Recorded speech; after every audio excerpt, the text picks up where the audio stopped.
Alrighty.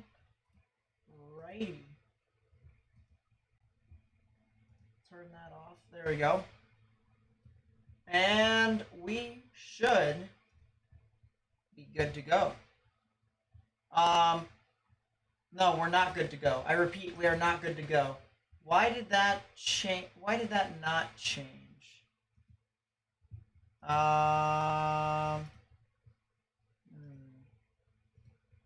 File, save as, JPEG.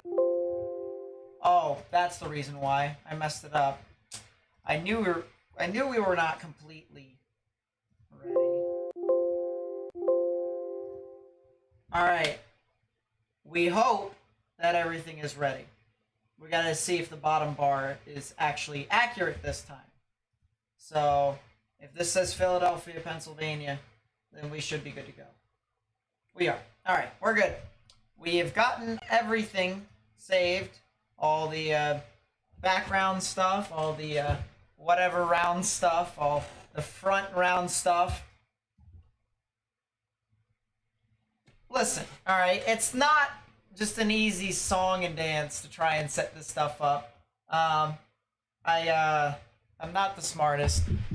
So I gotta fix my microphone real quickly because last night, I'm not sure if you guys saw the 2 days ago we had a stream for what was it? Severe weather and tornado chasing, storm chasing, and stuff like that. That was not fun because weather decided to just mess it all up. But you know what? There's a reason why no one is perfect with forecasting weather, and so we're not going to complain about it too much. But anyways, we were playing games last night, and I put my microphone to the side so that way people can see stuff and listen to stuff. By the way, Hannah, thank you for coming out for with us yesterday. The greatest idea of totally coming all the way over 3 hours away, or maybe 2.5 hours away. I don't know how far away you live, and chasing with me and Tristan. So I really do appreciate it. I know they had a lot of fun. I mean, I may not know you personally, but I know they had a lot of fun. So for them, thank you so much for coming out and having fun with us. So yeah, I fixed my mic. Now it's in the general direction of me, and I have a dynamic mic, so I need to be able to point my face into the mic for you to be able to hear it. It's not like a general mic to where you just put it somewhere and it hears something. It has a lot better quality when the microphone is in front of a face rather than out in the middle of whatever. So, all right, ladies and gentlemen, it is a severe weather event, another one. For reference, today I wasn't planning on streaming. I was actually originally planning on making a video because I felt like we needed to catch up a little bit. We needed to know what all is happening with the weather. But no, weather wants to do stuff now. It has its own timetable. And so therefore we improvise and we live stream because we have what is a 4 out of 5 on the severe weather scale. Now, this isn't going to be a live stream for tornadoes. All right, this is going to be more for strong damaging winds and large hail. And if you aren't all with that, then that's your disclaimer ahead of time. Because to me, winds that can get up into 90 miles per hour is as strong as a weak tornado. And when you have that, I mean, we're going to have a lot of these warnings to where we're going to get to the hurricane force winds at 80, 90 mile per hour, those damage, threat, destructive, severe thunderstorm warnings that we're going to have. Those should be treated like tornado warnings. So that's just your disclaimer for today. We have a very low percentage of tornadoes. If there were going to happen, they're either going to happen over into these green areas right here. And you can see these giant yellow boxes are actually your severe thunderstorm watches. But these little green areas here is a 2% chance for tornadoes within a 25-mile radius. So if that is where you guys are localized, then you have a small chance. This is a, if this was out on its own and we didn't have all the hail and the wind and stuff like that, this would literally translate to a 1 out of 5 on the severe weather scale.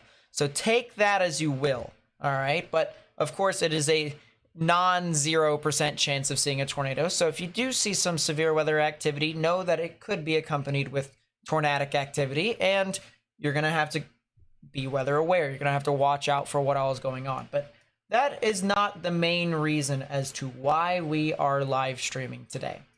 Of course, you see that we have our 1 out of 5 in the severe weather scale in the dark green, so you can see how far that expands. And I'll even move over to the East Coast because we do have some severe weather here on the East Coast as well. You can see that in eastern portions of Pennsylvania into the mid-Atlantic, and then of course all the way down into upstate New York, we have a giant 1 out of 5 in the severe weather scale here in this dark green. So if you're in this dark green, then that's where the main area of severe weather can be. Of course, because there's a lot more populace in this area, you guys are going to want to further, or I'm going to want to further emphasize, I should say, that you guys are going to want to stay away from windows. If any sort of shingles, debris, trees start to fall down on any sort of buildings, you're going to want to stay away from your windows if you can. This is mainly for the eastern portions of the United States, because for whatever reason, the trees decide to not exactly be the most stable, stable beings in the world, and they love to fall down. So that is one thing to make a note of. But we do have the main risk here in the plains. We have a 1 out of 5 in the dark green. We have a 2 out of 5 in the yellow contours, which would be in these areas outlined right here in the northern risk. This would include Rapid City as well as portions of western Nebraska. So if you guys live in those areas, you're going to want to watch out. And then, of course, we have a giant area here of this yellow risk down here. This extends all the way down into the deep south, where a new severe thunderstorm watch has been issued for portions of Louisiana and Mississippi. So for the folks down there, you guys are also going to want to watch out for the threat of some severe weather, mainly damaging winds with that one. But then we also have the orange risk, which is a 3 out of 5, 3 out of 5 on the severe weather scale. You can see it is outlined here in this little orange areas. Now this is mainly for wind. This is mainly for your damaging winds. We're expecting, in general, if you're in a severe thunderstorm warning, at minimum 60 mile per hour wind gusts. That's the minimum. All right. Of course, it can get more and more intense as you get closer and closer to the more active showers and thunderstorms across the board. So if you're in a warning today, once again, you're going to have to really emphasize the fact that you got to stay away from walls and windows and try and get into the interior portion of your building. That would probably be the best way to go about. And then, interestingly enough, we also have a little area right here. You see this little red area right here? This is a 4 out of 5. This is a 4 out of 5 on the severe weather scale. This is where we can expect some locally intense damaging winds within some of these areas. This will include areas near Dodge City, Pratt, Meade, Anthony, Alva, and Buffalo here on the border of Kansas and Oklahoma. So if you are in those areas, you guys are going to want to watch out for the threat of some significant severe weather, particularly with strong damaging winds. So if you know anyone that lives within these areas that I've mentioned, or if you know your geography really well and you've seen someone within any of these areas of severe weather, please feel free to reach out to them. Let them know and say, hey, you got some severe weather in your area. You might want to watch out. Or if they are more inclined into watching people and what's going on with the weather, feel free to stick around with the channel. I'm probably going to be up until more than likely sometime a little bit before or around midnight Eastern. So that'll be around 11 to 10 Central, sometime around then. So feel free, if you would like to stick around, you can. As a matter of fact, the severe thunderstorm watches, with the exception of the stuff down here into portions of Mississippi, and actually this even expires at around that time too. So believe it or not, all these watches are expected to expire, the ones that are currently active as of right now, by 11 p.m. Central Daylight Time. There will be a new watch. There's going to be some new watches that are going to get issued a little bit later on, and that'll be for the majority of northern Oklahoma and southern Kansas, and of course, potentially even to southwestern Missouri and northwestern Arkansas. So we're going to see how that plays out. But as I said, the timetable for me is sometime around that midnight time frame Eastern as to when I should get off. If it continues to be intense, we'll stay on for a little bit longer, and we'll try and wait for things to kind of downtrend a little bit before we feel like it'll be time for us to get off. I'm not going to try and be able to. Now, this is the one thing that I will say. I'm not going to be able to get to every single little severe thunderstorm warning. nor am I going to be able to treat every single thunderstorm warning, severe thunderstorm warning, the same. It's just the fact of the matter is there are levels into which how significant a severe thunderstorm warning can get. And if we can understand that when I call for, and you'll see at the top part of your screen with our little scrolling little legend there, you can see that there's different styles of warning. So like tornado confirmed, PDS, particularly dangerous situation, tornado, and then tornado emergency. Same thing for severe thunderstorm warning. Severe thunderstorm warning, damage threat considerable, severe thunderstorm warning, damage threat destructive, severe thunderstorm warning. So the damage threat destructive severe thunderstorm warnings, I'm probably going to pay attention to the most. But the damage threat considerable severe thunderstorm warnings are stuff that I'm also going to want to look at a lot, because those ones can also do a lot of damage as well. So those ones are going to be the ones I'm going to be paying attention to. If you're in a general severe thunderstorm warning, don't take it to heart that I'm not covering your area, because once again, we're expected to see quite a lot of severe thunderstorm warnings across the board in these areas. And I'm going to try and get as much as I possibly can, but I'm also going to try and prioritize the ones that are a lot more significant.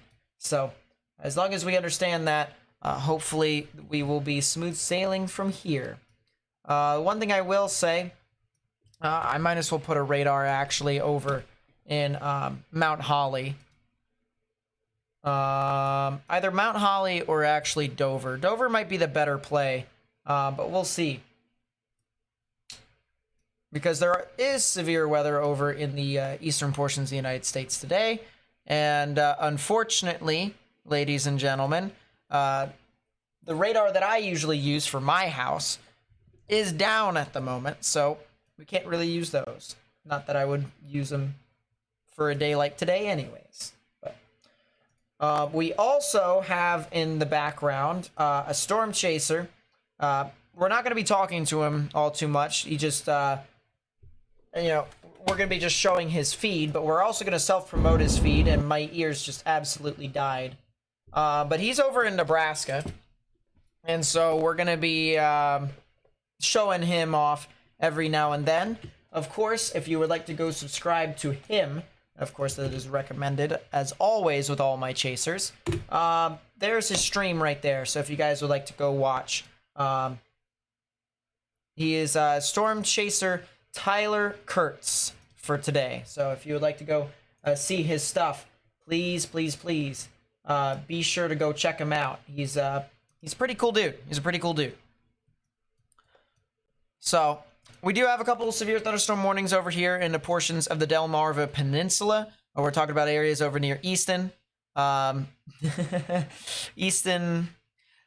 I'll get into Easton in a bit about why I laugh at the word Easton, because they have a hockey team, and when I played hockey for the Chesapeake Bay Hockey League, or the Capital Beltway Hockey League, whichever way they pronounce it now, whatever their acronym is, I played hockey for the local area, and they had a hockey team over there that we would go into constant battles with. But anyways, even if we may not like each other that much through hockey, we got to respect each other through weather, and you do have some quarter-sized hail that is moving on through your area. As a matter of fact, I'm kind of interested to see what the actual warning is here for you all. What is it saying?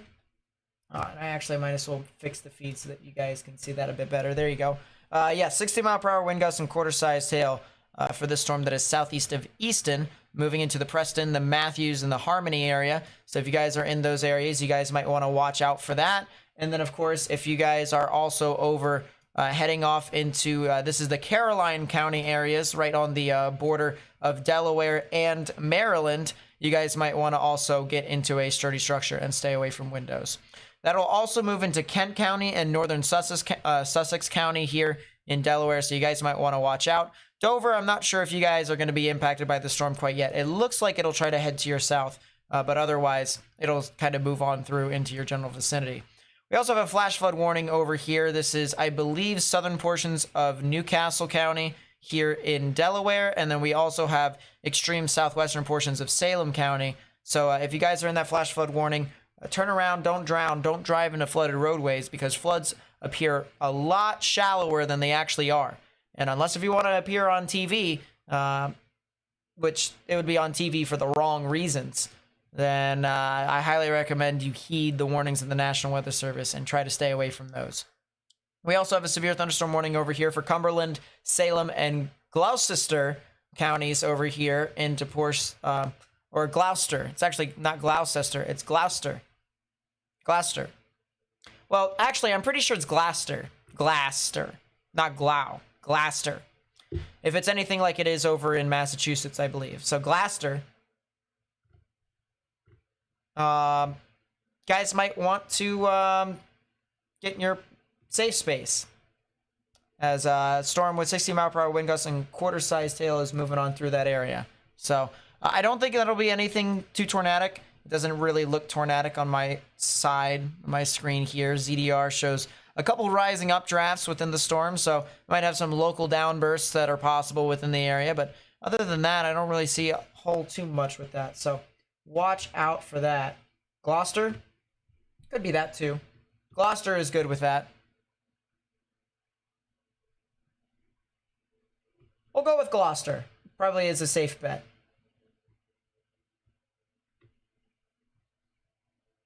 Capitals ain't winning the Stanley Cup next season. Well, I'm not a Caps fan, and I kind of agree. I used to be a Caps fan, though. Although they got a lot of young guys in Hershey. I am a Hershey Bears fan. The Bears are amazing. Went to Game 4 and 5, so that was pretty cool. Man, hockey is just my thing in general. I love hockey. Hockey is an amazing sport. I can go on and on about hockey and make everything boring, but we're going to stick with weather for a little bit. Transitioning over here to the Deep South, this is on the border of Arkansas, Louisiana, and Mississippi. We have a giant severe thunderstorm warning over here. This is for Chillicothe, Ashley, Morehouse, and Washington counties and parishes. That'll be in effect until 5:30 p.m. Central Daylight Time for 60-mile-per-hour wind gusts and quarter-sized hail.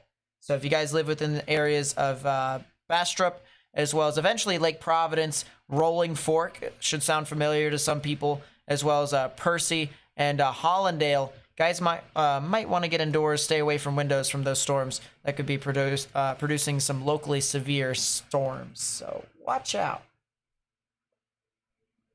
Yeah, Hershey's pretty cool. I like that.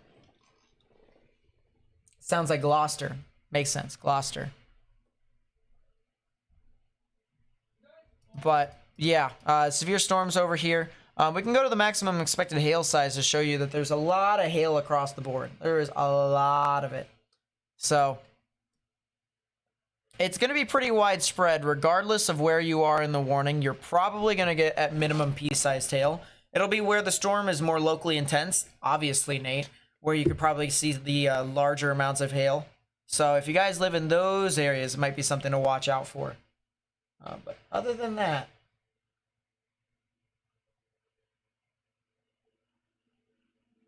Chico. That's how it's pronounced, Chico. Interesting. Am I on board with the Connor Bedard hype? I was until my team got the 3rd overall pick and got moved back a spot. So I'm disappointed. Very disappointed. Nothing can go right for us. Nothing can. It never happens. That severe thunderstorm warning that was issued for southwestern portions of New Jersey has died out. So that's the good news there. Believe it or not, there's only 3 severe thunderstorm warnings that have been issued. One of which is in North Carolina. So we might as well go talk about that. We'll pull up radar scope.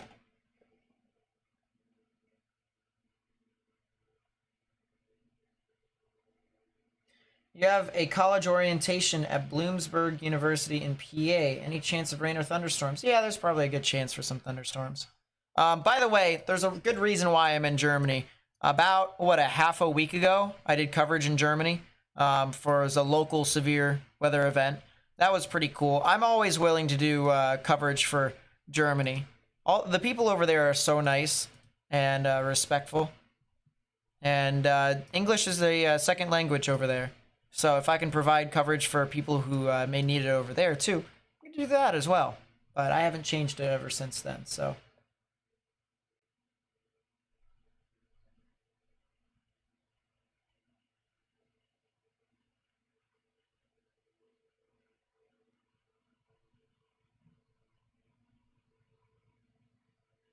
Yeah, trust me, hockey, if you can understand the rules, it's so fun. And I think it's easily safe to say that no other sport has their players give more for something at the end of the season, for a trophy, than hockey. Because there's just so much stuff that teams have to go through in order to get to that point. So, if you would like to go through an emotional journey with them, it is always fun. There is a tornado warning. Never mind, we have coverage. That is a supercell. This is, I believe, Manitoba. Yes, this is Manitoba. This is Manitoba. That is a tornado warning in Canada. It says Environmental Canada meteorologists are tracking a severe thunderstorm capable of producing a tornado. Radar indicated the severe storm was located just west of McGregor and was nearly stationary. Nearly stationary, you say?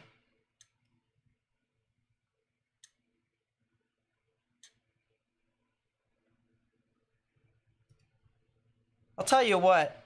Whatever town is Katreem over here in Manitoba, they're getting some dangerous flash flooding over there. Getting some dangerous flash flooding. Let's look at the velocities. Yeah, there is rotation with it. You can see this big body of red right here that is kind of just surging away from the radar. And kind of a whirlpooling effect we can assume over McGregor, believe it or not. So McGregor is actually sitting right under what would be the tornadic rotation. We'll play the loop for you guys so you guys can see. Yeah, it just popped up. It just popped up.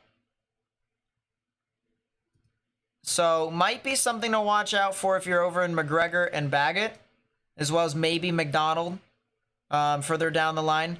It looked like it did a left split. You can see the storm originally was one here, and then you'll see a storm kind of try to form or push off to the north. We call that a left split because the storm, if you were to take a look at the original trajectory of this thing, it goes off to the left of that trajectory, and then this storm would eventually go to the right. So it would be right motion, left motion.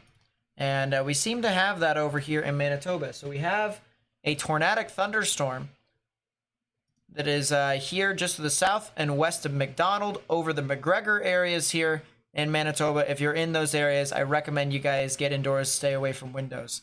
There's a severe thunderstorm watch, by the way, over here in Manitoba. There's also a severe thunderstorm watch over here. I believe this is southern BC. Yeah, southern British Columbia.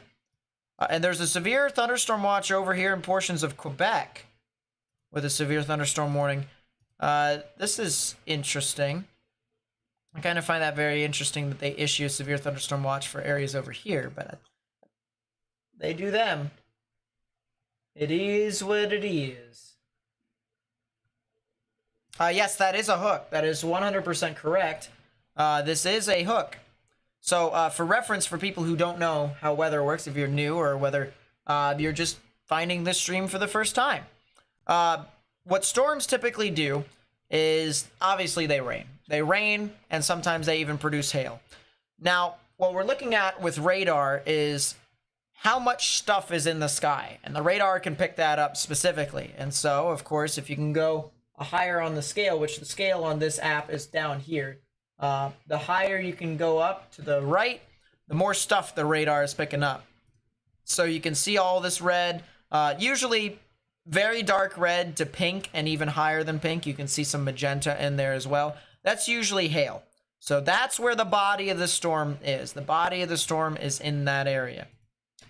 The storm then takes that and pulls the rain and the hail all the way down to the rear flank downdraft, in which the rain starts to wrap around and curl around. All right.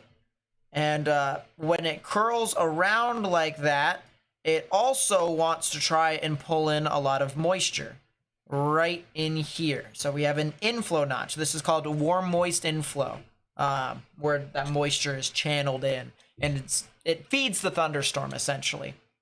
And so when it does that, you tend to see a little bit of a hooking segment, you know, kind of like a hook on a fishing line. And right in there, at the leading edge of that hook, is where the rotation would be. And we can go over here. We can see it on velocities. We can see it ourselves. That is rotation. So now it is intensified. You can see red's moving away. And then we have this new introduction of greens moving towards. And so right in the middle, right there, is where the tornadic rotation would be. Now I'm going to go back to that radar, and you can see there it is. And that right there, that is very suspicious to me. That is not a debris signature. Wow. That's kind of very interesting to me once again, but it looks like the storm could try to produce a tornado here very shortly. The velocities have increased significantly. It has a, albeit a weak ZDR arc, it does have one. Yeah, this storm is going to be very, very interesting. The KDP separation is pretty good. I still need to read up on that. Oh my goodness. I'll do that after the stream. There's a new study with the KDP, ZDR arc, whatever stuff. Yeah, there is a new bit of research that I still have yet to read anything about. And you know me, I like to put in new research in regards to what's happening with radar into my streams, so that way you guys can get the best radar analysis that you can possibly have. And yeah, I've been so busy as of late that it's just man, oh man. So, but we do have a new tornado warning here. This is in Manitoba, Canada. And of course, we'll also pop in here to see if there's any other severe storms that are popping up. It looks to be there's a new severe thunderstorm warning for the northern Texas Panhandle, so we'll pull that up. There's also a severe thunderstorm warning that's over Rapid City, South Dakota as well, so we'll pull that up there too.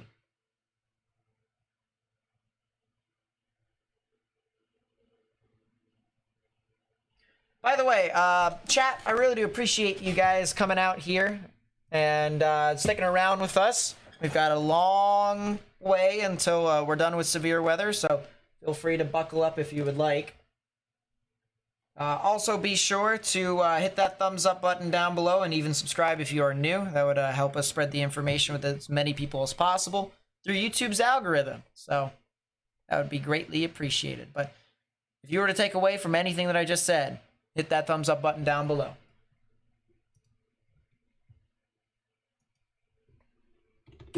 And it looks like we are going to be the only ones here today. On this channel, at least. Because Morgan just got done with his orientation, and he is definitely tired. So, you're running with me alone here today. But Morgan's been very tired, so I even told him, take a rest. Take a break, if you need. Let's talk about these two severe thunderstorm warnings here. We'll talk about the severe thunderstorm warnings, and then we'll get back to the tornado warning here in a bit. But we have a new severe thunderstorm warning here for Lawrence County in South Dakota.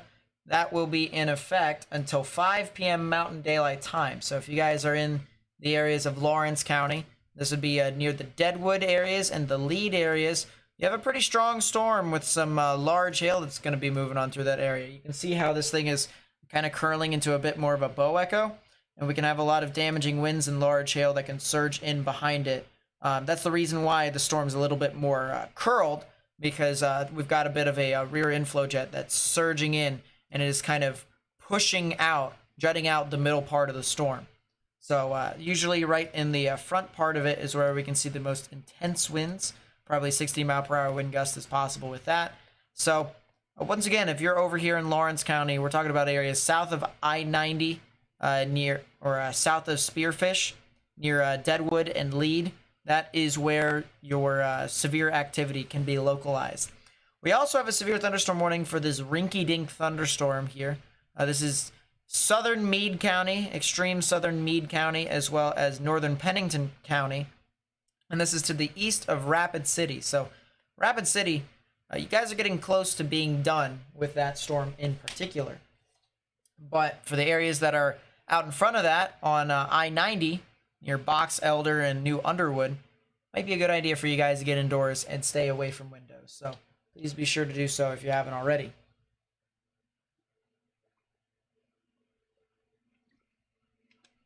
Anyone know what time the convective outlook was updated? 4 o'clock Eastern, 3 o'clock Central. That was when it was issued.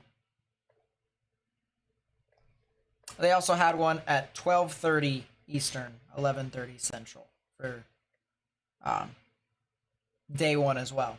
So they usually issue them, and this is for Eastern, 12:30, 4 o'clock, 9 o'clock, 2 o'clock, and then 9 o'clock again, I believe is what it is. So, interestingly enough, that's how they do it. All right, let's talk about the severe thunderstorm warning in the northern portion of Texas now. So if someone says, what place is this? This is Texas. This is approaching the border of Oklahoma, however. So it very well could be Oklahoma here in a bit. But this is for Dallam, Sherman, Moore, and Hartley counties. That'll be in effect until 6 p.m. Central Daylight Time. This is for nickel-sized hail, as well as 60-mile-per-hour wind gusts. Now, I think that nickel-sized hail can actually be upgraded to quarter-sized hail. So if you guys are in those areas or in those counties that I've mentioned, might be a good idea for you guys to watch out for that activity as this moves off towards, or it's actually paralleling U.S. Highway 54. So it'll be moving along your guys' areas, and you guys might want to watch out for it. So Stratford, Dollart, Chamberlain, as well as Conlin, Ware, Lotz, Hartley, and Middlewater. You guys are definitely going to want to watch out for that.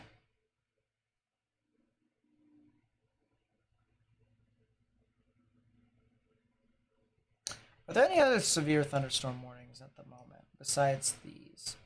That's a new severe thunderstorm warning on the border of Mississippi and Louisiana. So we'll probably have to look at that here in a bit. That's also a new severe thunderstorm warning for New Jersey, and then we also have a severe thunderstorm warning for those storms approaching Kill Devil Hills. So if you're in Kill Devil Hills, you guys might want to watch out for some severe weather in your area as well. But other than that, storms really haven't kicked off quite yet in the United States. So we'll really watch out for that. Now, I'm going to be honest with you. I'm really hoping that the significant severe weather doesn't happen today, because that makes my job a whole lot easier. And it makes everyone's lives so much easier. So if I just so happen to be streaming a bust, then so be it. Bust essentially means a storm not performing to what it was forecasted to do. But we're still here on the off chance. We always stream 4 out of 5s. We always stream moderate risks, and we always stream 10% risks for tornadoes. Always. Sometimes we do 5% depending upon how significant the event is. So this is the severe thunderstorm warning here in New Jersey. This is for Camden and Burlington counties here. And that will be in effect until 7 p.m. Eastern Daylight Time. Now, this is really interesting. I want you guys to take a look at this storm here specifically. We have the main body of the storm that we talked about before, but you guys see this little line out in front right here? It's hard to see because I actually made the line black. So you see this line right here? That is an outflow boundary, which essentially means that if there was any sort of rotation with this storm, good luck. Because remember how I told you that a storm needs moisture to kind of allow it to continue to form or sustain or really produce a tornado and stuff like that? This outflow boundary acts as if it's a wall. And when you try to throw stuff up against that wall, it's going to either bounce back or it's going to go splat. And that is not how that works. Not with storms, at least. So storms are not expected to continue to be super significant with that.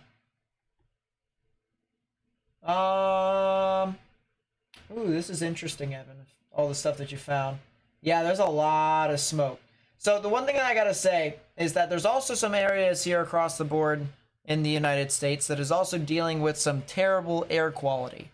And I just want you guys to know that if you're in one of those areas, please take that seriously. I can't emphasize it enough how important it is for you to value your health with those situations.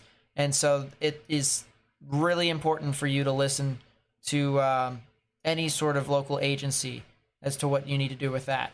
I would prefer you guys wear a mask if you can, because you don't want to be inhaling all that smoke and dust. It gets into your lungs, and that's just bleh. That is not good.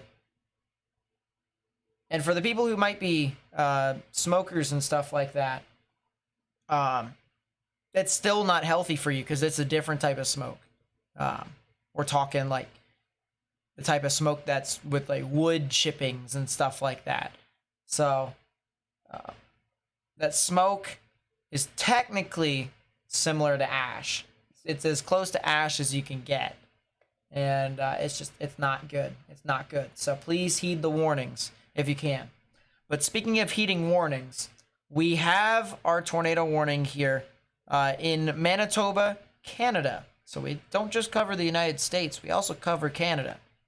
And this tornado warning here that is west of Winnipeg by a good bit, near the McGregor area, the Bagot area, and areas south and west of Westbourne here in Manitoba. I think there's a good chance this storm's producing a tornado near McGregor. I really do believe that this thing very well could be producing a tornado near McGregor. You can see the velocities. You can see it is pretty strong. We have reds moving away. We have greens moving towards. Right in the middle is where the tornadic rotation would be. I really do believe that this thing is producing a tornado right now. It's very difficult to say with correlation coefficient, however. But if I was a betting man, I really do think. Excuse me. Yawn. That might be a debris signature. That's definitely a ZDR arc right there. But this right here.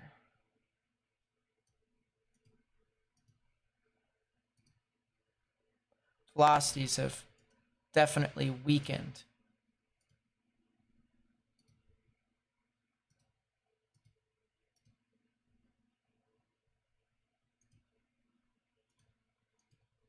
Man, it's so hard to say with radar as to whether or not it's on the ground or not, but dual pulse still gives you a good idea as to what's happening. But that's going to be very interesting. I'm going to be looking on Twitter. And if you guys find anything on Twitter, please be sure to @ me, of course, so that way we can share with the class and even spread awareness as to what all there could potentially be happening. But yeah, this is a very interesting tornadic thunderstorm. Very interesting tornadic thunderstorm. If you're in McGregor, Manitoba, I cannot emphasize enough for you guys to get into a sturdy structure and stay away from windows.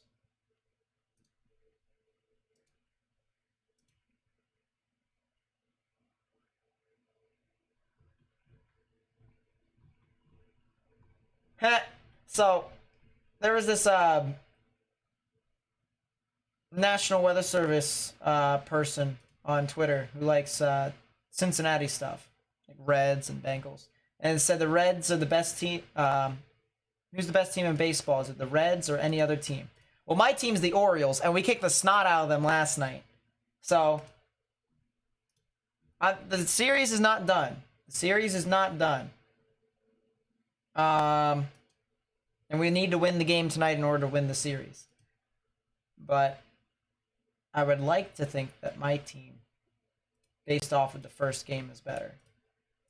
But that could easily change because, you know, my team cannot have nice things. But yeah, I'm a Baltimore fan. Ravens and Orioles. And then basketball, I'm a reluctant Wizards fan. I just constant underachieving. That's why I don't really pay attention to the Wizards a whole lot anymore. And then for ice hockey, I used to be a Capitals fan. Now I am a Columbus Blue Jackets fan. How I have gotten to that point, don't ask.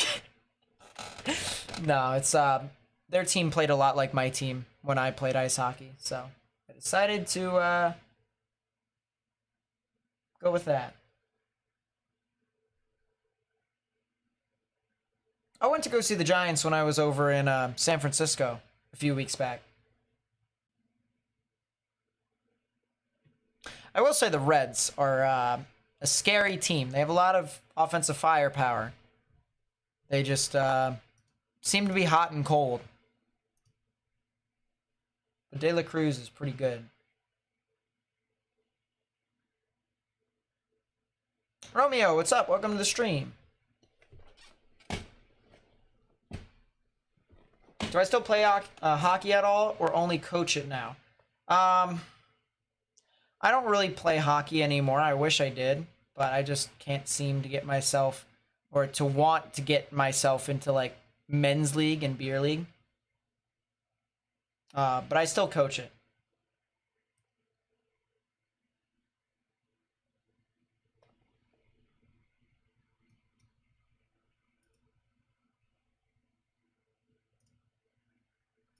What else is going on here in the world of weather?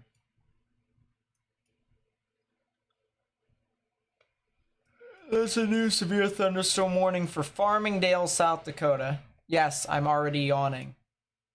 How I can yawn at a time like this, I don't know. It's 6:18 Eastern and I am yawning.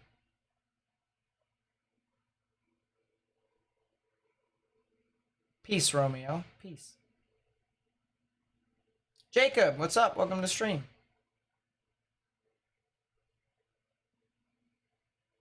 Oh, that's cool. I can't remember when my first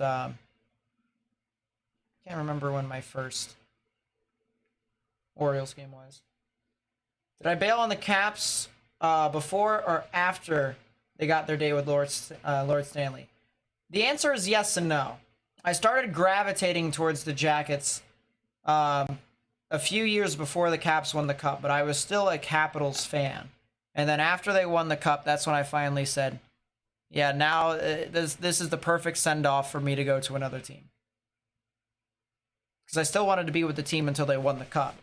And I still had the faith that they would win the Cup, even after all the scorn and whatever you would like to call it that they've went through over the years. But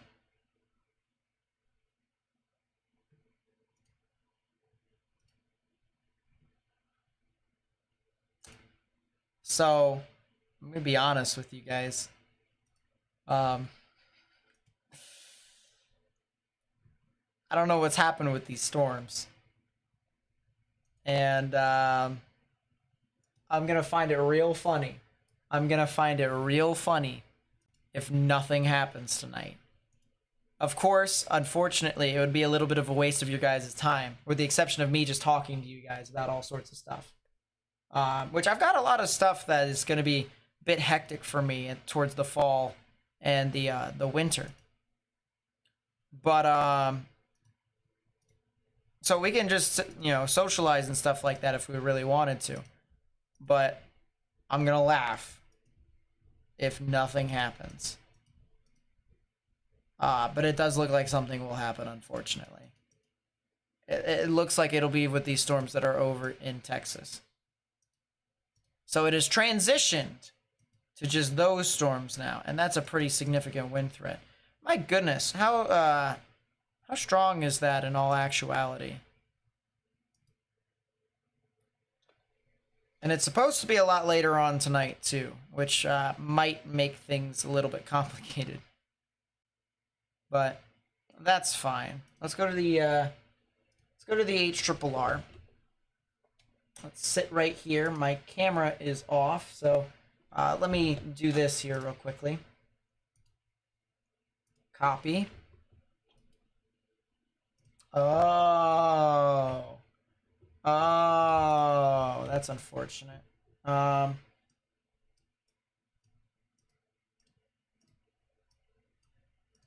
Move it, please. Thank you. There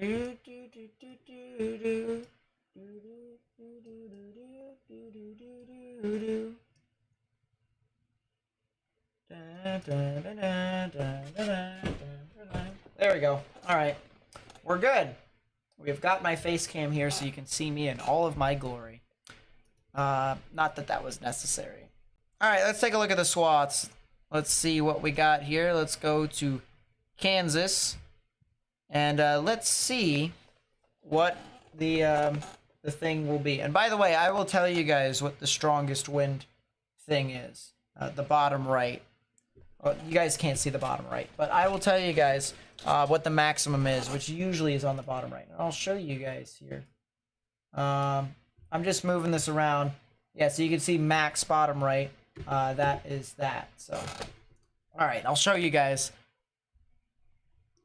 what the HRRR says with the wind gust swath.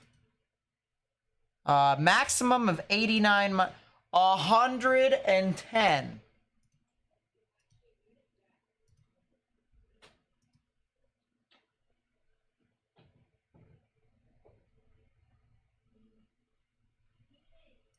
When is this supposed to be? 9 o'clock to 10 o'clock. So in 3 to 4 hours.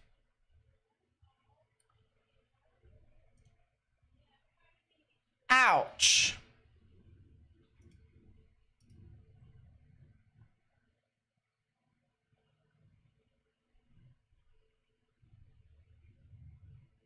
That is an actual ouch. I'll tell you what.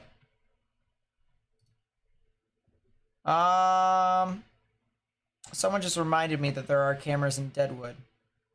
And so I'll put that up here because there's going to be some hail that's going to move through the area here in a bit with that severe thunderstorm warning in South Dakota.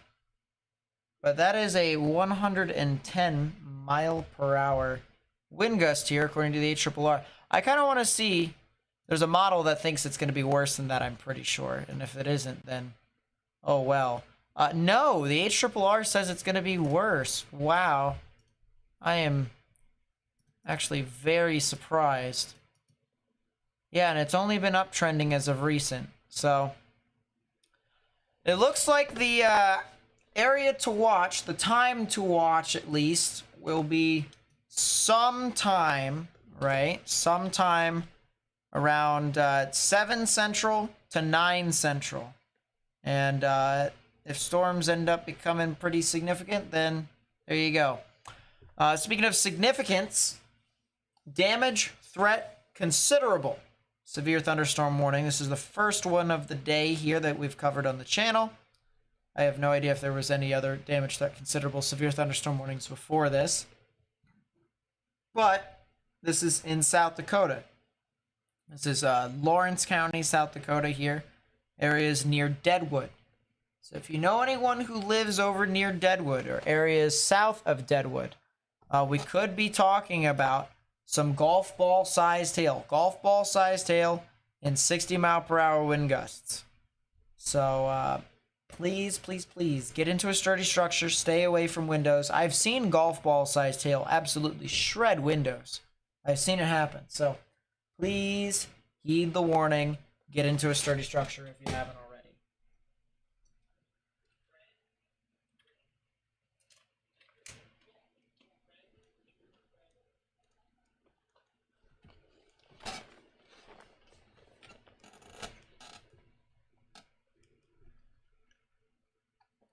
I appreciate you guys hanging around with me, by the way. For all the new people who are here in the stream, as I said, thank you guys so much for sticking around with us. If you're enjoying the content so far, please be sure to hit that subscribe button. And if you would like to help us spread this with more and more people on YouTube, please be sure to hit that thumbs up button down below to help us out with the YouTube algorithm. Because YouTube's weird that way. I think that's so weird from YouTube, and then I'll get back to the weather here in a second. But how other people can tap a button rather than the content just being relevant to a given situation, and how that isn't recommended over anything else, I think that's pretty stupid.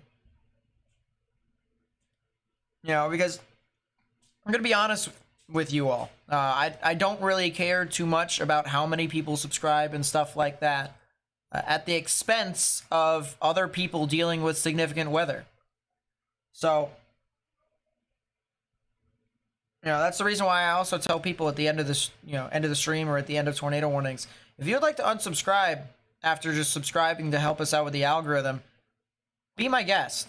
Do it after the stream, so that way we're on the algorithm for as long as we can be. And then when the stream is done and over with, and the threat's not as big, then it's all done and over with. You can, unsubscribe afterwards. So, I think that's a little bit weird how YouTube works.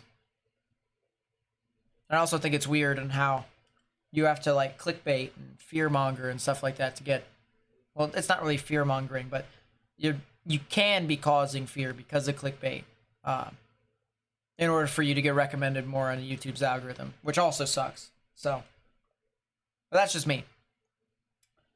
This is a severe thunderstorm warning right here, by the way. And I think this one's going to get upgraded to a damage threat considerable as well. Could be talking about a damage threat destructive as well. We'll see. But this is a severe thunderstorm warning for southern Pennington County. And this is a supercell. This is a heck of a supercell right here.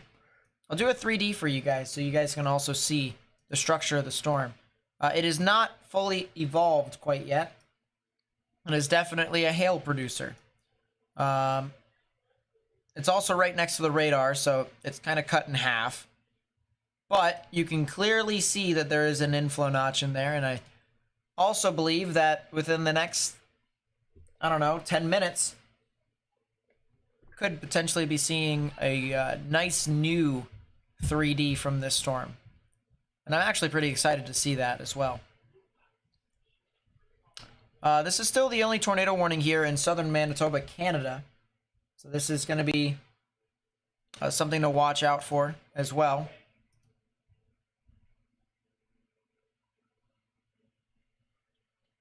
Velocities are not the greatest with this storm near McGregor. I think it did produce a tornado earlier on. Of course, I haven't looked onto Twitter to see if there's been any new pictures.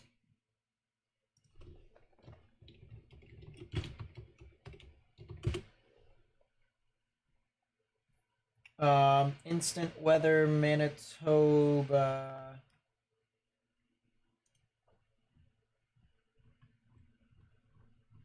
Yeah, I haven't seen anything. I have not seen any sort of tornado pictures. So that's a thing. Also could be because it's relatively rural, or it's in the rural area.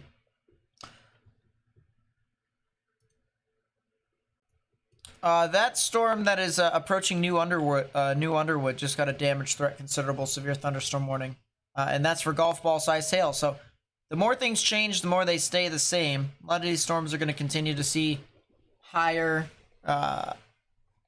sizes in hail, which could do a bit of damage. So need to watch out for that. McGregor, Texas. Let me pull that up here to see what's going on over there.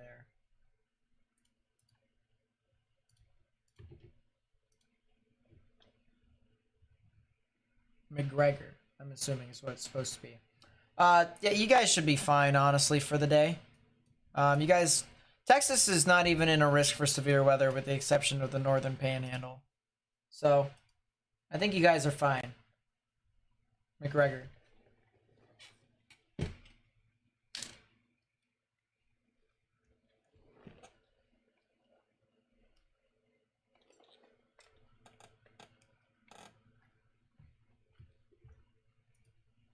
Where are we right now? We are in Deadwood, South Carolina with this camera, where golf ball sized hail could be moving on through.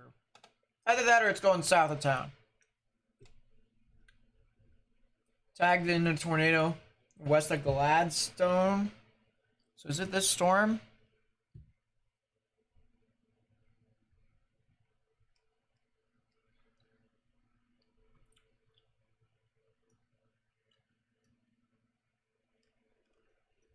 is Gladstone?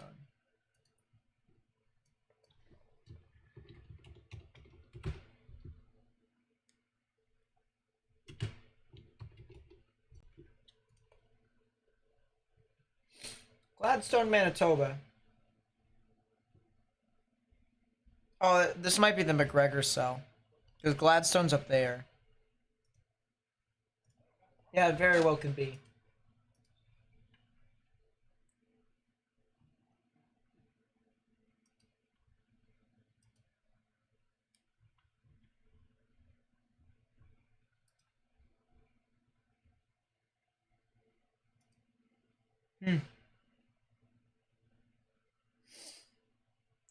What about Monroe, Louisiana? Good question. Let us pull up the Jackson radar. Monroe's in a severe thunderstorm warning right now. 60-mile-per-hour wind gusts, quarter-sized hail. I don't really see anything too tornadic with that. It'll just look like it's pretty scary outside for the most part. So yeah, if you guys just stay indoors and stay away from windows, storm should be hitting you within the next 5 minutes if it hasn't already. And then it will take about, I'll say 20 minutes before the main threat of storms will move on through that area. But honestly, I don't see too much with it, besides maybe some strong damaging winds. So stay indoors, stay in a sturdy structure, stay away from windows if you can. That will work out the best. We got these storms over here on the border near Eagle Bend. They might be trying to merge, and they might try to do some fun stuff for themselves. But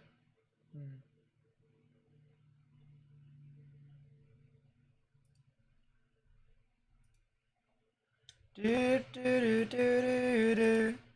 is a damage threat. Considerable severe thunderstorm warning with that cell over here in southern portions of Pennington County. Also has a ZDR arc on that.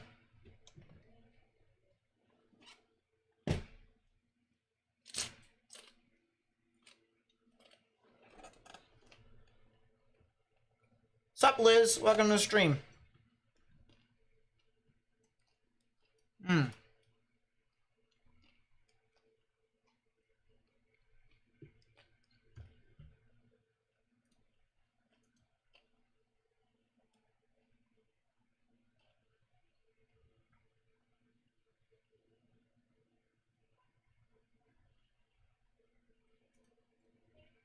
Sorry about that. Kind of like eating my dinner on the side screen. So. Apologize with that. But the gamer that we have above us, that's in Deadwood, remember? And I'm looking at the storm right now, right here. Deadwood is at the top part of your screen here on the warning box, right there. There's lead. And it looks like the storm has kind of turned multicellular. It originally was one storm, and then it looks like there's a new storm that formed kind of out in front of it. That is exactly what happened. So that it kind of weakened the other storm, the old one, because now the one in front is starting to take all the moisture and it's starting to eat it. So it's being a moisture hog.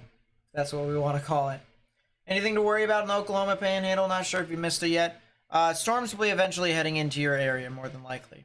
The stuff that is over in the northern Texas Panhandle here, this could very well turn into a storm that could cause some hurricane force winds. So depending upon where you are in the Oklahoma Panhandle, you could potentially see more significant weather than in another spot. So if you're over there, I would watch. And I'm talking about the whole Panhandle, the whole Oklahoma Panhandle.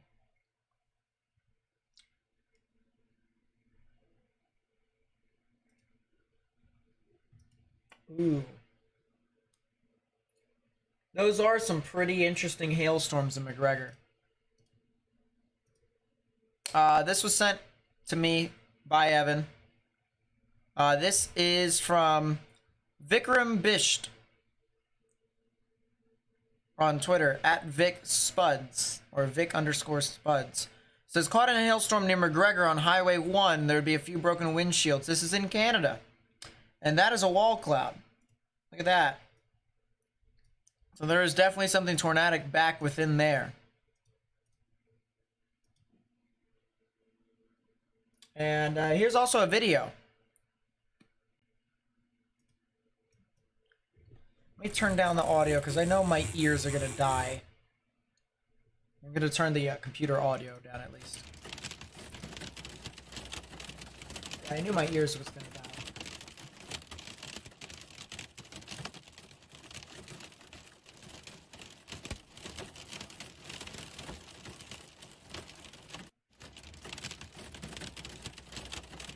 Man.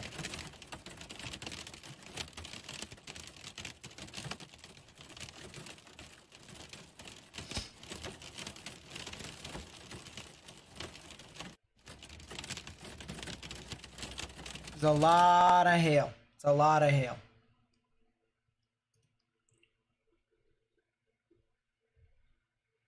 About Wheeler, Colorado. Yeah, let me take a look. Let me take a look. Let me take a look. Let me take a look. Let me take a look.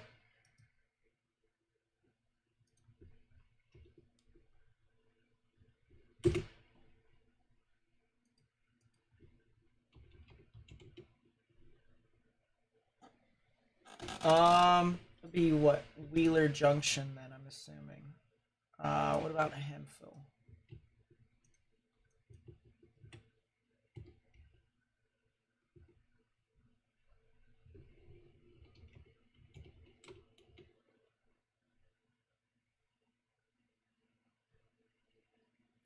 So, it doesn't have any of those areas, is it?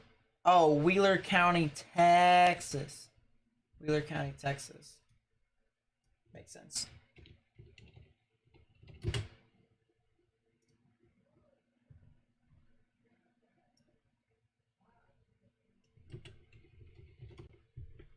Wheeler County, Texas. That's near Shamrock. That sounds familiar. Oh, yeah, because it's where I-40 goes through. Okay, so for you guys, me personally, I think there's a good chance that you guys might not get anything from this event. But I can't say that for certain. I really cannot. So I would watch out. The good news, though, however, is you'll get your answer here in about an hour as to whether or not you guys are fine or not. How's the outlook looking for Minneapolis tomorrow? Do I think it'll be upgraded?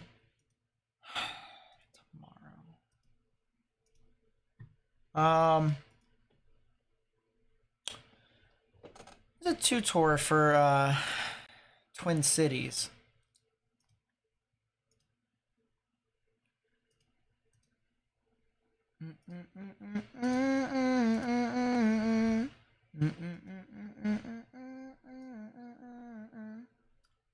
I can be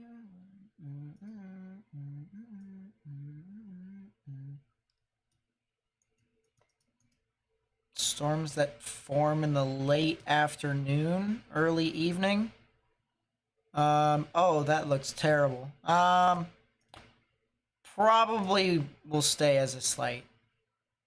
Although that does look nice, it's just elevated.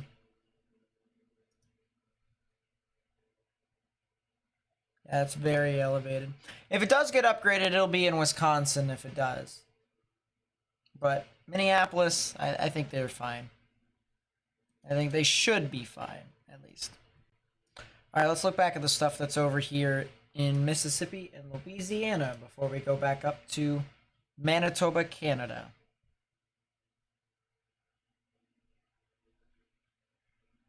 And as I said, the big significant weather event is going to more than likely occur an hour or two from now. So for those that might want to come back, you can. You can if you want to.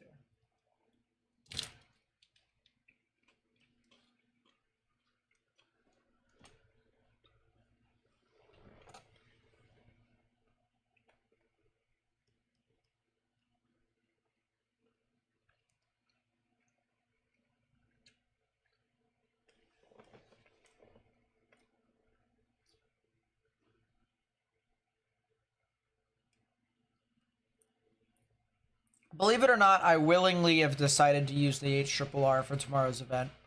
And the only reason for that is because the HRRR actually has had a very good grasp on how much smoke there has been. So, if the RAP is having issues finding smoke, capping inversion, stuff like that, which smoke can turn into capping inversion, might be better to use that model in this instance, but we'll see.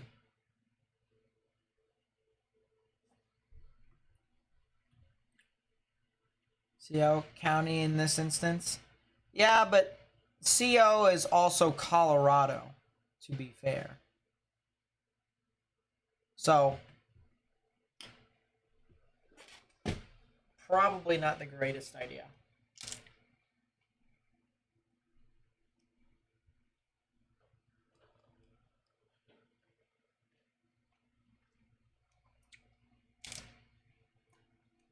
But yeah, usually I don't use the HRRR. Like, not a whole lot.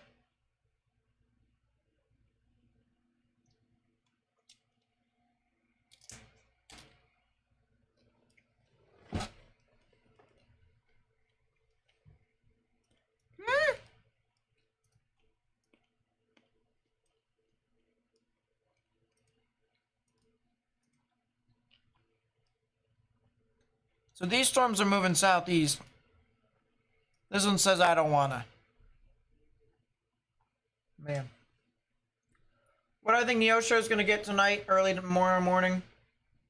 30% hash for winds. I think it'll be overnight first off for you guys. Second off, it'll really depend upon how much this thing sustains. Because I really do believe that it'll get pretty crazy. Evan's also given me camera in Vicksburg. So we'll pull that up here.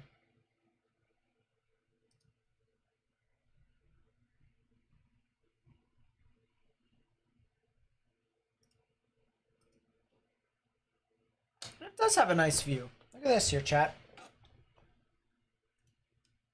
The Riverwalk Casino near Vicksburg. This is not in Berlin, Germany, by the way. I need to take that off. Take that off! 80 mile per hour convective gusts in Raton. Really? That was a lightning strike there. Yeah, there was. Holy crap. And that's a damage threat destructive. So there you go. We are already getting storms that are doing damage threat destructive stuff, even though it shouldn't be able to really support it, because we're talking with that area having a humidity of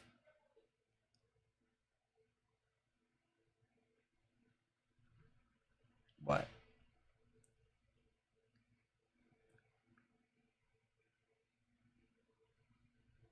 Next to nothing, I'll tell you what.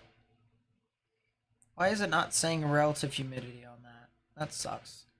Oh, I found it. Never mind. Relative humidity of 23%. That's... I don't want to say it's drier than the Sahara, but that's dry. It's very dry. So, that Looter, what's up? Welcome to the stream. Nice to see you. So that is an 81 mile per hour wind gust report here from Raton Cruz Airport. And because of that, we now have a damage threat destructive severe thunderstorm warning here for Raton, US Highway 64, and New Mexico State Highway 72. So if you're in those areas near Raton or east of Raton, you might want to get indoors and stay away from windows. You just might. It's a recommendation.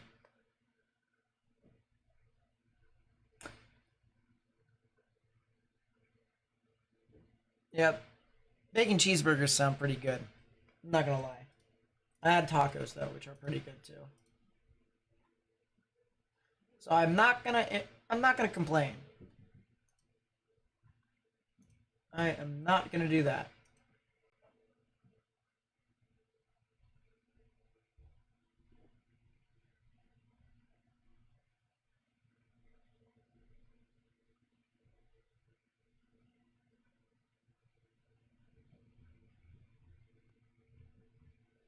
Man, those rip currents are gonna be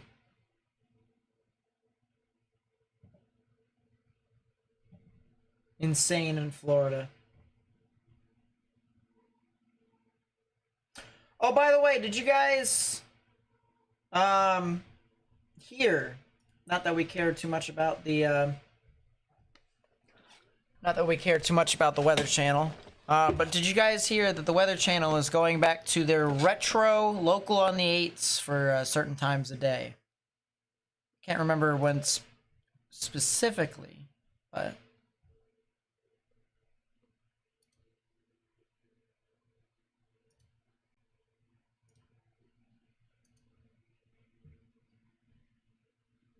ah, yes. That's right. I forgot that Guyman has a camera over there. You know, I probably at some point it might be a good idea for me to just share the whole camera map, because I have this on the camera map as well.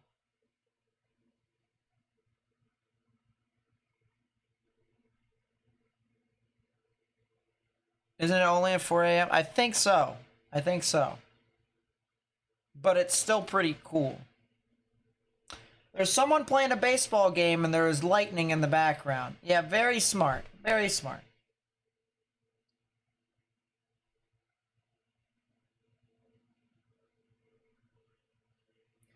Really? Someone escaped to a porta potty to try and get out of the way of a hailstorm? That's very funny.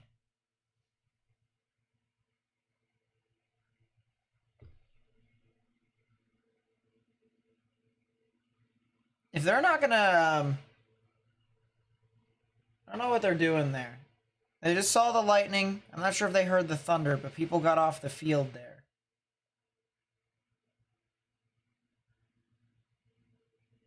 Are people gonna come back? Or are they actually gonna call it off? People are walking away. And when I mean people, I mean 2 people. So I wonder if they called off the game, which would be smart. Be very smart. But this is in Guyman, Oklahoma. This is in the western panhandle of Oklahoma.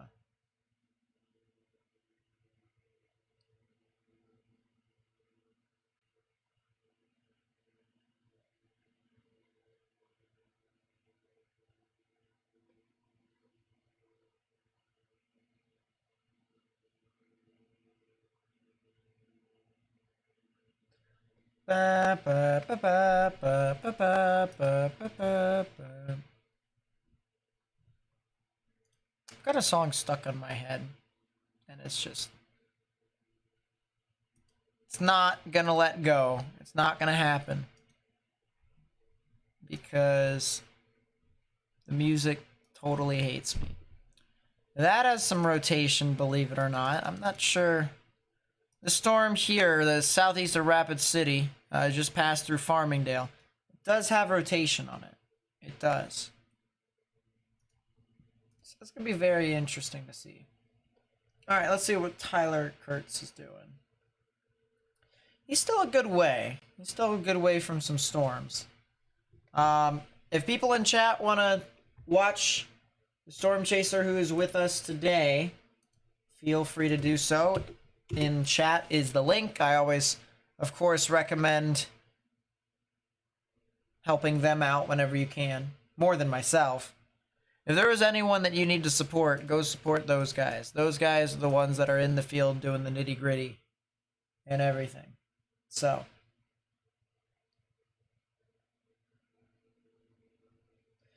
that's not a Star Wars song. It sounds like Star Wars, but it's not. It is not the Imperial March. It is, if I pull over this to the side and I try to pull it up. I want to get out of my Storm Chasing playlist. It's Your Woman by, I can't remember who's the artist. White Town. It's a song that came out in the late 90s.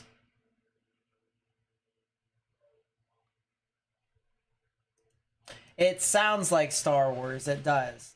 And if you guys were to take a quick listen to it, you'd be able to hear it as well.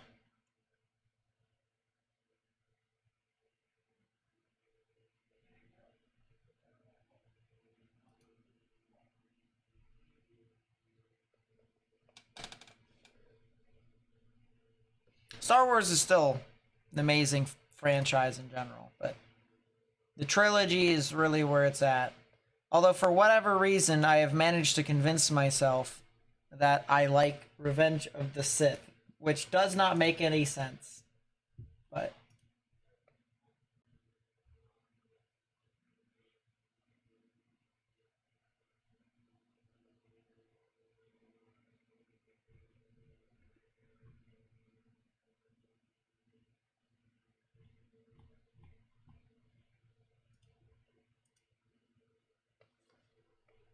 the thing from the FNAF trailer stuck in my head. That trailer was really cool. I might watch that. I might watch that. It looks good.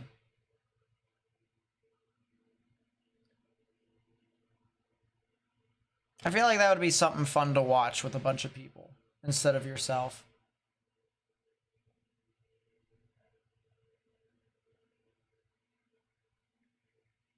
Revenge of the Sith was not the best movie. It was not. All right, just because it had movies seem to fool people with a amazing final battle or an amazing last scene and tricking them to think that the movie is actually good. Like Rogue One. Rogue One was okay, but the last scene with Darth Vader beating up everyone when he was trying to get on the ship to steal the plans back. Right? That was an amazing scene. But just because it was an amazing scene doesn't make the movie good. Or like great and stuff like that. You know what I mean? And yeah.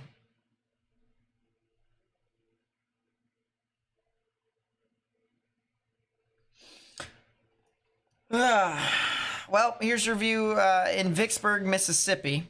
And we'll have that at the top part of our screen here because I want to look at this storm that is southeast of Farmingdale in South Dakota. Completely different spot. But I want to talk about this storm here because we do have some rotation. Very strange, I know, right? Green's moving towards the radar, red's moving away, right in the middle, tornadic rotation, but it is very broad. You see a lot of these grays, and those grays usually mean that those are winds that are barely moving. They are moving, but they're barely moving. And when you have that, that means the rotation's not really as, how should I put it, as centralized and as organized as it should be to produce a tornado. So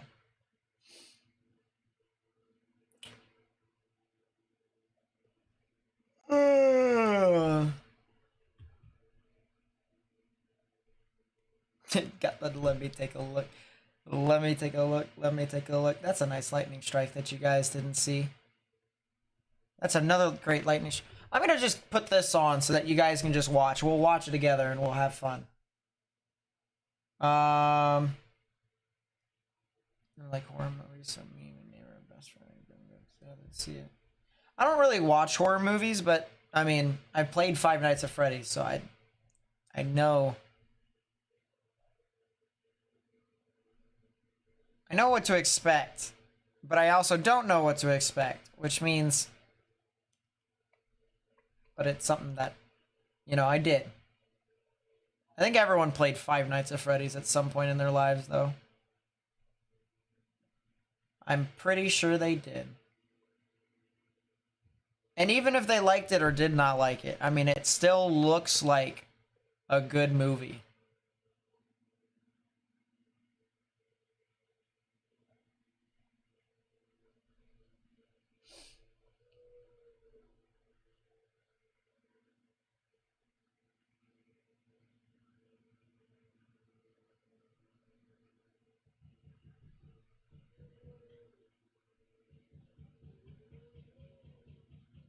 Why is there banging in my house again?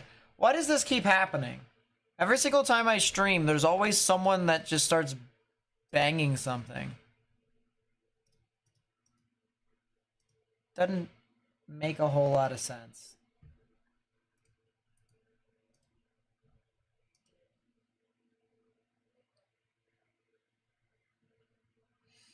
Wow.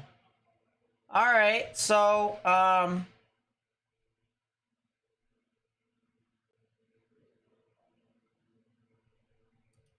what?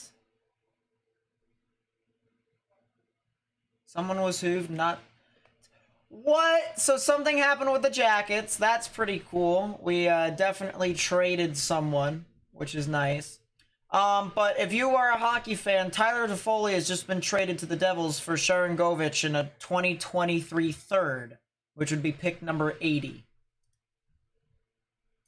Which is kind of crazy, because Tyler Toffoli is, you know, a little old. He's getting older, I should say. But that's a pretty cool camera here with Vicksburg.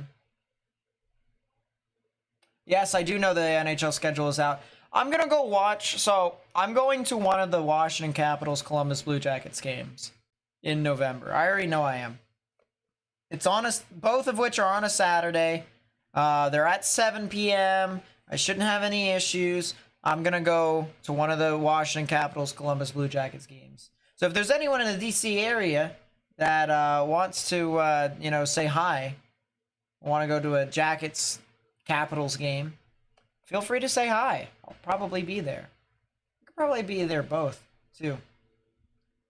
I'm not sure if I'm going to make the trip to Columbus to go see a Jackets game, though. I don't see the reason why I would, unless if I would be there for multiple games. It would have to be like a consecutive homestand. Yeah, I didn't know I was going to be on here today either, Victoria. We're waiting for a big wind event to occur into portions of Kansas and Oklahoma. And, yeah, we're really waiting for it to happen. It's going to take about an hour before we get to that point to where we can even start thinking about that, but yeah.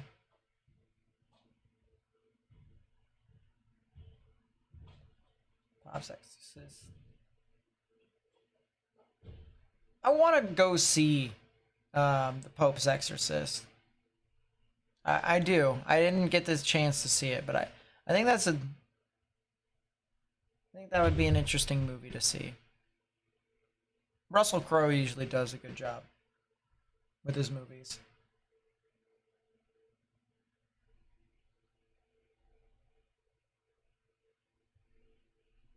You need to call the Ghostbusters. There it is.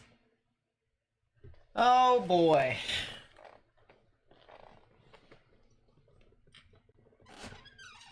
I'll tell you what I need to call. After this stream, I need to call my bed. True facts. Me chasing in Indiana was not fruitful. But it was kind of fun. It was fun to go chase yesterday, too. So I went chasing for the past 2 days. I went with Morgan and Tristan. Friends of mine, of course. You guys know Morgan. Tristan's a friend of mine who's going to Oklahoma University and is going to be roommates with Morgan. I also went with Caleb, who did not come back home with us. He lives in Ohio, so we met him once we got there. And it busted for us. It busted terribly. And so we came back home. I came back to southern Pennsylvania. And we were supposed to chase the event yesterday, which we did, believe it or not, but we didn't have high expectations. And someone on Twitter that we know that also was going to Oklahoma University decided that it would be the great idea after Morgan and Tristan convinced them to come on over to come chase with us. And they did. And it was pretty fun. So, yeah, Morgan is going to Oklahoma University.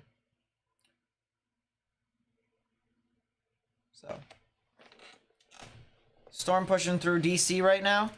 Yeah, it shouldn't be that big of an issue. Yeah, there's some storms that are pushing on through right now. Unfortunately, the National Weather Service and their radar in Sterling is down due to repairs.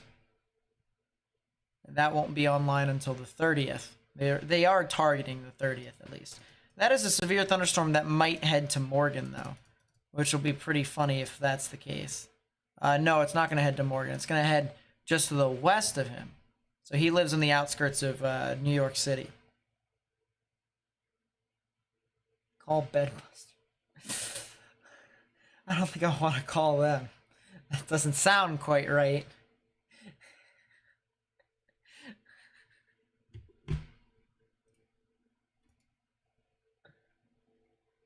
Something interesting in the Gaiman camera. That sounds fun. Let's go take a look. Let me take a look. Ooh.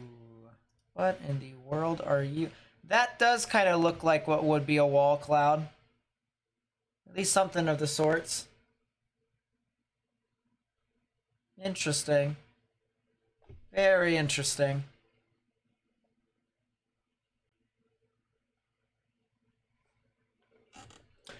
But yeah, I don't really anticipate too much to happen in DC. Are the Nationals playing in DC today? I don't know. Let's look it up. I know the Orioles are playing in Baltimore, which I am thoroughly hoping for their success.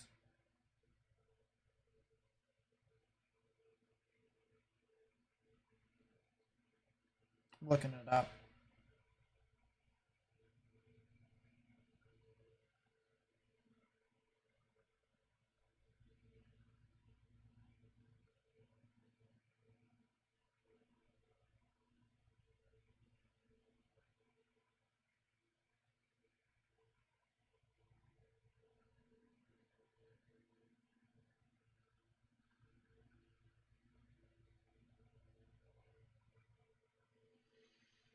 Why is the MLB app not working for me? This is... There we go. The Nationals are not playing today. No, they are playing. They're in Seattle. They are in Seattle. So that makes sense. Highest rated meteorology courses in the U.S. I thought that was Penn State. We looked at it with Penn State and it looked like they did. Penn State has a very good meteorology program. Very good. OU is good for severe weather classes because obviously they're right next to tornadoes.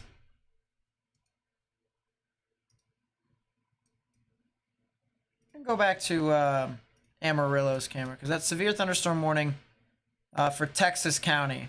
That's Texas County and Oklahoma is what we're currently looking at, and that looks like we've got some damaging winds within that, and it looks like, of course, we have a bit of a wall cloud here.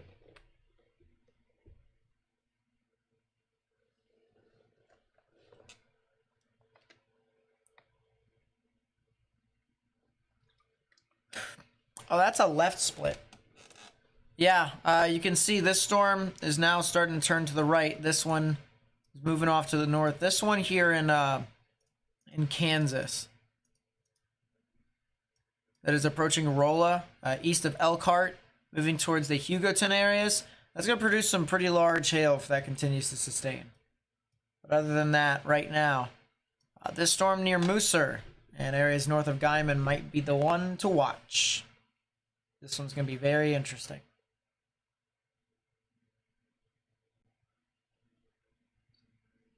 Go Jays, go. Well, we're 5-1 against the Jays this year so far, so consider. Jackets going to receive capital punishment. I guess so. I guess so. Ah, Tristan, you made it back home safely, I see. Nice to see you. So yeah, the Orioles are playing the Reds.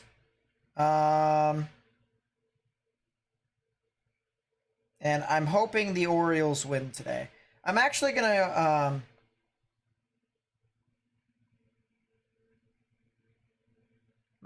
pull up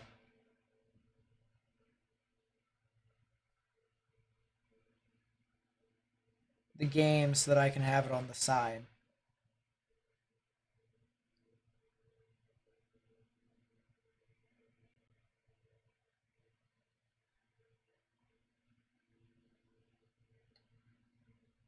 Rola's pronounced Rala?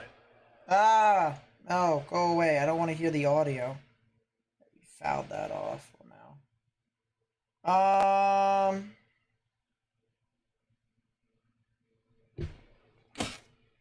Yeah, it's pronounced Rala.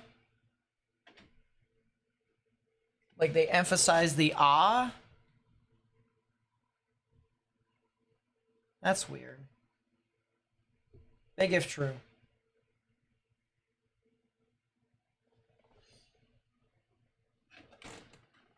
I need confirmation on that though to see if that actually is how it is. So if I can get more than one person to confirm that, then there you go. Because I've heard another town name pronounce it Rolla, but I've also heard it pronounced Rolla.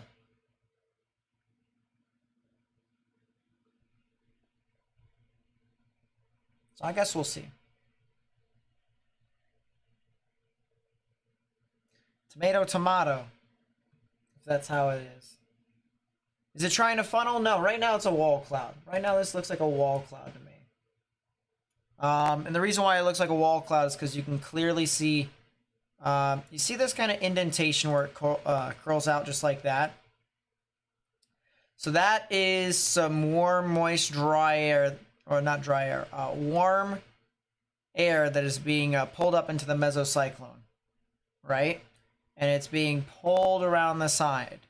And so we have spin, of course, and then we have that spin which gets concentrated right in there.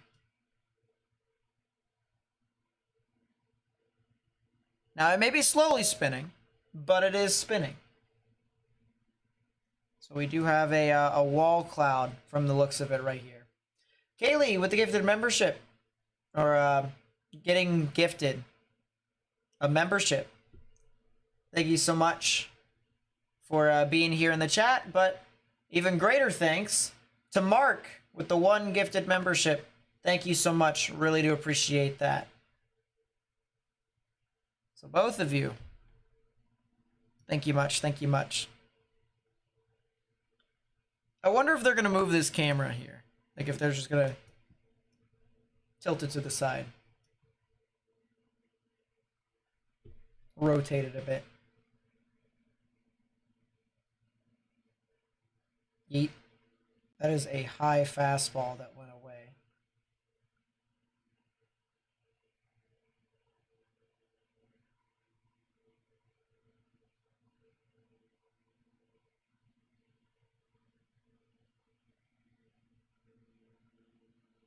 I am really trying to look at this wall cloud as best as I can and to try and see if there's any characteristics that scream tornado to me. I see these little pancakes right here. So you see these little layers. That kind of tells me that this is this also has a bit of capping inversion. But we also might have a little bit of streamwise vorticity with this as well. Orioles get out of the top of the first with 13 pitches in a 1-2-3 inning. And it'll be the bottom of the first with the Orioles coming on deck. So that'll be pretty cool. But, yeah, this is very, very interesting. And I wonder if this will be the storm that'll transition into the big wind risk. Because if storms start to grow up scale from that point, then of course, yes, we will be talking about, oh, they are going to move the camera. Look at that. Ask and I shall receive, apparently. Big brain. Oh, that's pretty cool, Wendy. That's really cool. Wow.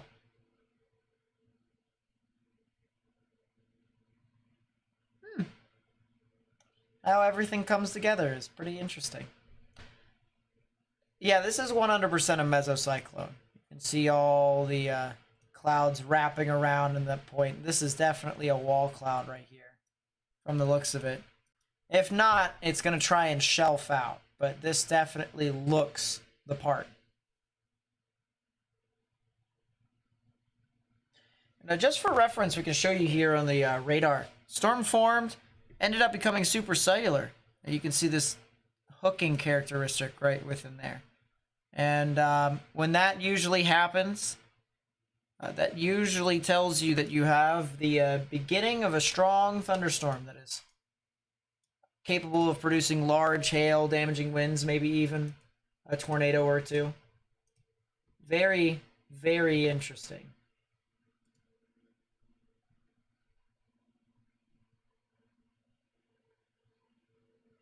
Oh, really?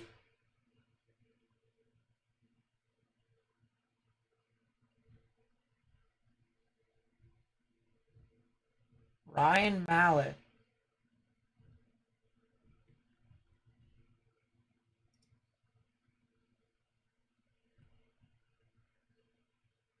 He drowned in Florida? Really? Oh, man.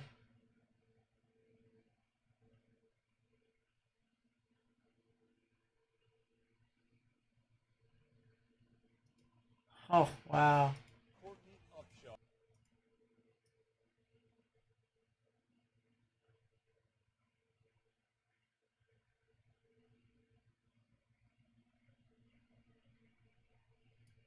That is so sad.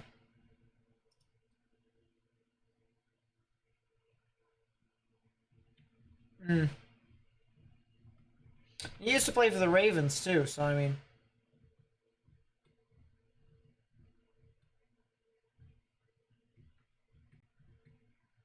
Wow, wow, wow.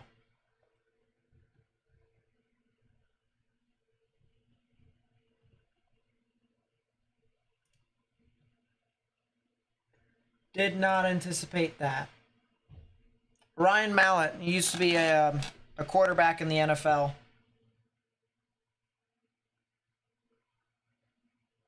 All right, I will, Martha. I will. Oh, Hayes drills it to center, but it will more than likely be caught, and it will. That'll be the first out. Coolio. We're starting on that leg. Do I think there will be a lot of wind in Oklahoma? Northern Oklahoma, to be specific. Yes. Real fan James. What's up? Good evening.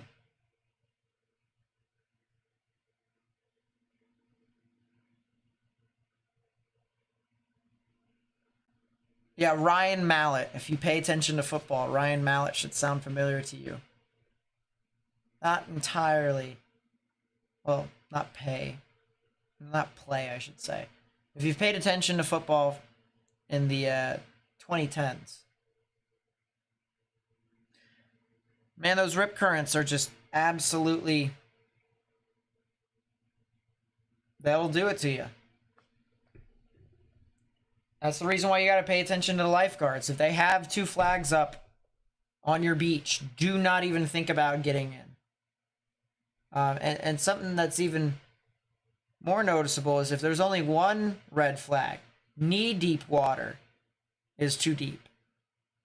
It's just, rip currents are just not something that you want to mess with. So, yeah, man.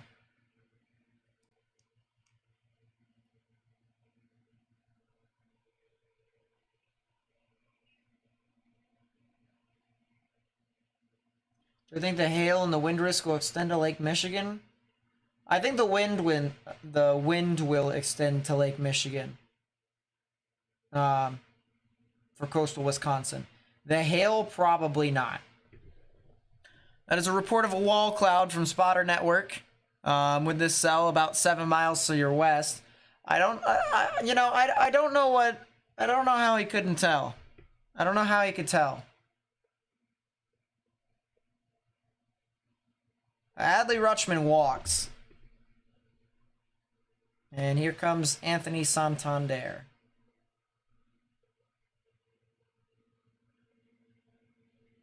But yeah, we just had a report of a wall cloud. I wonder what gave that away.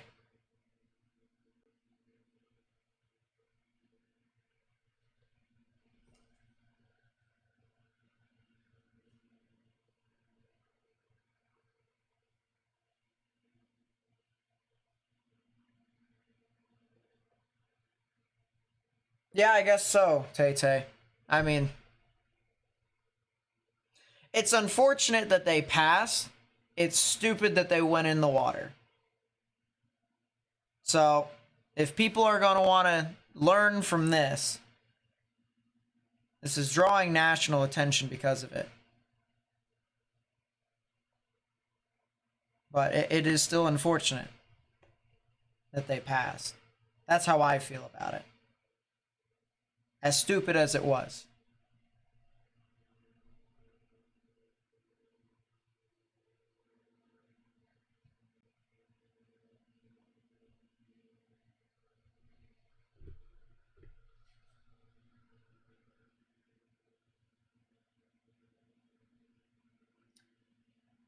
It is up high. Yeesh. Well, this wall cloud still is definitely trying to do things. I'll tell you what. I think my screen froze. I'm gonna refresh. Something happened with the screen. Yeah, that definitely looks like it. That over the right might be something. Is that a funnel? It's hard to say if that's a funnel or not, but there's a lot of scud with it. Why? I don't think Adley Rutschman's very smart. Millersville University is installing a radar. I did hear about that.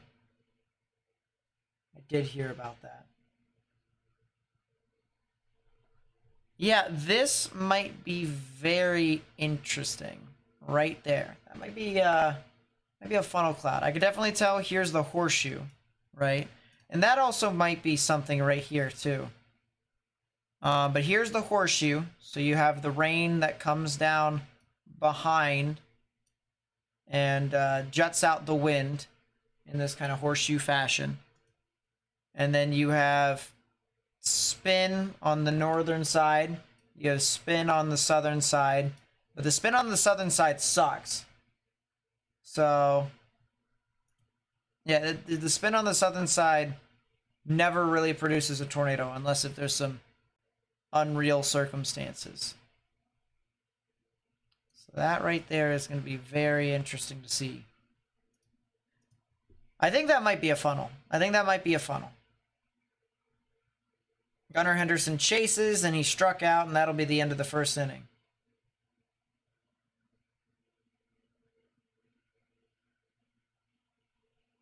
That is an interesting lightning strike.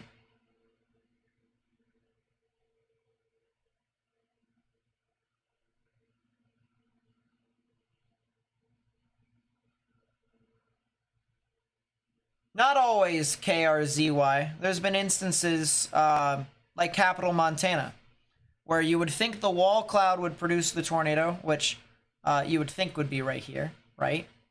But you'd have rotations that actually spun up out on the leading edge of the horseshoe. So it really depends. It really depends.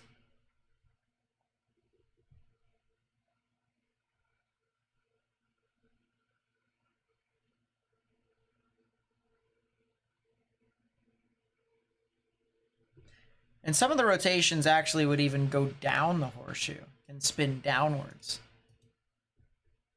Like some of the tornadoes that had off of it. Weird stuff, I'll tell you what. But it happened. So you just gotta take it as it comes.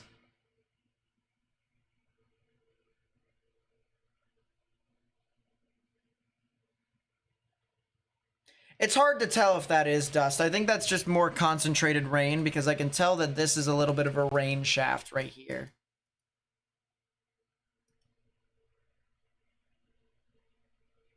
I can definitely tell that's rain of some sort. It would be great if they moved this camera again. It would be nice.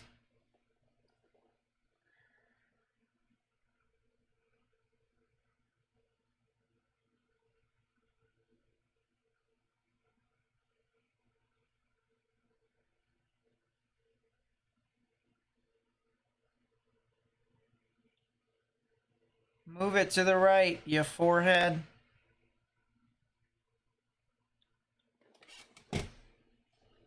What does velocity say about it? We wouldn't be able to tell because it's going really far away. However, it does have a mesocyclone. So I guess that's the only thing we'd say about it. Also has golf ball sized tail. Oh, they're moving the camera. Thank the Lord. That tells us absolutely nothing. This is not it. That's not a funnel. This is Scud. And this is RFD surging right here. So you would want to pay attention in this area right there, if there was anything. Or right here, above the Scuddy cloud, above it.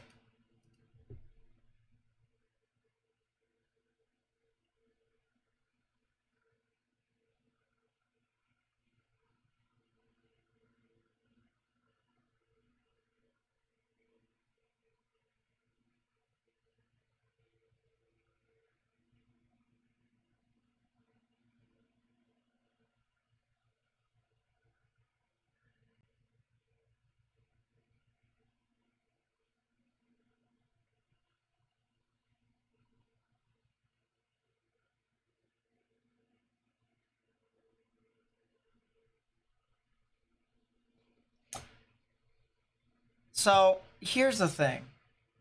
This back here to me looks very interesting. That would be something I would watch. Because to me, that might look like it's rotating. This, I don't know. This has merged with whatever Scud, and it has a tail cloud. So this might be a wall cloud right here. It does have a tail, which means it is pulling in moisture. It's also a lot of positive CGs, positive cloud to ground lightning here in this area as well. So this area is interesting, and this area is interesting.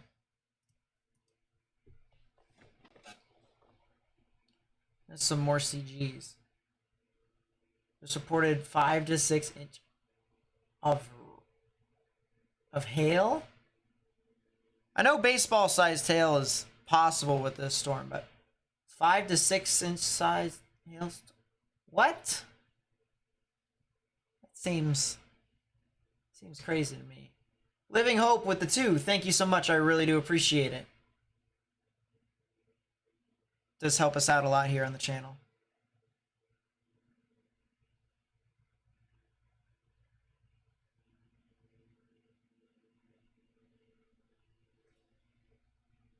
There's a hook echo on the South Dakota storm. Yeah, but that environment is kind of whack. So we'll take a look at it anyways. And it looks like a hook echo, but and it actually does have wind pushing about. It is a hook echo, but this is a lot of wind that's surging within this. So if there is going to be a tornado, it'll be a spin up on that leading edge of the hook once again, but it won't be anything super sustained. The view field is going to have to watch out. So here is the aforementioned hook. And you can see in the velocities, a lot of green, a lot of blue that's surging towards the radar. That tells me that we've got a lot of wind.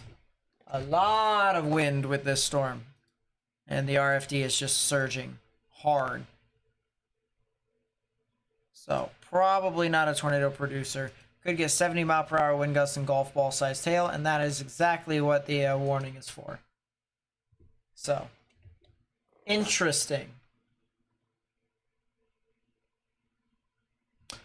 Orioles 1-2-3 inning against the Reds. It'll go to the bottom of the second now. Dust being kicked up under the storm. Let's see if I can find.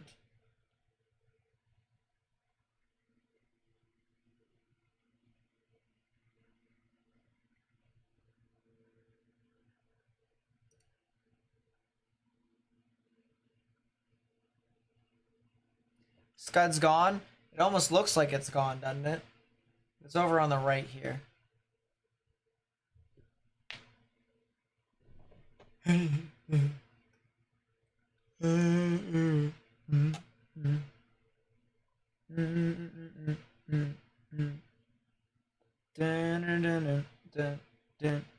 Yeah, I would move the camera over to the right again. If I could, I would have the wall cloud centered on the camera the entire time. And every minute it would just like adjust to kind of move over. That would be what I would do. It'd be nice if they would move the camera. I think the camera operator is drafting off of your feed. He seems to move it when I mention it. I'm gonna mention it now. Move it, please. That is some dust that is being swirled up right here. It's some dust. But I doubt that's a tornado. I think that's more of wind. Wendy with the 2. Thank you so much. I really do appreciate that.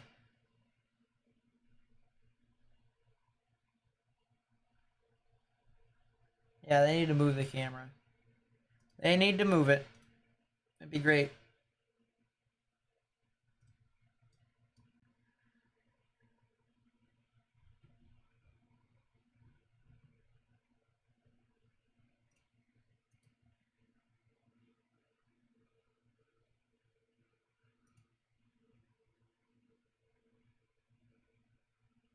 If I could be any cloud type, what would I be? I don't know.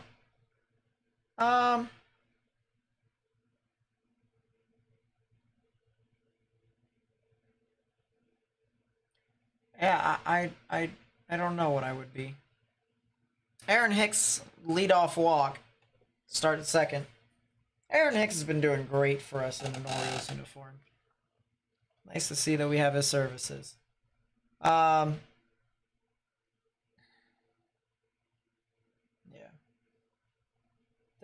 Did they update the enhanced risk to a moderate risk? Yes, they did. Yeah, I don't know what I would be as a cloud type.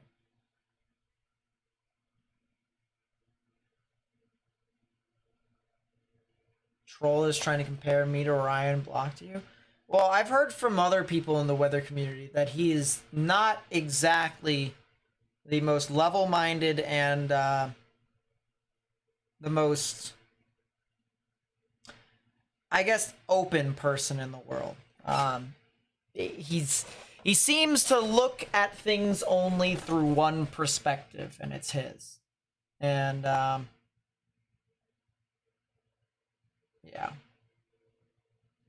It's just, he definitely has a bias. And he refused to think that he can't do anything else but good. Which is so stupid. I'm gonna be honest with you. No one is all high and mighty.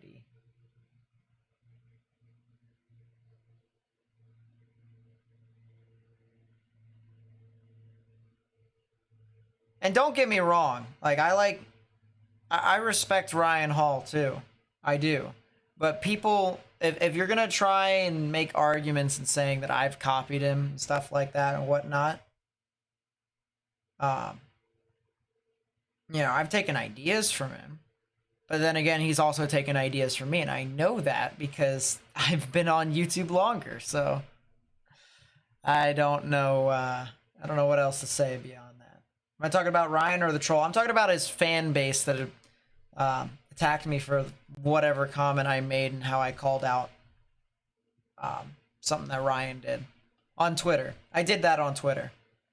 But I'm going to, of course, I reap what I sow. I reap what I sow. I'm not going to complain about it because I technically asked this. I definitely asked for it. But, yeah. Well, if they're not going to move the camera. Oh, they moved the camera. Never mind. It's just the thing froze. I'll show you guys what is happening here in a bit, and I'll describe it for you in its entirety as well.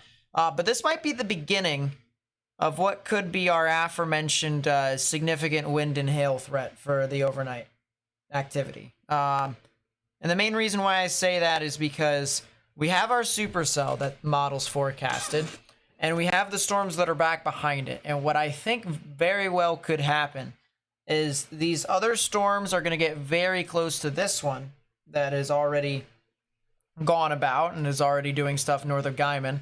And I think this line could end up making this storm grow upscale. What a upscale essentially means is it transitions from more of a cell, a thunderstorm, a singular thunderstorm, and it gets put into more of a widespread wind risk. And usually when you have a lot of stuff aloft that is concentrated within a supercell, that all has to fall down eventually. So your updraft within a supercell starts to kind of fail a little bit more. And in turn, what goes up must come down. And yeah, because of that, you get a lot of significant wind and stuff like that. So, Westberg pulls it to left line. That'll go for a base hit, maybe even extra bases. Hicks will go to third. Westberg will try to dig for second, but no, he will not go. He will go for first. And that right there is a single for Jordan Westberg. Question is, does Ryan Hall actively encourage that behavior? I don't know. I think I remember something about him condoning it way back when. But now when people just say stuff about it, criticism and stuff like that, he kind of just laughs it off and just let his fans, attack other people. And it's not just me, although I've defended myself pretty well. I'd like to say I have at least. But, all right, we'll describe what's happening here with this current live view, because this is pretty interesting. And you can see we're on the back side of the horseshoe now. So once again, we have the body of the storm with all the rain. You can clearly see all the rain right in here. So that's the body. The storm takes all the rain and pulls it around just like that. So we have a lot of wind on that southern side. And that wind punches through the middle portion of the horseshoe. This area right here, just like that. It ends up creating a bit of a whirlpooling effect, so you have rotation that spins like this, and then you have rotation that spins like that. And the one that is on the one that spins to the spins on the left side of the whirlpool, so this one usually is the one that is pretty dominant. That one actually produces almost all your tornadoes. Orioles have scored. I don't know how they scored. I think it's an RBI sac fly. I don't know from who specifically, but Hayes is in. Westberg's still at first. We have 2 outs. Mateo's batting, so that's cool. Oh, Ryan McKenna with a sac fly. Okay, that makes sense. But, yeah. That's what we got with this storm. Really interesting complex. This right here might be something to watch. That. As well as that. But other than that,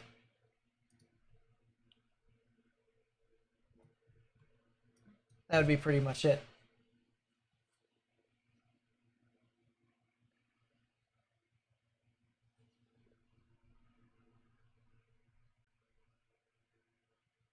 I would like to say the fan base that we have. I've done, or at least I've tried to do a really good job at building a good culture of not only tolerance, but of trying to get people to understand the correct way of how to interpret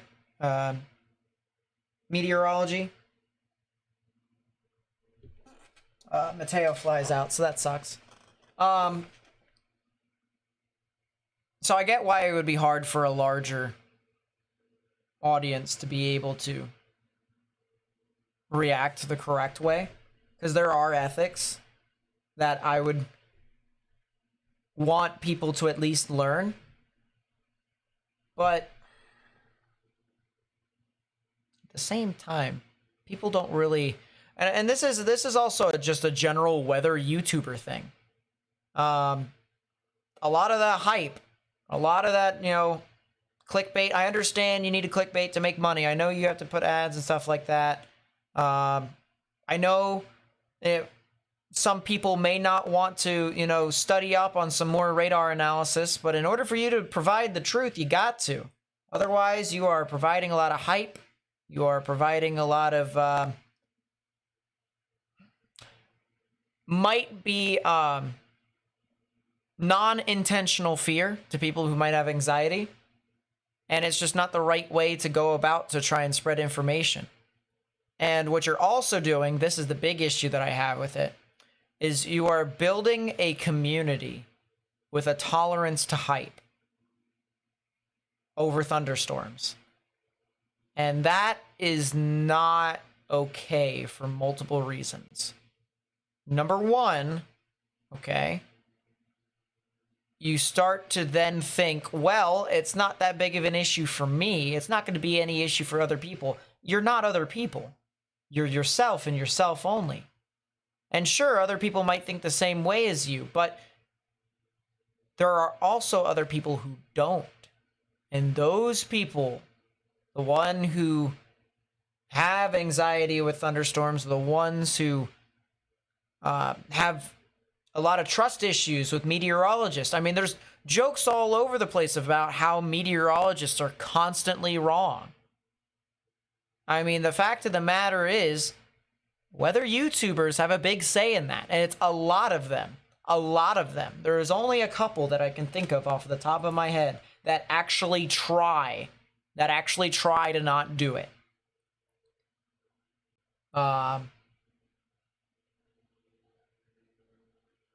So it builds a bad culture of how you're supposed to react to thunderstorms,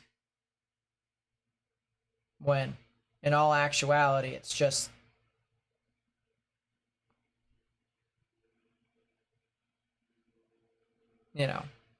people getting too excited over things. Don't need to. But it would help if it would help if other weather YouTubers, all right, and you can quote me on this. I can be an enemy of the weather YouTube community. I don't care. I technically am already. It would help if other weather YouTubers, if they are considering YouTube as a profession, to actually, and this doesn't have to be through college either. You can look at papers, like research papers from other college students that research. It would be nice for you to actually research on the topic that you are talking about. Because in my honest opinion, there are a lot of weather YouTubers that don't actually know what they're talking about. They might sound like it, but they don't. And it makes me so upset every single time that we have a lot of misinformation off of people that think they're smart, but they're not exactly the most polished thing in the world. So that's my 2 cents. That's my 2 cents. And of course, I'm not perfect either. I definitely am not. I've messed up a couple of times on stream. You can probably pull it up. But fortunately for me, and I do watch over a lot of my streams to try and see if I can do some things differently. I would like to say I've got a good track record of accuracy on this channel. Is this a funnel or another tail cloud? It's hard to say, but I'm pretty sure that's on the southern side of the horseshoe. Or at least I think it is. Is this still the horseshoe right here? Or has RFD started to surge into the horseshoe? It'd be nice if this camera was in front of the storm, wouldn't it?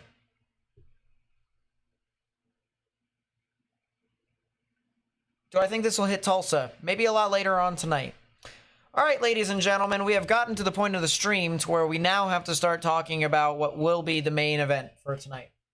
And this is where we're going to want to start spreading information, all sorts of stuff.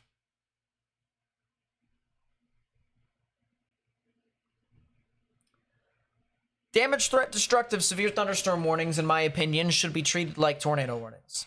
They should.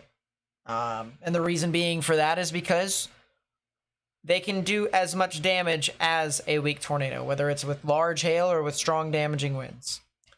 And so when you have those things that have been warned for, you are going to want to actually heed it. And we have 2 damage, threat, destructive, severe thunderstorm warnings on our screen. You can see on our legend at the top, we have all sorts of different warnings. So this talks about the tornado warnings and stuff like that. The further to the right, the worse it gets. You can see on the right, destructive SVR. SVR stands for severe. And that is the highest level of severe thunderstorm warning that you can have issued. And that is a new tornado warning, so why don't we just listen to that too? Tornado warning for West Central Beaver County in the Panhandle of Oklahoma, Northeastern Texas County in the Panhandle of Oklahoma. Something about treating damage, threat, destructive, severe thunderstorm warnings like they're tornado warnings. Yeah, I mean, there you go. It's this cell. This cell right here that we are watching has a tornado warning on it. And I'll move my camera over here so that you guys can see what's going on with it. But that is a new tornado warning. That is a new tornado warning that has been issued for Texas and Beaver counties here in the western panhandle of Oklahoma. That will be in effect until 7:30 p.m. Central Daylight Time. So if you guys live in those areas, specifically near Adams, Optima, Booker, or not, that's not Booker, that's Hooker. There's an icon that's in front of it that I need to turn off eventually, if I remember, of course. But Optima, Hooker, Adams, Boyd, and areas north of Hardesty, as well as areas near Baker and Turpin. If you're near those areas, you need to get in your safe space, underground or lowest innermost part of your building. Might want to look to South Dakota. I'm pretty sure you meant want to look at South Dakota. So let's take a look. Now that is a supercell south of Wall. That does have some rotation. It does have a mesocyclone. So that one also might go tornado warned. Fortunately, there's not a whole lot of people that live in it. I'm going to be honest with you.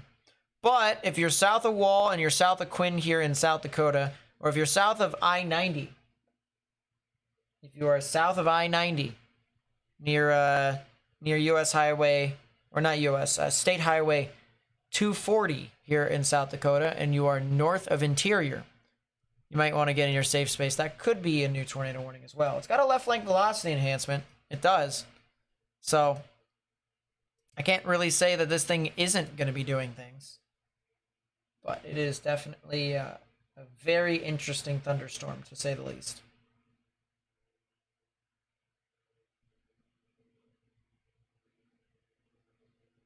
All right, let's go back down south to the actual tornado warning. Let's go to that.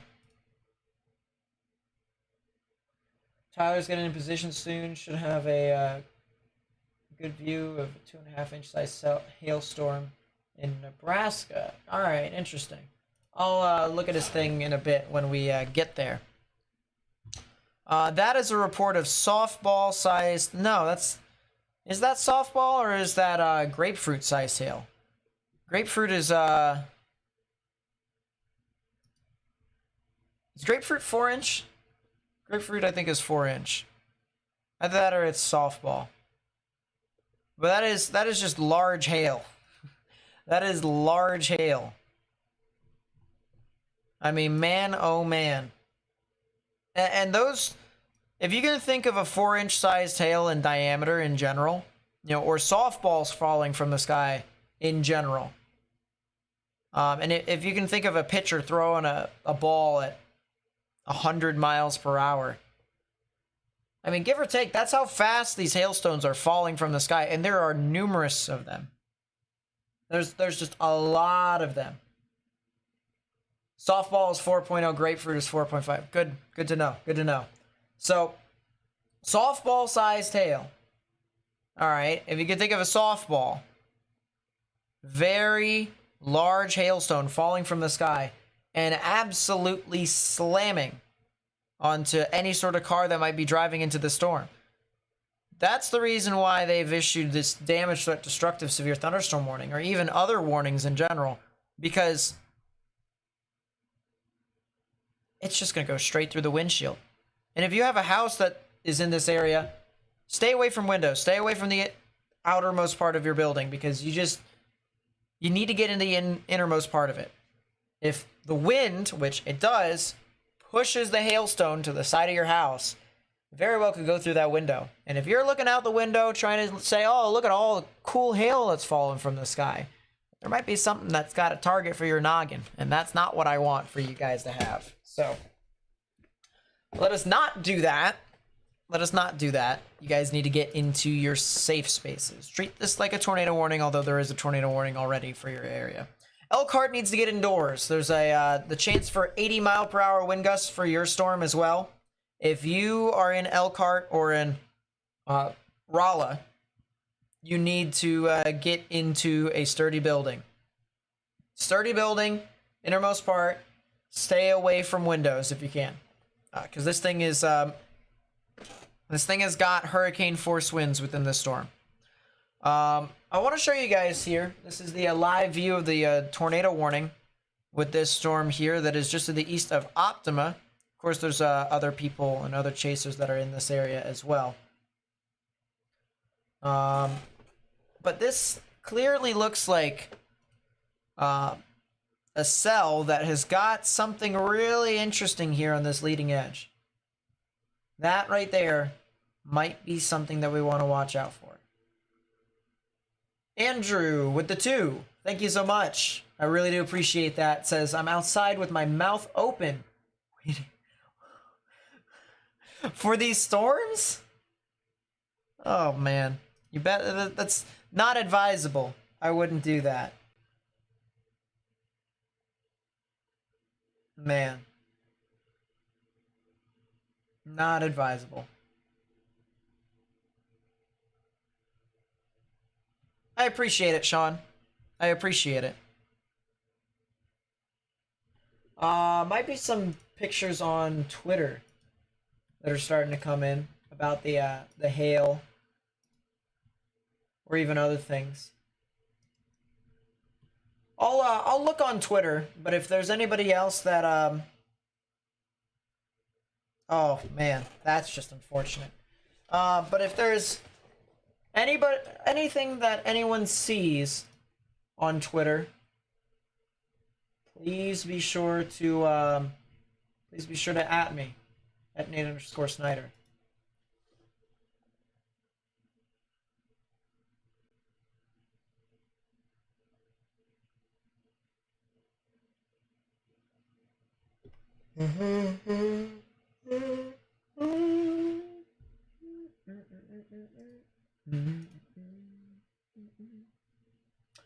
By the way, we're only a couple subscribers away from 40,100, so I really do appreciate all the people who have actually subscribed and even shared the stream to help us expand our coverage, expand our community. It really does help us a lot, so thank you so much. Getting hail now in Elkhart? Yeah, as I said, keep staying inside. Don't sit near your windows if you can. If you can try to go away from them, get in the innermost part of your building. That would be preferred.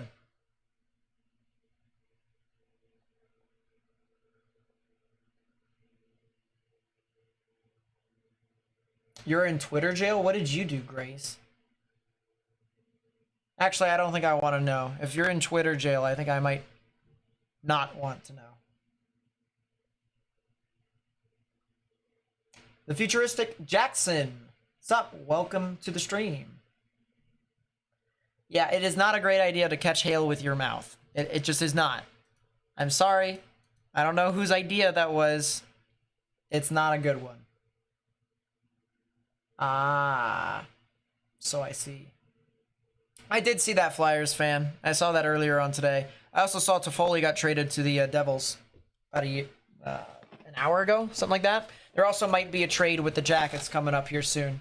Been hearing rumors about that. Don't know who's connected with it, but I do know that someone got moved apparently.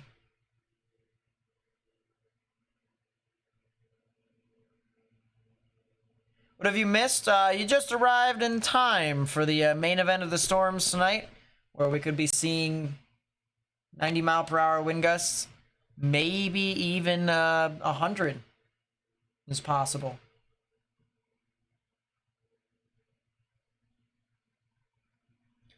But yeah, this ZDR right here, this is a really nice updraft, ZDR column. You can see if you go up with height, you can see it's still there. At the surface, we're looking up about, oh, this isn't the surface, but we're looking up really high up in the sky.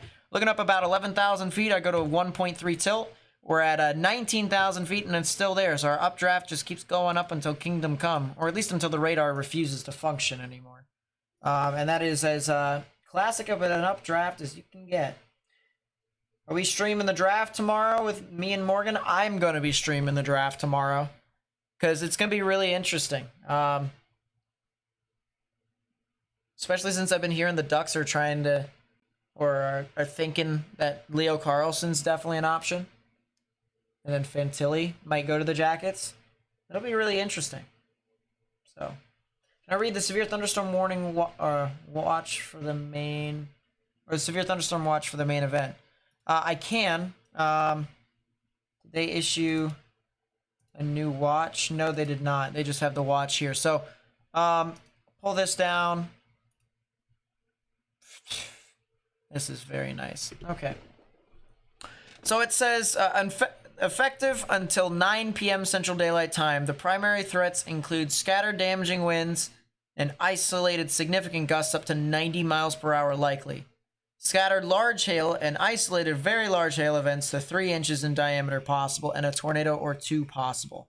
This is for far southeastern Colorado, southwestern Kansas, far northeast New Mexico, the Oklahoma Panhandle, and the North Texas Panhandle. So that is what this is here for.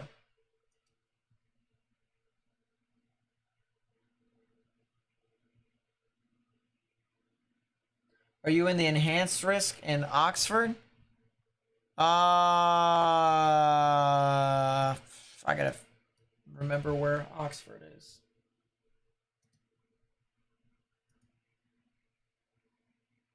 Got him. Sheesh.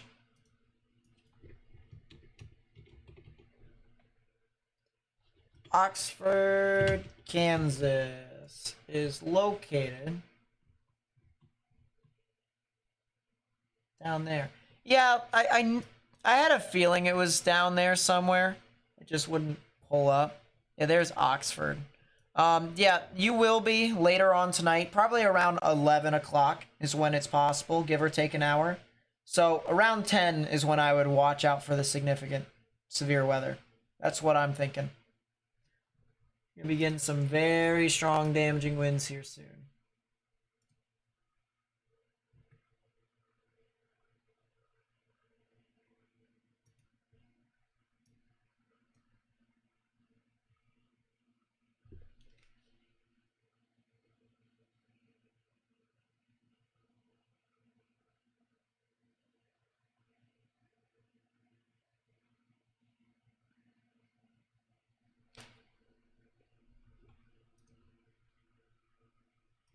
What's up, Anish?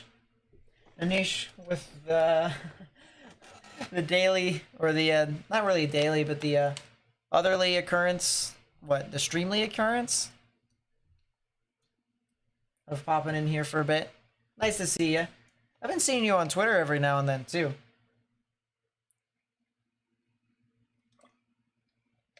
Nice to see you. Nice to see you.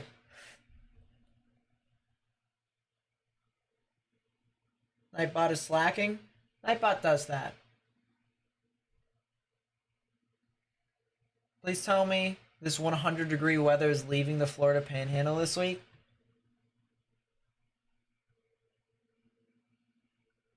Unfortunately, I don't think it will. Let's take a look. We might as well. We have a little bit of time. Just a little bit, though. Surface temperature.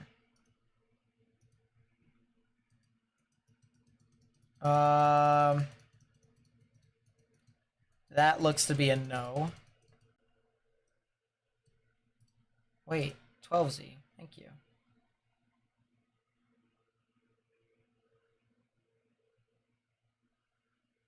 The answer is not anytime soon.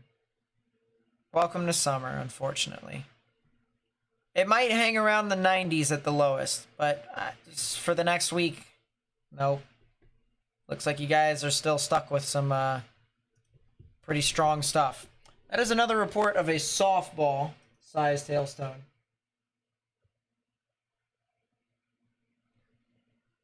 All right, let's take a look at the storm chaser that we have.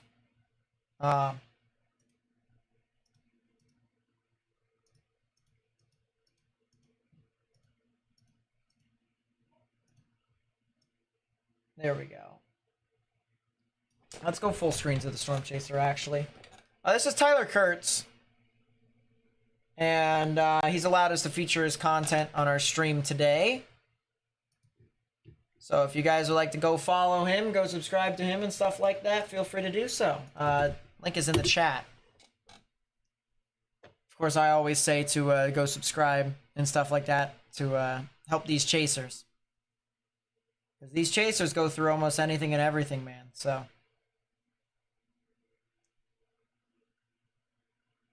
it is good to do so. But man, oh man, does he have a heck of a view. If I do that, nah, let's go back to this. I think what I might do is I might do that. There you go. Yeah, and even though it says not for broadcast at the top right, I did talk. And I did give him $35, which is what he asked for. I also told him, I said, if he needs gas, let me know.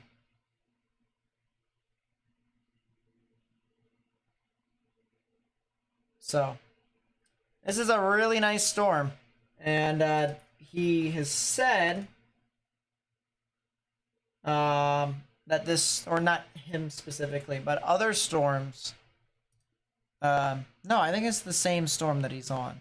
Let me move this radar down. Yeah, it's this storm that he's on, I believe. This is a damage threat destructive tag for softball-sized hail as well. So, wow. More significant hail. Might be good for us to use North Platte. Nah. I take it back. We're going back to Cheyenne's radar. But this is a significant storm that he is looking at right now. And if you're in Llewellyn, guys might want to get indoors. Guys might want to stay away from windows. And you might want to get into a sturdy building with that too. Because there's a very good chance that that storm could be moving through your area. I mean, I don't know what else to say besides just, you know, take it seriously. You do not want to wait. You do not want to wait for the storm to get there.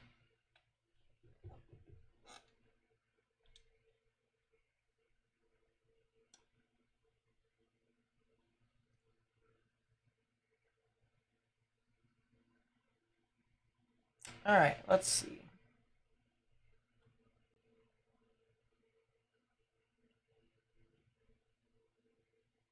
Says enhancers for Springdale, Arkansas. It's clear, beautiful with slight breeze. Yeah, it'll happen late tonight, like past midnight.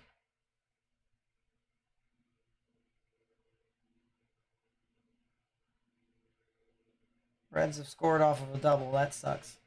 So it's now tied.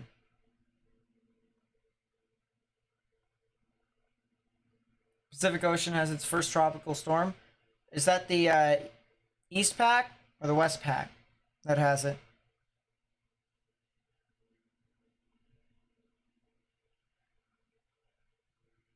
What's behind the extreme winds? Is it associated with the high Cape values? No, excessive amount of dry air aloft is your cause for this one. So you can thank some of the wildfires from Canada, because there's a lot of dry air and smoke. That's going to make this thing go really crazy.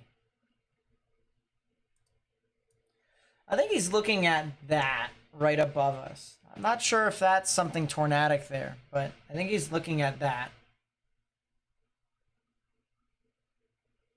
Hawaii is pretty cool. I went to the Big Island and Oahu. Loved the Big Island. Big Island to me was so much better than Oahu. But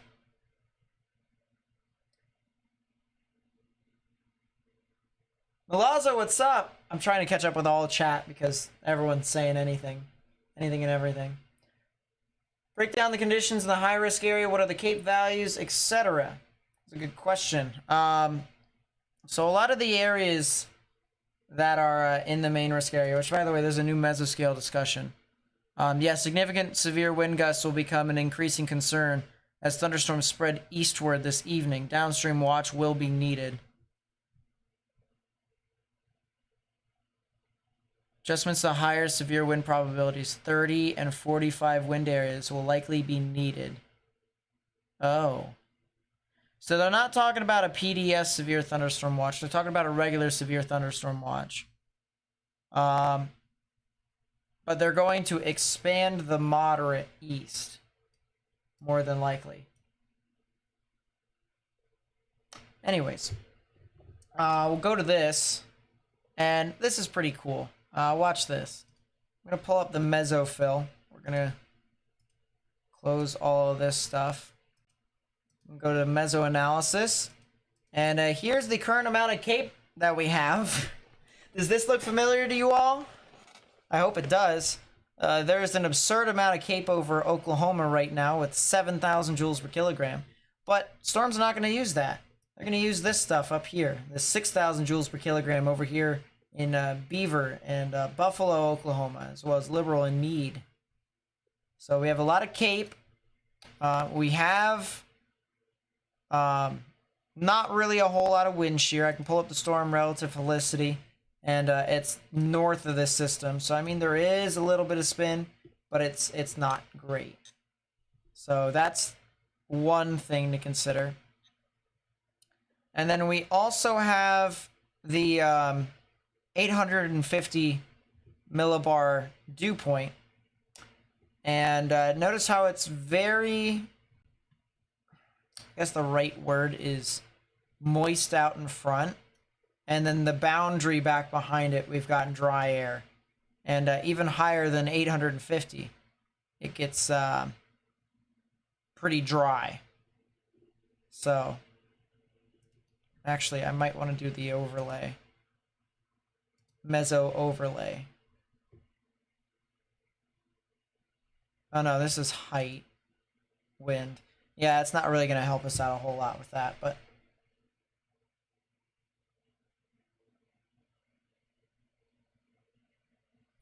yeah, point being is we have pretty strong environment, pretty volatile environment. All right, let's go back to the tornado warning here. This thing has been moving very, very slowly. And that's because it's moving southeast at 30 miles per hour. So this thing is moving a bit slower than your typical county road.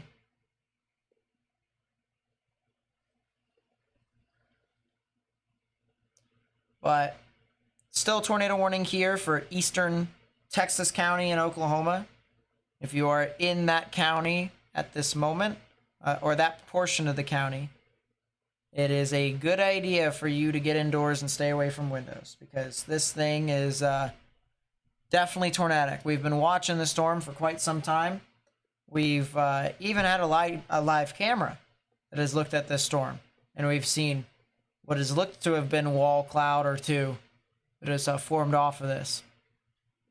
And this thing definitely has a shot at trying to produce a tornado, but I guess we shall see. Was that actually a funnel, Evan? If that was a funnel, then that makes sense.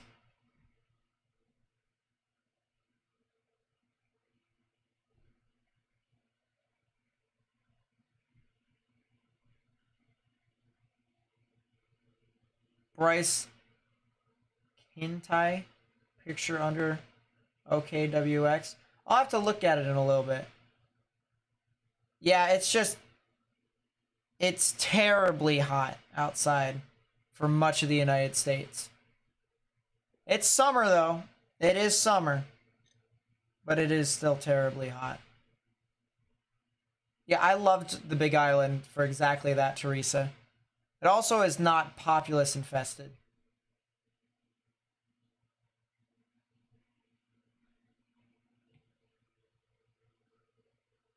Yeah, I would have to agree with you on that, Grace.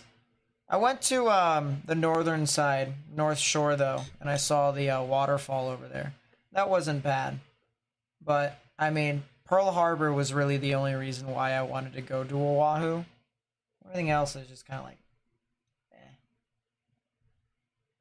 meh.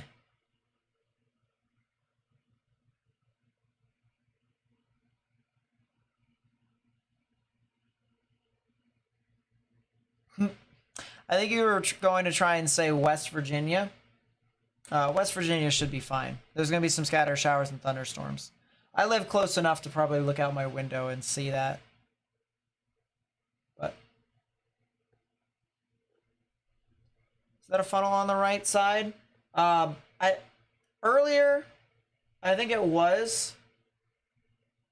He's got a National Weather Service employee in his car, and it is. So earlier that was a funnel cloud. What we were looking at. It's hard to tell if it was a tornado, but I believe that is what we were looking at earlier.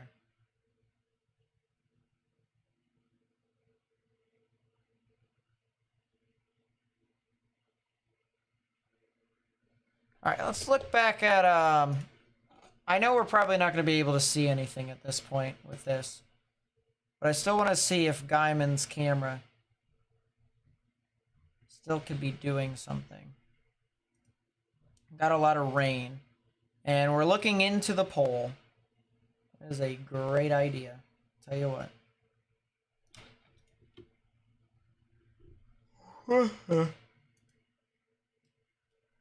We'll go back to Tyler's view.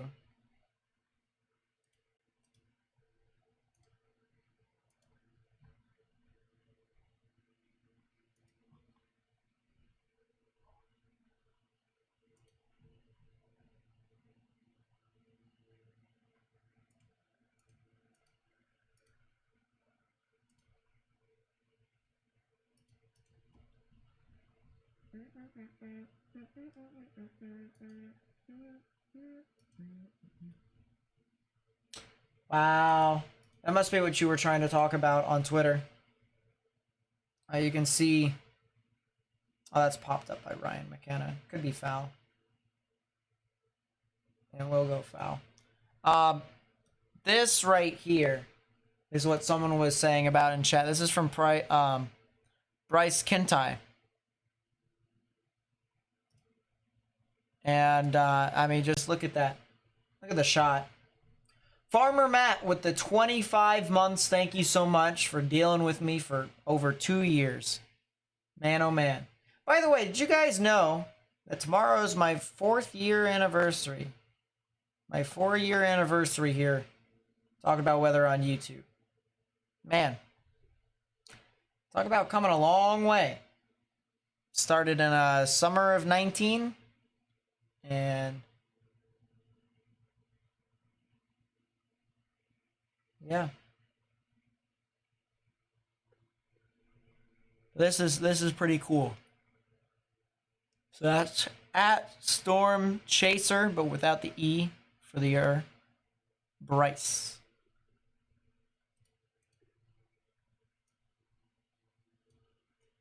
Put that back over here.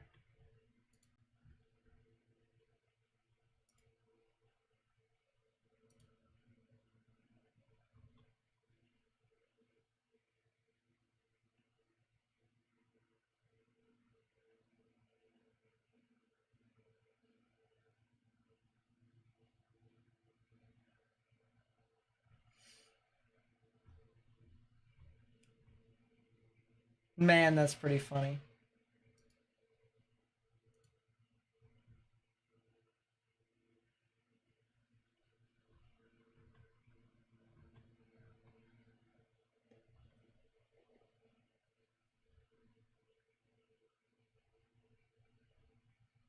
Tom Wilson is not on the trading block.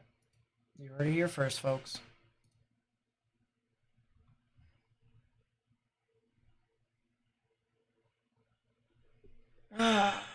Which area thinks gets hit the worst tonight? I'll tell you what, if you're on the border of Kansas and Oklahoma, you're not going to have fun tonight. You are not going to have fun. That is lined in the left by Westberg, and Westberg's got his second hit. Jordan Westberg is raking as an Oriole.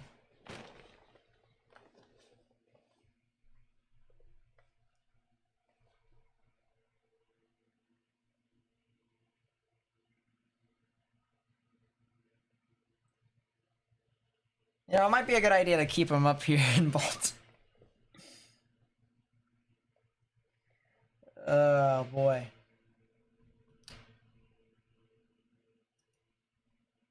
So we still have this warning here that says damage threat destructive, right? This warning right here is now downgraded, although it still appears as a damage threat destructive. It has been downgraded to a damage threat considerable severe thunderstorm warning. Same with this one too. So technically, we only have one true damage threat destructive severe thunderstorm warning, which is over in western Nebraska. That one is for that cell that Tyler is chasing right now. That also produced a funnel. So I appreciate all the sentiments and saying congratulations. I appreciate it. I've somehow managed to last this long without getting canceled.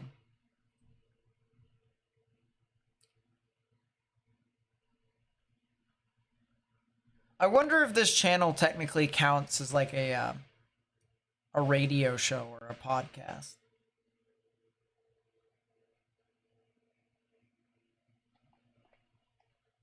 Oh, I definitely know where the time went, Joe.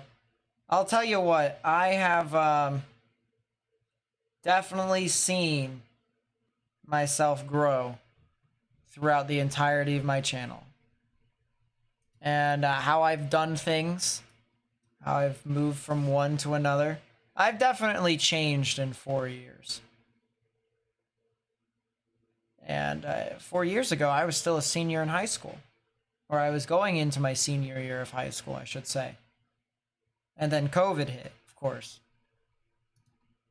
And that's when I was supposed to be going into Penn State, but then just COVID wrecked everything. And I was just like, I'm not going to college while going through COVID. It's not happening. What's Perryton, Texas looking like today? They'll be fine. They'll be good. You guys are too far south. What about Veneta, Oklahoma? Sure, let's take a look and see what's going on over there. You guys are towards the, you're almost near the, border of, Kansas and Oklahoma. So that might be something that you guys should watch out for. Excuse me. That'll be after midnight. So.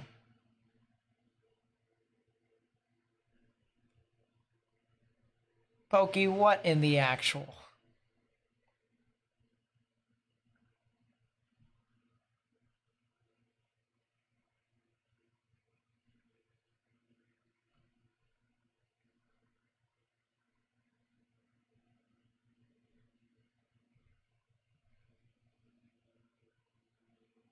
Is Oklahoma the most tornadic state? No, Texas is, because Texas is so huge. So, and then it would be followed by Kansas, I believe. Although Kansas has not done a whole lot as of recent, so I'm pretty sure it's Mississippi or Alabama.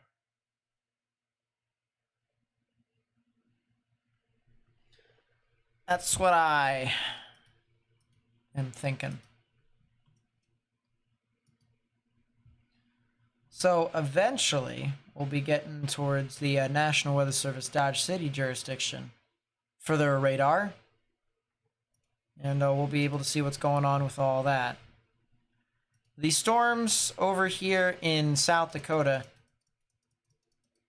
I guess they just refuse to get a tornado warning on them, because this one here looks like it's definitely going to try to produce a tornado.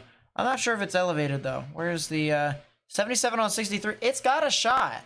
I don't know why they're not warning this for a tornado warning. They probably should, especially since this is riding along Interstate 90.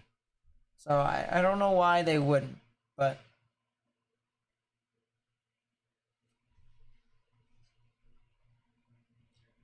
yeah, I mean, we got a clear supercell here.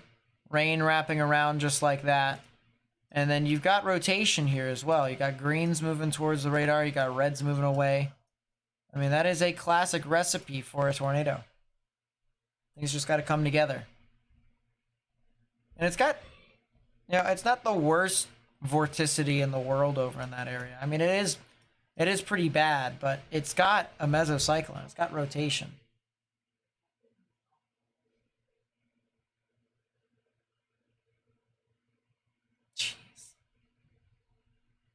I'm considering the following. That's what I'm doing. And this supercell up here even has rotation as well. It's not on the ground by any stretch. It's nowhere near the ground with its rotation, actually. It's pretty elevated. It's pretty high up above the ground. But it is still there.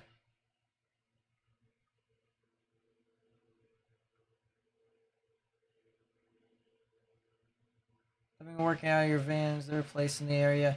St. Charles, Missouri. Go tomorrow to get out of the heat. Don't know if there might be possible cool bubble or something. Nah, there isn't. It's going to continue to stay pretty hot, unfortunately. Might actually get warmer, which sucks even more. So...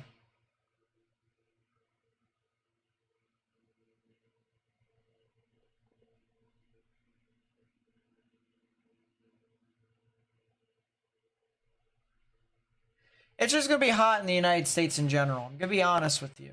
There is a lot of heat. I mean, this is summer. So I can't really say that I didn't anticipate this, but this is a massive heat wave. And I don't exactly think that we'll be getting away from it anytime soon. Adrian forms in the EPAC. That's good to know. I haven't really paid attention to the EPAC as of recent, but I am going to now. NHC, EPAC. Let's see what it wants. It says it's going to be a hurricane, and then it's going to go north into some islands here. Interesting. I might take a look at that in a bit. That might be interesting to look at, just for me to be interested in. Alright, this might be where we could start talking about the supercells that are... supercells are... or this supercell, I should say. This supercell might start to grow upscale. It is about to smack with the line here. This line is going to smack with our tornadic supercell. And when it does, this supercell might grow upscale. It'll take about 10 minutes to do so, maybe even 15. But when it does, we're probably going to be talking about areas near Turpin, Baker, Flores, Boyd, Forgan, Beaver, maybe even Liberal, Kansas, and Tyrone, Oklahoma. And then even further on into Beaver County, Oklahoma, Meade County, Kansas, Seward County, Kansas.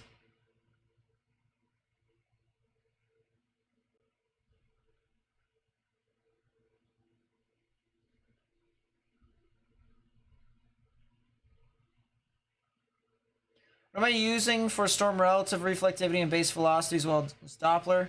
I use SPC, but it looks like I use something else. For radar, I use something called Gibson Ridge Analyst 2, version 3. So GR2 Analyst version 3. It costs a lot of money, but it works really well. If you don't want to pay $250 for a one-time purchase, I recommend getting something on your phone called either Radar Scope or Radar Omega. I personally like Scope a little bit more, but that's because I'm a little bit more of a radar nerd. If that's what you like to call it. And Scope gives you a couple more things to use to be able to interpret radar better. So, if you like that, go get him, Chief.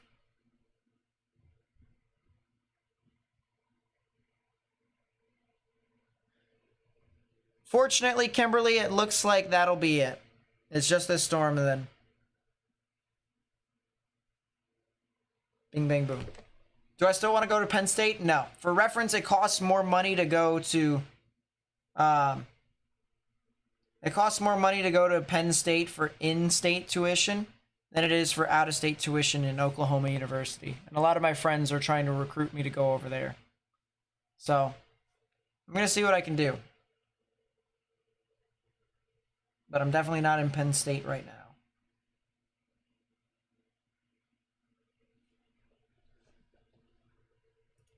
Penn State is a good program, very good program. It's just, it's not the most cost efficient. I understand everyone's going to go in debt at some point, but there's also such a thing as too much debt. Oh, that's pretty cool. They've got a dog that's chasing with them. And they're featuring the dog there. What the dog doing? That storm is no longer severe, apparently. The one that produced softball-sized hail. So that's an interesting take there.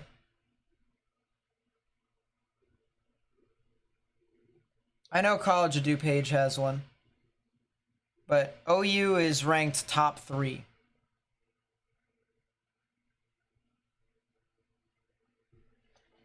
OU is ranked top 3. Penn State's technically not Ivy League. Penn State's in the Big Ten. But they're as close to Ivy League as you can get. They're as close to it as you can get. So I think Tornado Alley has been shifting east the last 10 to 15 years. I think the concentration of the tornadoes have. But it really depends upon what season you're in. When I mean season, I mean like month stretch. It really depends. It really does. We've got 2 different tornado alleys for a reason. And technically 2 more. But those ones don't count in my opinion. You have traditional Tornado Alley. And then you've got Dixie Alley. Which Dixie Alley is just... it's as intense as you can get it. But, yeah. Orioles escape. They escape the jam. Can I tell if a tornado is EF0 to EF5 just from radar analysis? Not quite yet. You can get a ballpark idea as to whether or not it's strong, but the enhanced Fujita scale, or the EF scale, is based off of how much damage it does, and we can't really tell as to what type of structures are underneath the tornado, as well as how damaged they are. So there's a new scale that's going to be introduced, I think is the right word, here soon by some people who are in the meteorological community. They're going to try and see if... oh, that's cute too. They showed the dog. They're going to try and see if that works better than the enhanced Fujita scale. And that might use radar as well, which would be pretty cool. That is a tall Echo Top. This supercell has been going. So we can get a ballpark idea of what the probabilities are. We can do that. We can also tell how fast the winds are within the actual tornado, or given a certain spot. But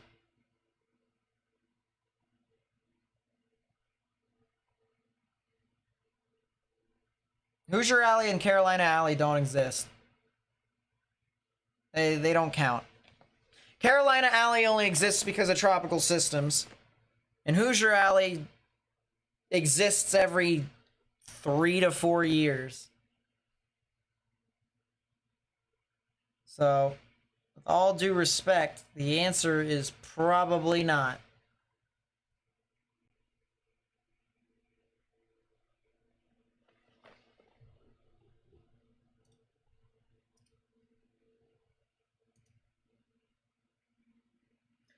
Bruh.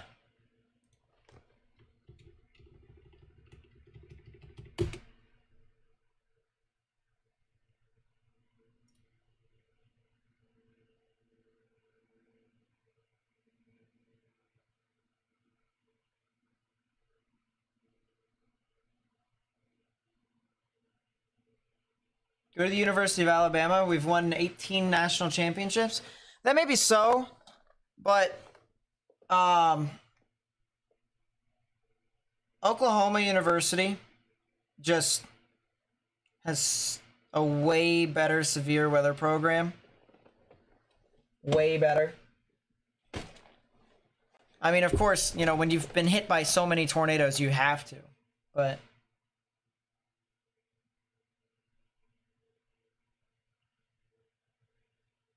still. Level 1 risks across Europe according to Astofx. No, that's about a marginal, maybe a slight risk. Tornado warning has now been canceled, or it actually expired. It is now just a new damage threat, considerable severe thunderstorm warning here.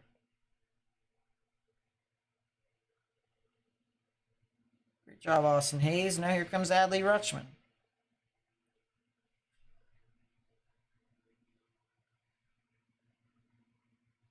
Yeah, I don't really care too much.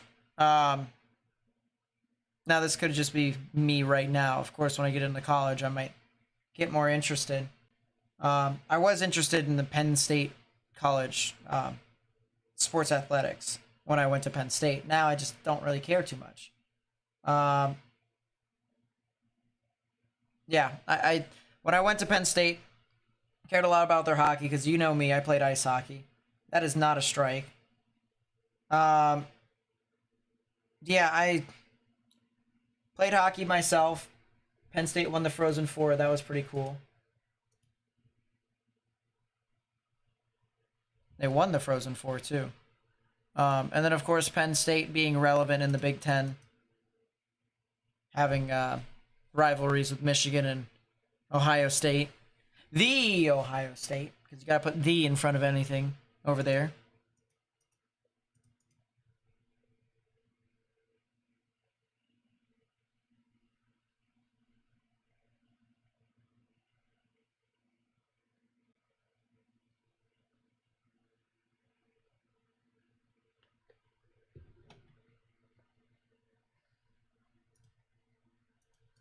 Man, there's going to be some strong winds.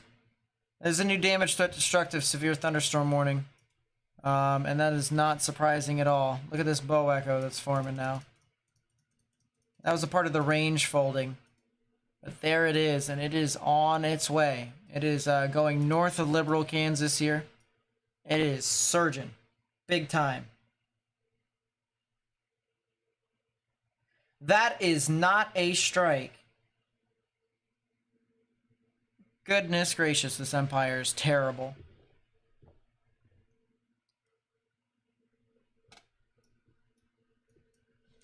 But yeah, we are seeing 99 mile per hour winds here at a mile above the surface. Why is that relevant? That's because that's how low the radar can look. So we're probably If we take a third away from that, probably about 60 mile per hour winds, and then gusts maybe higher of 80 within that. So I think you need to wake up tonight for the storm in Cassville, Missouri. It is definitely possible.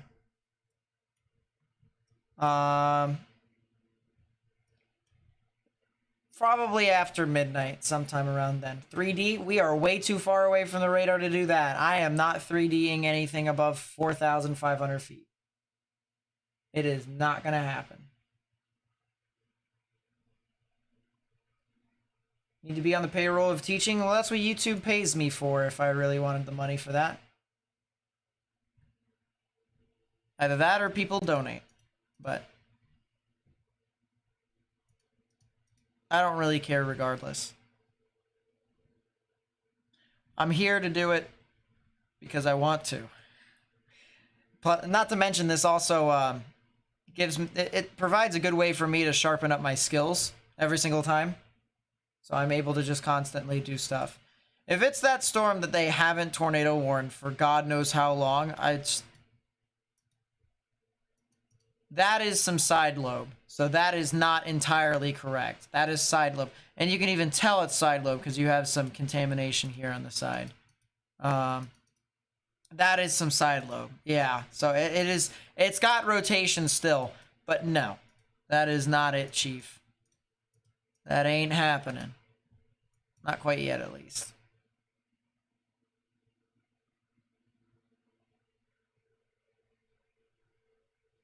Yep, what the dog doing? What the dog doing?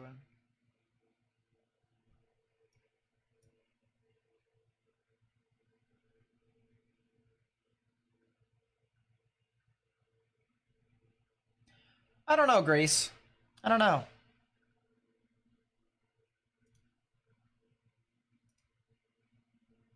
If I knew what most of these places were doing and thinking, I probably could, Oh, that ball is driven in the center. Hicks at the wall, it's out of here. McLean with a home run.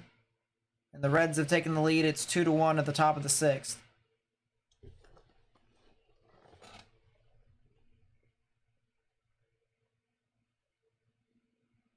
Orioles need to fix their issues. They've only got 2 hits the entire time. They've had some walks, too. Although this umpire is garbage.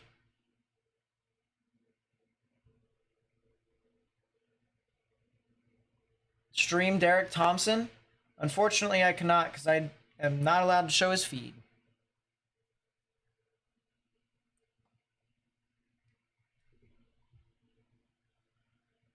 Or at least I don't believe I am.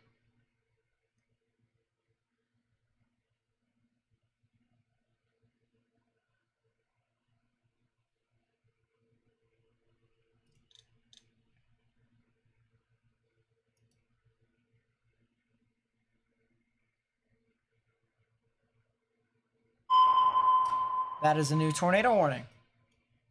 Tornado warning South for Dakota? East Central Jackson County in southwestern South Dakota. Figured as much. They finally have issued it after how long? Doesn't make a whole lot of sense, but it is a new tornado warning that they've issued. I don't know why they finally do it now, but oh well. If you're in the Kadoka areas, if you're over near Belvedere, if you're south of I-90 here in South Dakota, approaching the State Highway 73 areas here in South Dakota, you might want to get in your safe space, underground or lowest innermost part of your building. Can you use your YouTube channel as college credit at OU? No, I cannot. That is if I were to apply into OU. I don't think they care too much about that. Rangers are losing to the Tigers, upset in making. They lost to the Tigers last night, so it's not, I guess it's not that much of an upset anymore. But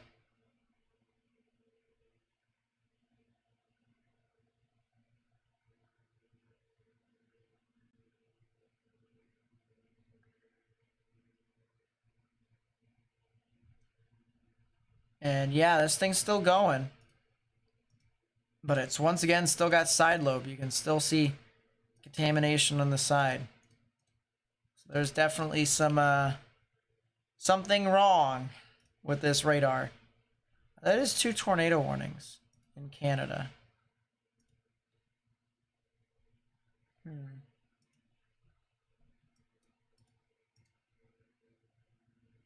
Capable of producing a tornado. Capable of producing a tornado. Interesting. Winnipegosis? That's a town name? So... Okay, Canada has some weird names. Once again, that is a tornado warning up there in South Dakota. I also, once again, want to mention we got some significant damaging winds approaching the towns of Plains, Sublette, Montezuma, and Meade here in Kansas. This is Seward County, this is Haskell County, this is Gray County, this is Meade County. And then eventually this could get to Ford County and Dodge City, although it'll probably go south of Dodge City just by a little bit, but we'll see.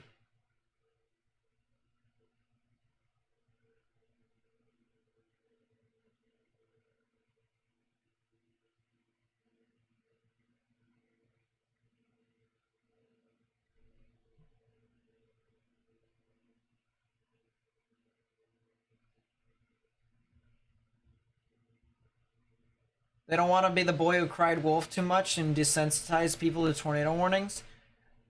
I mean, I don't entirely agree with that. The only reason why I say that is because if it actually has serious rotation, you know, you gotta pull the trigger. If it actually is doing something, you gotta pull the trigger. There's some instances where you can't just wait for the tornado to just form and then issue the warning, because then the people who get hit by the tornado are going to say that, well, we got no warning. So does it fizzle out before it reaches the Missouri-Kansas state line? I think it'll be not as strong as what it is currently now once it gets there. Probably have another 3 to 4 hours before we get to that point. Something of the sort. A chocolate lab named Weast. There it is. Yep, mahalo. Mahalo, Teresa. I have 6 chinchillas. I have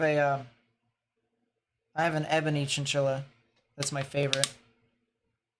So I guess if that counts.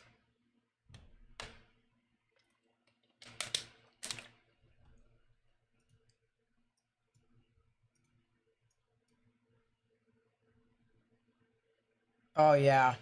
Man, this supercell grew up scale quickly.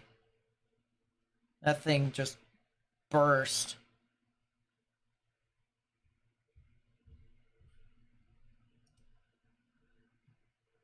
Might get something tornadic over here near Turpin and Flores as well as Forgan, with some strong damaging winds with that as well.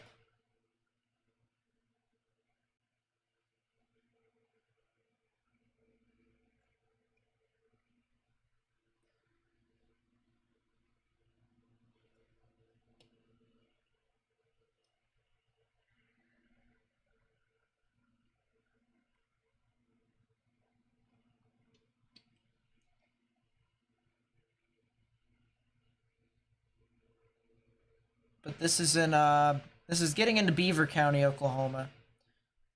That's Mike Scantling. That's Tim Marshall next to each other. Interesting. Well-known members of the weather community. I have no idea who some of these people are.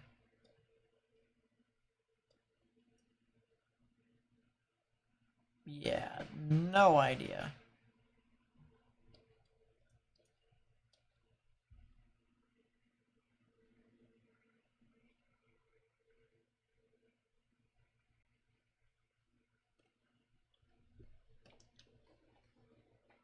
Keegan Aiken and Danny Coulombe are in the bullpen for the bottom of the 6th. Who are we supposed to report a tornado if we see one? Law enforcement. All right, you can call 911. You can say there's a tornado there. Or your local National Weather Service office.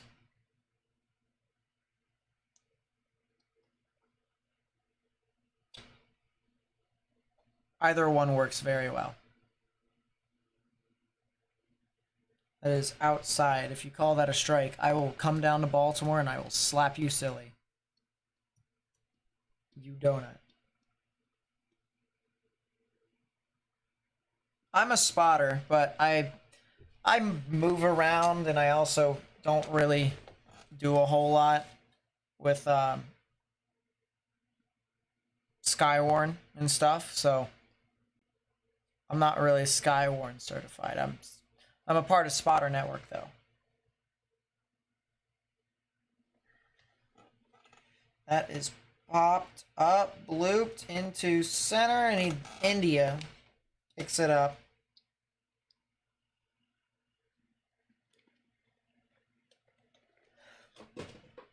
Tony, you need to get your head out of your rear. I'm just kidding. It's fine.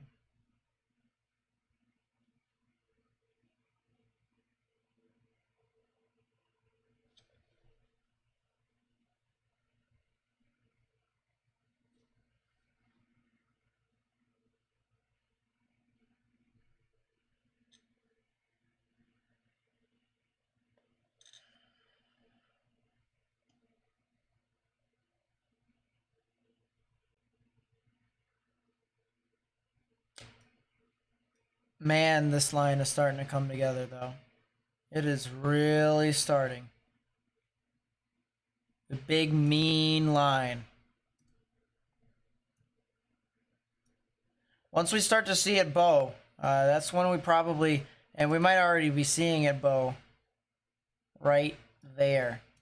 We might be starting to talk about maybe 90, 100-mile-an-hour winds could be possible here soon. Is this all due to a frontal boundary? No, it's because of a thunderstorm that decided to grow up scale. All these thunderstorms are growing up scale now at this point.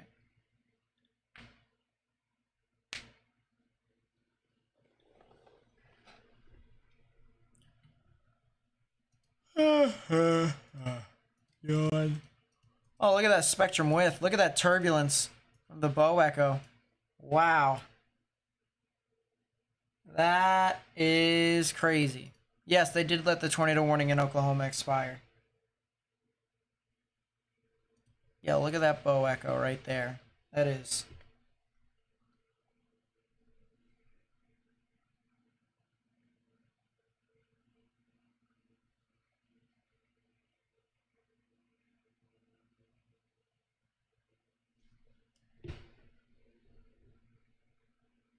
Man.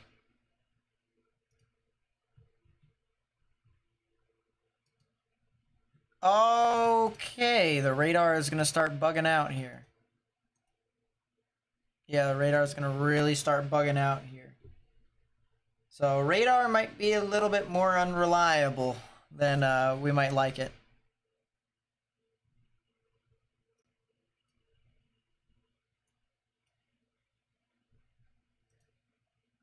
But man, oh man, this thing is really going.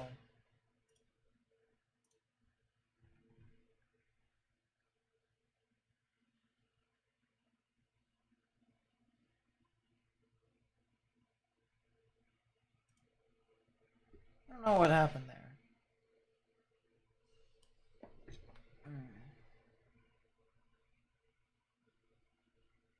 I don't know if the air quality is going to get worse for Indiana. The moon turned red today and it's so foggy. It's expected to be around the same. That's what I'm thinking.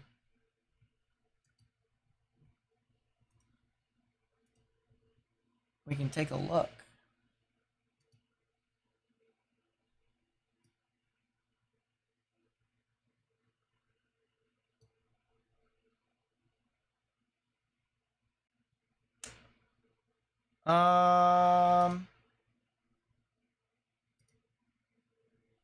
Particulate matter. Yeah, it's expected to stay around the same. It's expected to get worse over where I live. What? That's not okay. It's supposed to get really bad in Detroit. Yeah, it's supposed to get really bad in Detroit tomorrow night. And then it'll get really bad into Philly on Thursday. Wow. But yeah, quality is supposed to stay about the same. New severe thunderstorm watch? That is a new severe thunderstorm watch. Significant gusts up to 100 miles per hour likely. This will be in effect until 2 a.m. Central. Oh boy. Which probably means I'm gonna have to stay awake until 2 a.m. Central.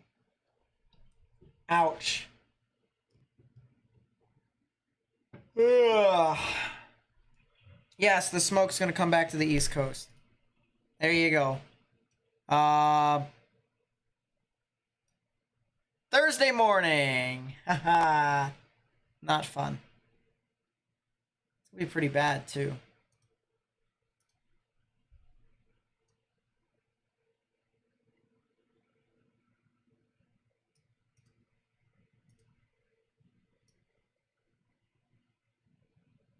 Yeah, this was the smoke right here.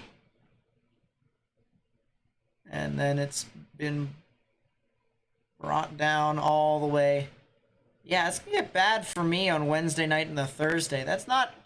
I'm not excited about that. I am definitely not excited. That is not something I wanted to see.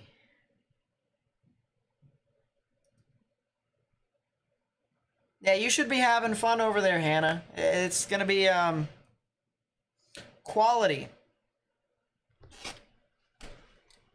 It's not gonna be quality.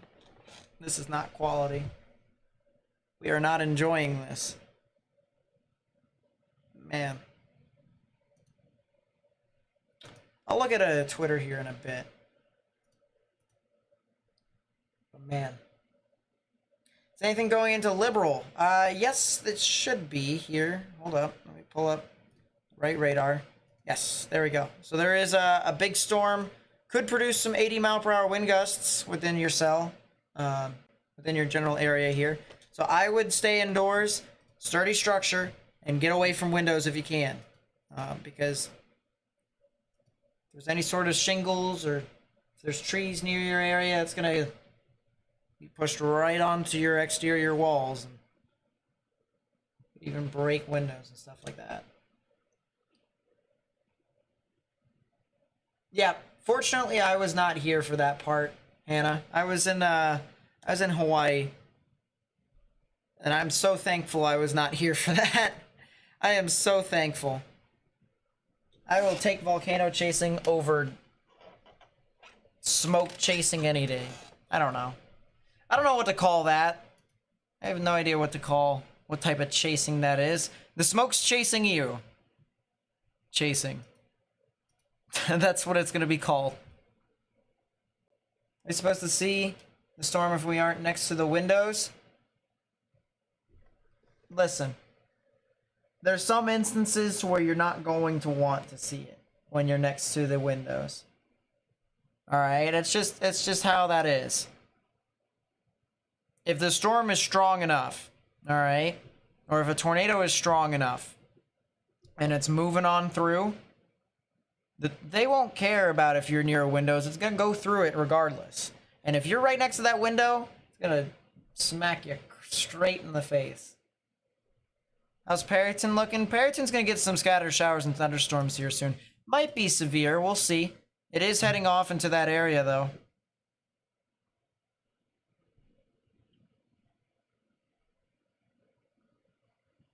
Chayo, what's up? Nice to see you.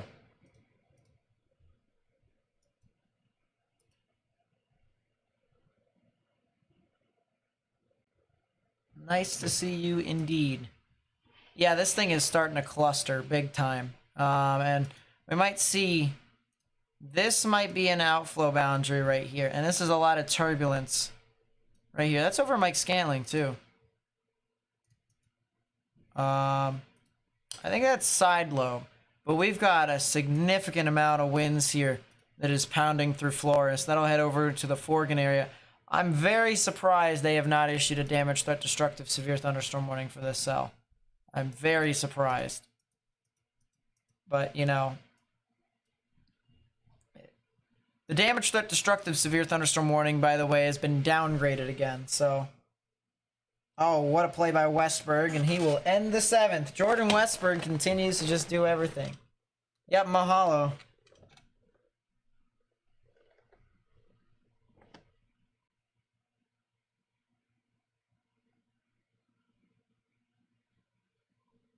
Said Wednesday and a Thursday for, like, the Philly area. Yeah.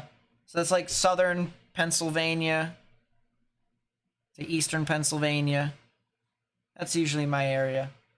I'm in south central PA.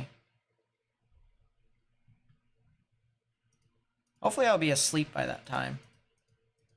I don't want to go outside and just see smoke. That'd be a little depressing.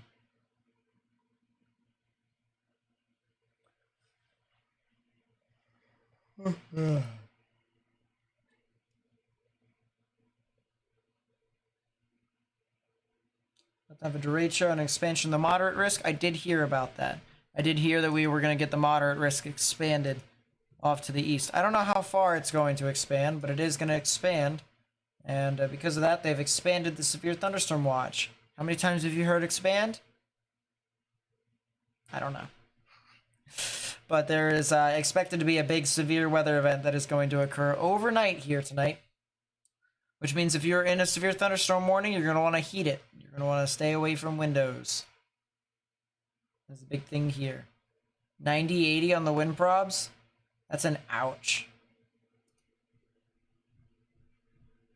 20-10 on the tornado prob, so that's actually not bad.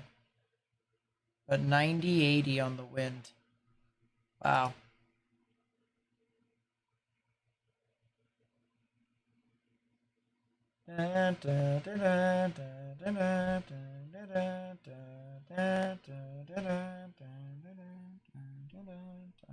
That's not the Star Wars theme, by the way. It's a different song. For whatever reason, well, I'll start by saying my family, specifically my father, when I was very young,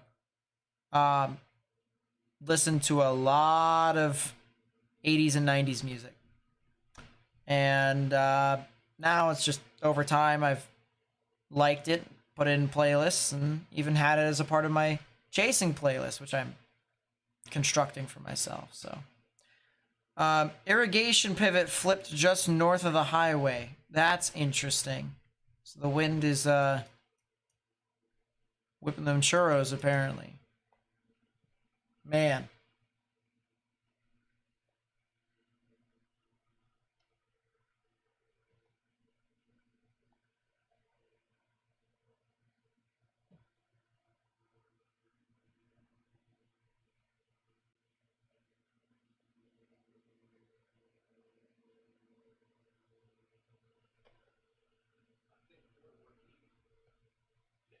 Isn't 90-80 PDS criteria? There's not really a PDS criteria for severe watches. That is a new damage, threat, destructive, severe thunderstorm warning, though, for 100. That'll do it. I knew that they should. I didn't know when they would, but it's just 100-mile-per-hour wind gusts and ping pong ball sized hail.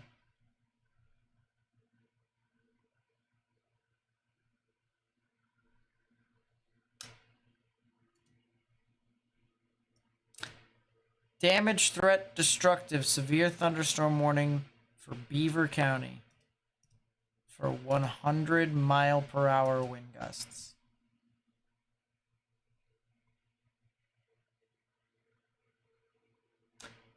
That is an ouch. Man. If you're in Meade County, Kansas, you're going to have to watch out for this very, very closely because this will cross the border and head off into Kansas. It will.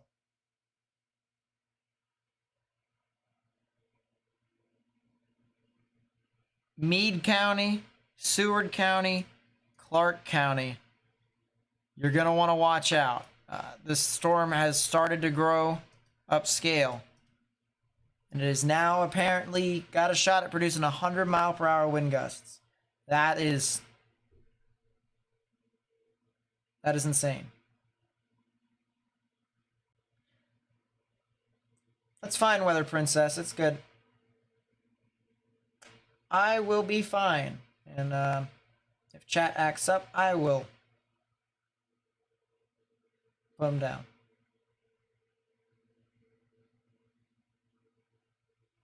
During Kilauea's last big eruption. Was it Kilauea? I thought it was Mauna Loa that he was on.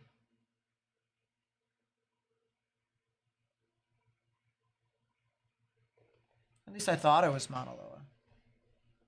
Because Kilauea is small volcano on the side of the island. Well, it's not really small, but it's...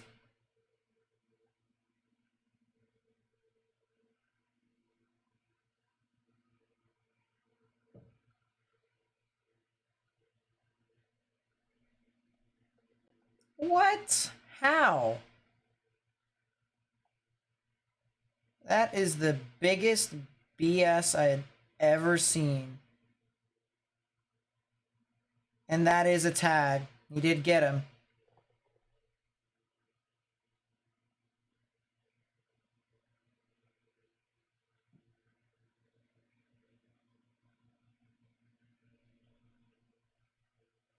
I hate Jonathan India.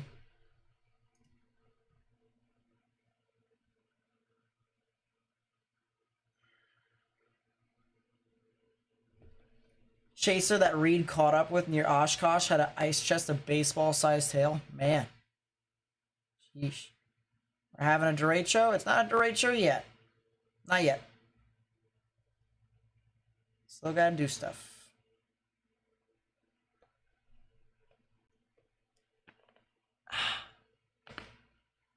Neck feels better.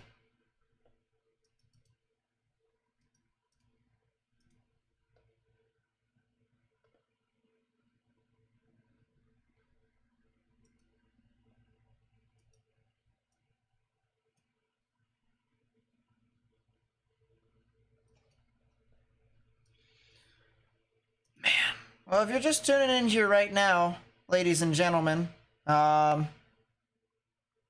we have the storm that has got a damage threat destructive severe thunderstorm warning tag. Damage threat destructive.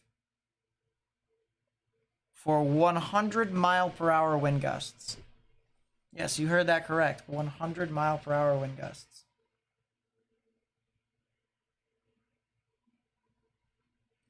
This thing is,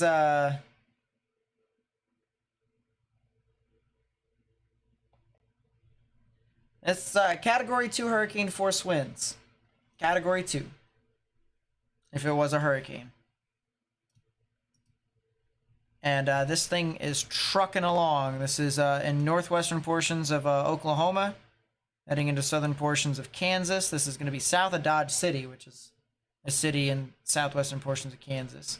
For reference, I'll zoom it out for you guys. You can see there is Oklahoma, Kansas, Colorado.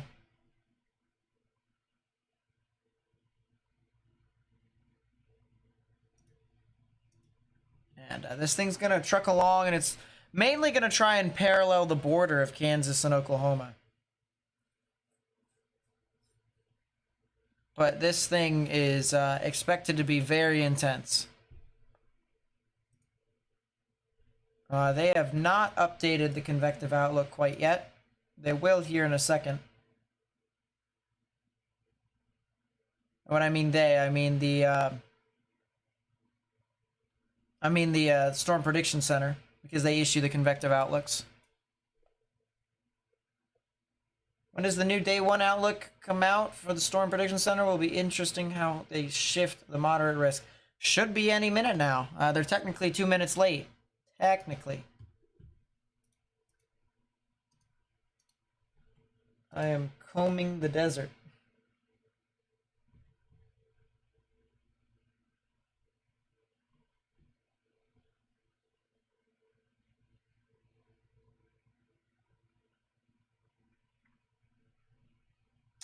Any of your canoes warming up? Really? Huh. I mean, I guess.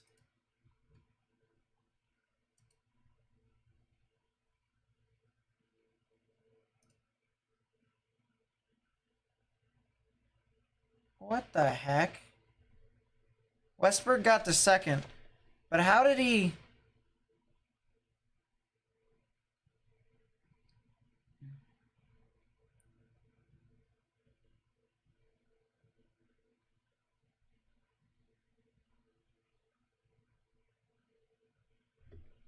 Doesn't make any sense.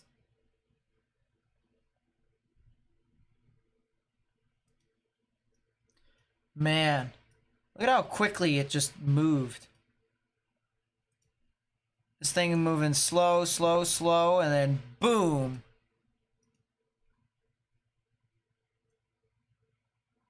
This thing just absolutely erupted.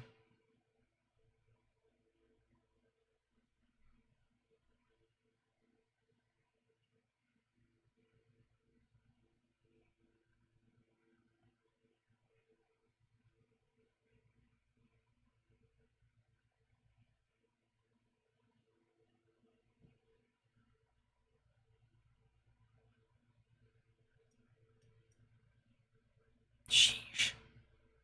And it looks like it's forming a new line out in front. I'm not sure if that's going to do anything with the actual speed of the storm. But I mean, this thing is trucking. They also issued a new damage threat, considerable severe thunderstorm warning in Kansas. I'm kind of surprised. I really thought that would be a damage threat destructive severe thunderstorm warning, but...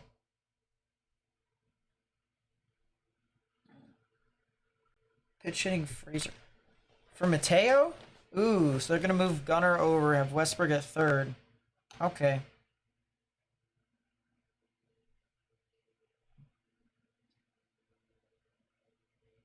New outlook just got issued.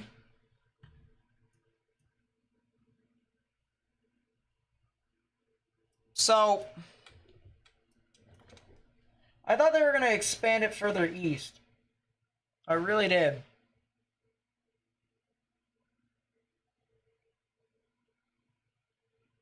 Meade, Kansas is in the general path of this.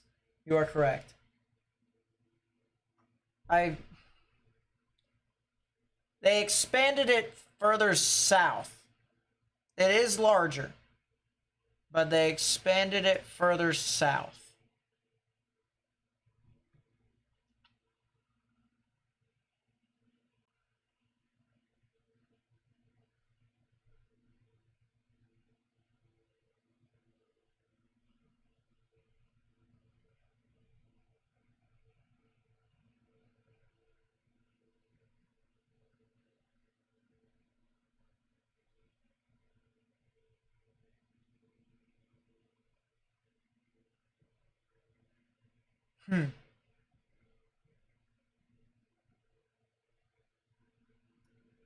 That's very interesting.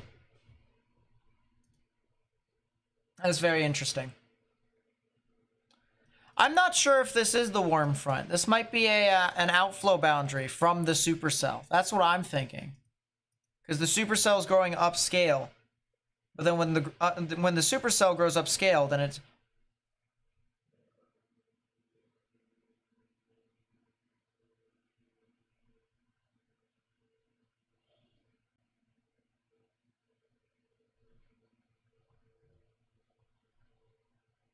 So... I'm going to tell you what this report is. And then I'm going to ask...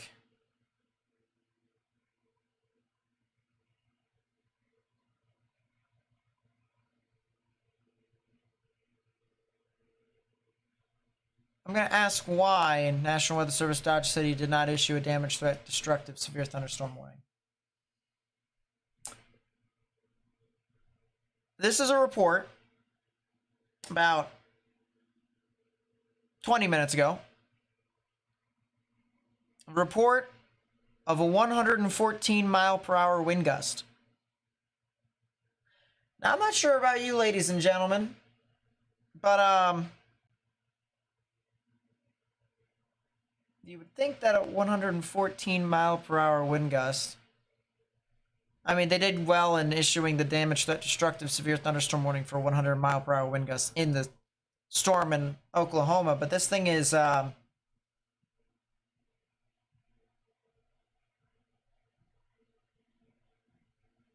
moving off into Kansas.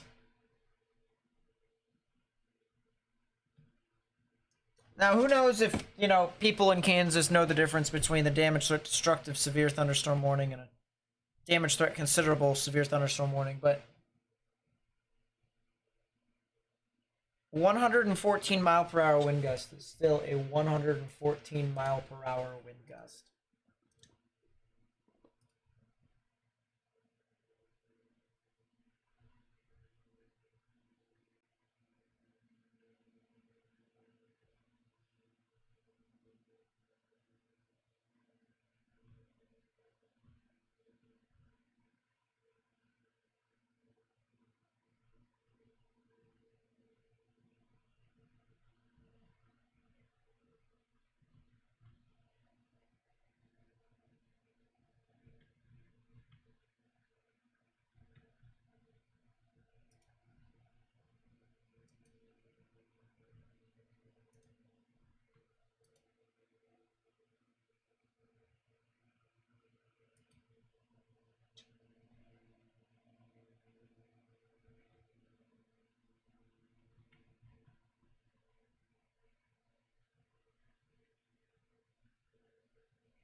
Man.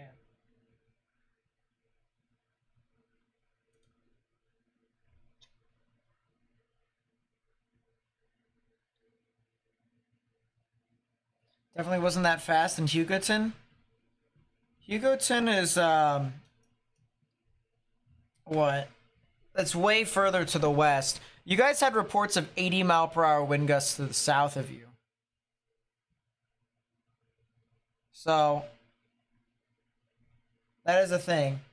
Did they shrink the moderate on the 1Z? No, they didn't. They expanded it south. Game got delayed? What game got delayed?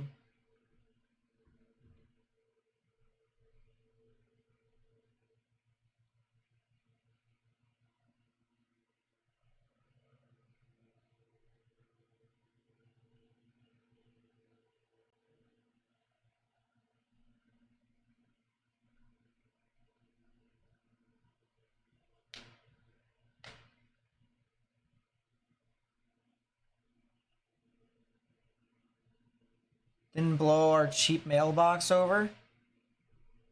How far is the stake into the ground? Yes, it was that small to begin with.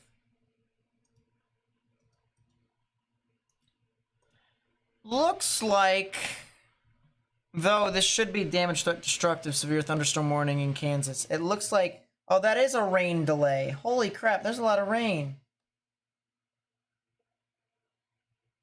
Sheesh. What's happening over there in Baltimore? It's a lot of rain, actually. Oh my gosh. Well, fortunately, the line's moving on through now, and it's, what, probably gonna take 9:23. It'll probably take about 30 minutes to get through, and then after that, it'll be over with that. But, sheesh. Yeah, it looks to me that the bow echo is not as well pronounced as it once was. The cell heading into Meade County. It should be a damage threat destructive severe thunderstorm warning. I'm telling you that right now. But you can see how it's a lot, not as curled with a bow. It is a little bit flatter with its curl now. Contrast to what it was when it was right here. This is not as flat. This is concentrated. Concentrated with a concentration. Synthesis, as Morgan and I would say. Synthesis. Decomposition, right? It is very concentrated earlier. Now it's a lot more spread out, which is the good news. That is still a 114 mile per hour wind gust report. What does the purple in the west mean? The purple is range folding, so this is bad velocity data. So the radar can't correctly figure out what that is, and so it puts it up as no.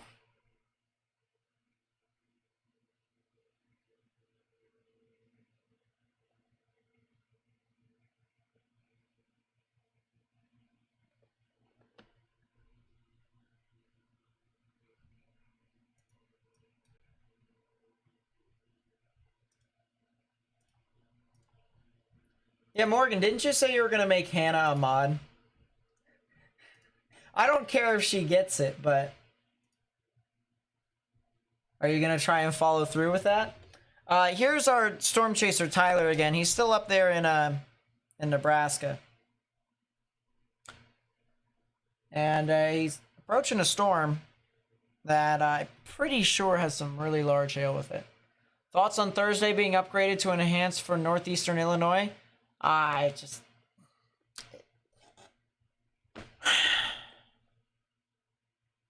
It'll get it done for both wind and hail. I'm not sure about tornadoes. I'm not sure. I cannot get behind any sort of model right now with so much smoke. I mean, I literally saw the RAP, according to the models, have less smoke than the HRRR, which is in fact false in actual resolution.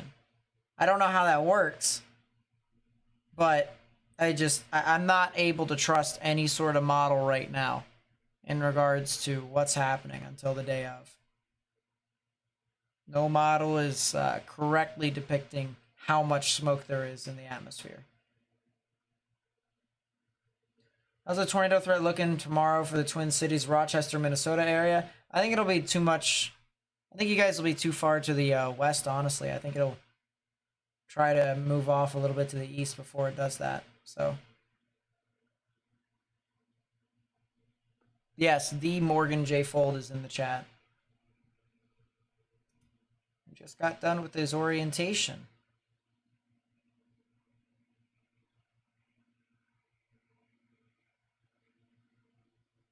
Yeah, that is a weather delay.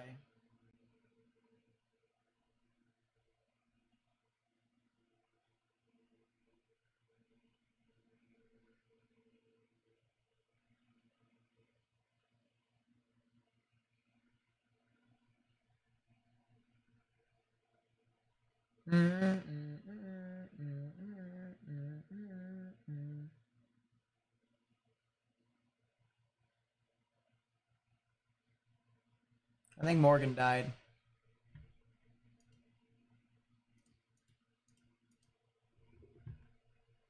I think he did indeed die.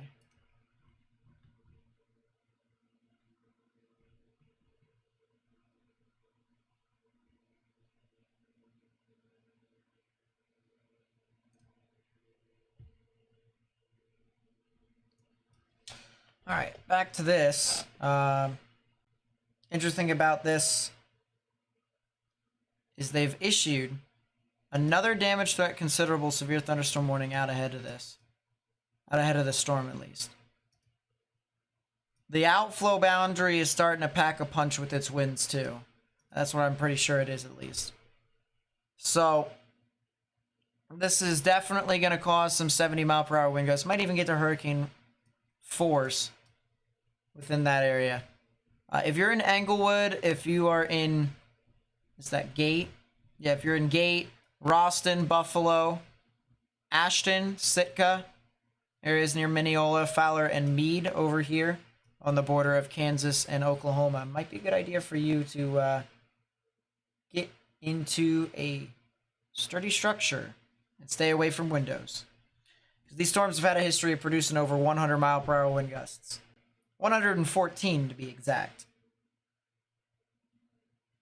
Sorry, I was getting food. Might be a good idea for me to get food as well in a bit.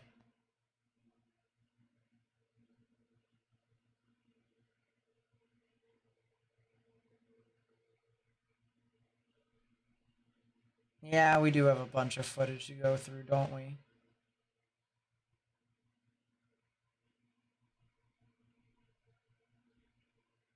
Including the freaking, what was the banana that went across the road yesterday? I barely got that in time on recording. I'll have to find that footage. That was great.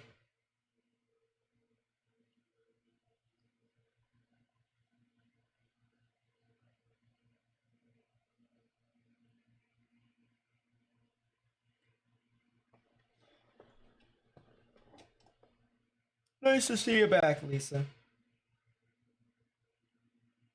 Sup, Ritsuko? How do? Yeah, the line is starting to flatten out. Not as much strong damaging winds here. It looks like we might be getting a new downburst over here near Mineola, though. Pretty strong downburst. There's your outflow boundary. So I've been wondering as to why it's been bursting as much. That's your reason. We've got an outflow boundary and some strong winds that are surging closer here towards Fowler and Mineola. And we're getting close to the radar with that, so it's kind of realistic.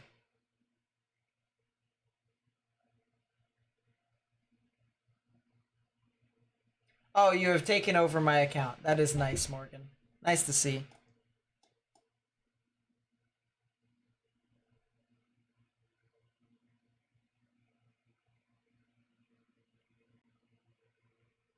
Brandon went 200 miles per hour? Really? Sheesh.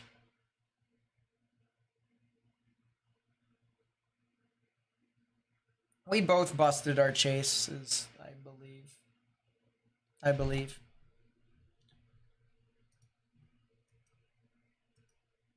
By the way, Hannah, you're not required to do anything as a mod, unless if you really see anything egregious. So if you really want to do anything, I mean, I trust that you're not tone deaf, because you definitely weren't yesterday, and I don't think you have been on Twitter, so you'll be fine if you do anything, but otherwise, you don't need to really do anything.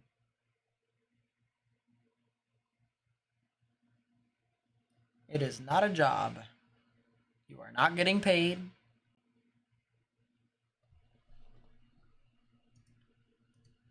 It is what it is. That is a new burst.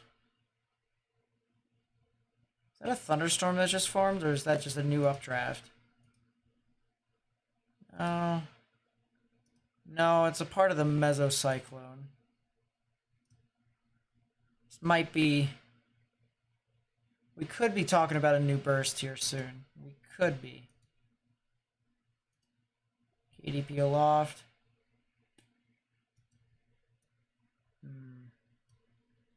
Interesting.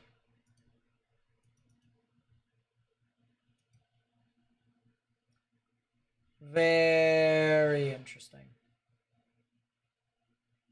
I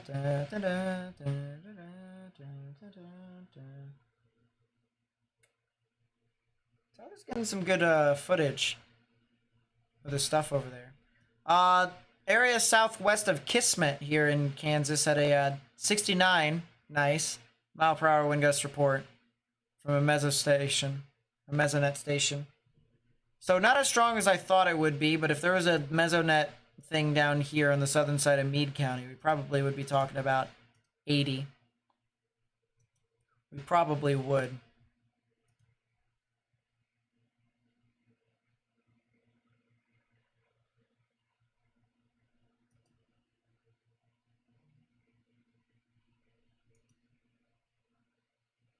Rainbow? Yeah, Morgan was so hyped up over his rainbow chasing when we went to Indiana. That was total quality. But yeah, that is a rainbow. That is indeed a rainbow that we are seeing on Tyler Kurtz's stream. If you want to go follow him, by the way, we have been fortunate enough to been allowed to show his content here on the channel today. So, of course, you'd like to go follow him, to subscribe to him, because he does chase quite a bit. You know, one of these days, if I decide not to stream a severe weather risk, I'm going to try and get as many chasers as possible on all of my screens. And it would be just pretty cool to have around to watch stuff. I think it would be pretty funny.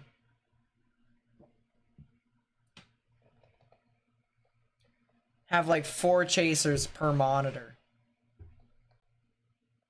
Be stupid, but Mesonet reported the thing. I thought it was no, it was a storm chaser that measured it with a mounted anemometer. It was not a it was not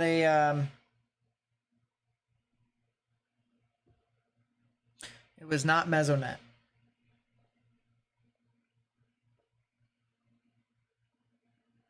Looks like some strong winds north of Meade.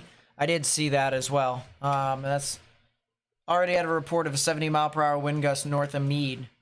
So that's pretty accurate.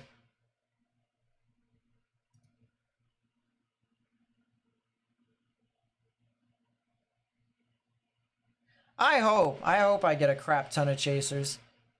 The unfortunate thing is that money is a thing. And I can't really afford everyone. Plus, you know, sometimes it can be a bidding war. Sometimes.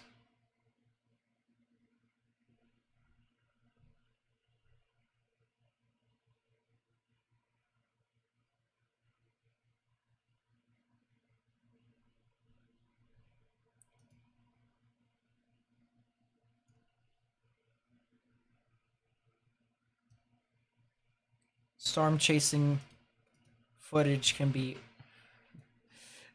auctioned. Oh boy. Live storm chasing footage. Fun stuff.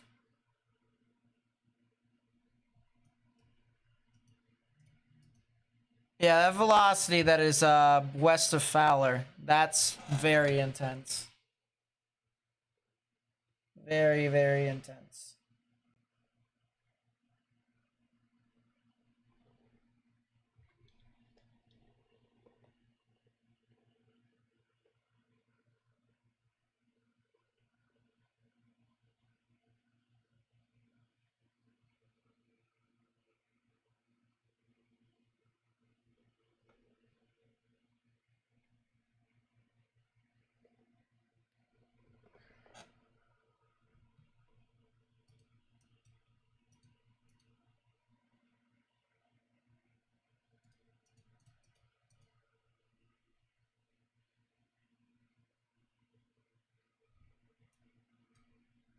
Interesting. So I wonder what made that. Oh, this makes so much more sense now. Look at this. This is a rear inflow jet right here, chat. It's now surging right here. So yeah, north of Meade is gonna get. Look at that MCV. Mesoscale convective vortice. Look at that. Look at that spin. Right here. Look at this spin. Wow.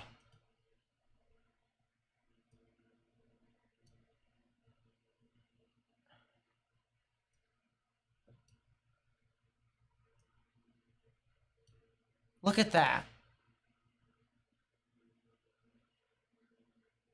Holy.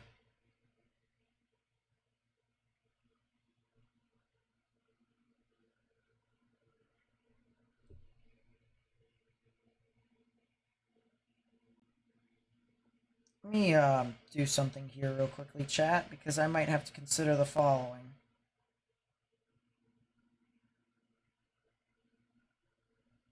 We have got over 4,100 subscribers now. I just saw that on my phone.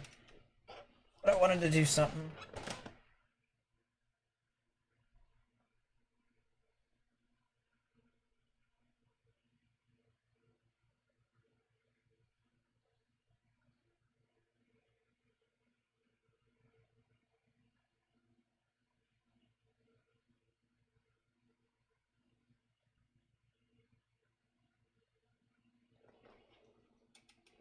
Yes, I'm considering the following. Can confirm that you have grown since you started. Grown with your knowledge. 4,100? Yeah, you're right. I do have to try that again. 40,100. Wow, it seems I have gone back in time. 40,100 subscribers. Although technically I am not wrong, Morgan. We've gotten over 4,100, so technically, I'm not wrong. But I appreciate you guys, I really do. You've helped us grow a lot.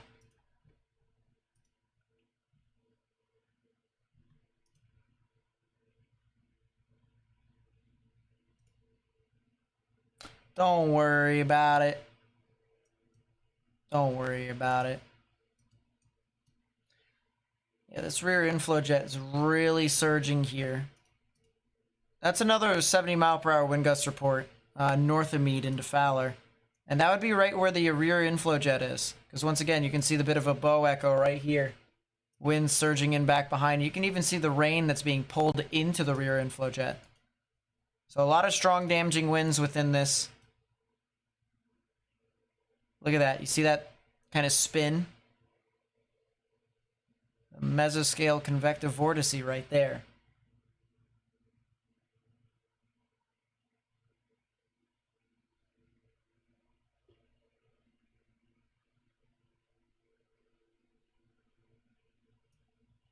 Man, that thing is gusting out. Thing to the south. Looks like it might be trying to gust up too. I'm not sure if we might be getting a rear inflow jet here with this one as well. It did bow out. It did have a bow echo right about here with a an outflow boundary. It's kind of hard to say if this is a rear inflow jet. It is definitely a little hard to say. Might need to wait for an answer on that one because it's a little difficult to tell. If you haven't already, please be sure to hit that thumbs up button down below. It helps us spread the information with more and more people on YouTube because that's how YouTube's algorithm works. I didn't make the rules. Otherwise, YouTube would be recommending relevant content based off of what's happening, and that would include current events like this one. So, yeah. YouTube can be a little weird with that, but if we can continue to increase our outreach. Earlier we had up to 700 subscribers, and I think you guys can assume that a certain someone is on live right now, a part of a certain someone's group. So, of course, the viewers have gone down, but that was anticipated. You know, when there is a 4 out of 5 in the severe weather scale, you would have to assume that someone else would at least be live right now.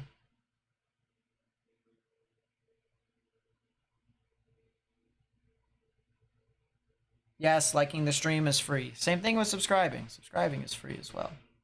This is a very concentrated bow echo. It's not like a flat curl. It is a very tight curl. This is a this is gonna have some locally intense winds.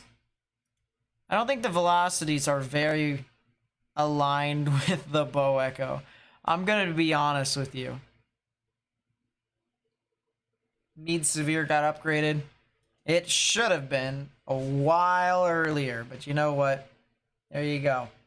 So that is now a damage threat destructive severe thunderstorm warning here This is for Southern Gray, Southwestern Ford, Clark counties, as well as Meade counties here in Kansas. That is a 100-mile-per-hour wind gust report from a train spot.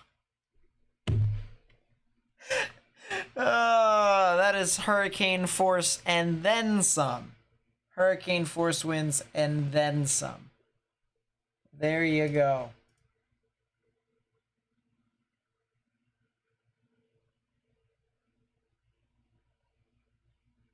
I appreciate it, Martha. Thank you so much. I appreciate the kind words.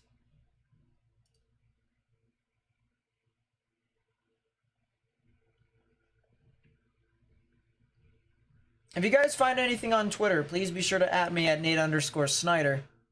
So that way I might be able to show the rest of the crowd what's going on here in the world of weather.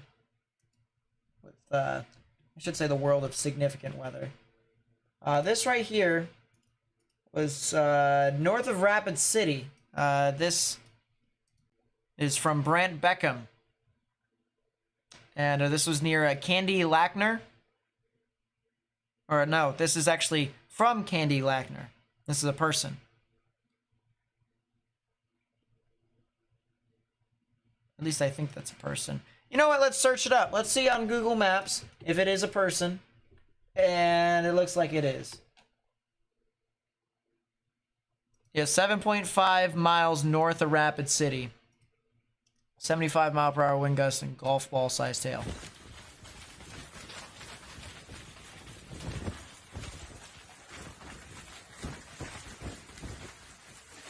That is blinding. This tree over here might fall over too. These trees over here might fall over. Sheesh. But that was from Brant Beckham. At BRANT, Brant Beckham, WX.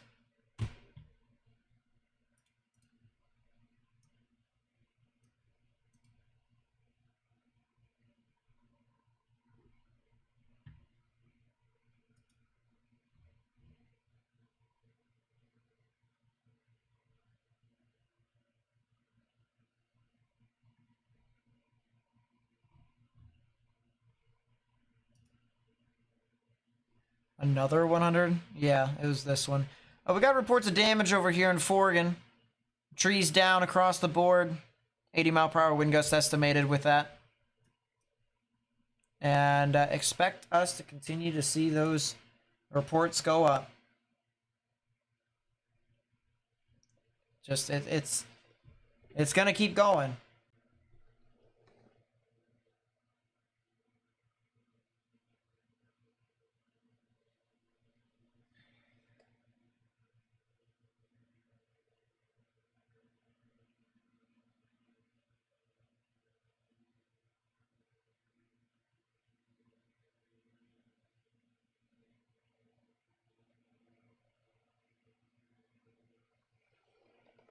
There we go. Can someone please tell me what this wind is going to do to the corn crops in Kansas? They're probably going to be flattened. I'm going to be honest with you. Corn can't really withstand stuff that's 100 miles per hour, I believe. So, good chance it could get flattened. Damage the crops. I'd have to search that up, though, or look it up to be 100% sure. But I think most crops cannot survive 100-mile-per-hour winds.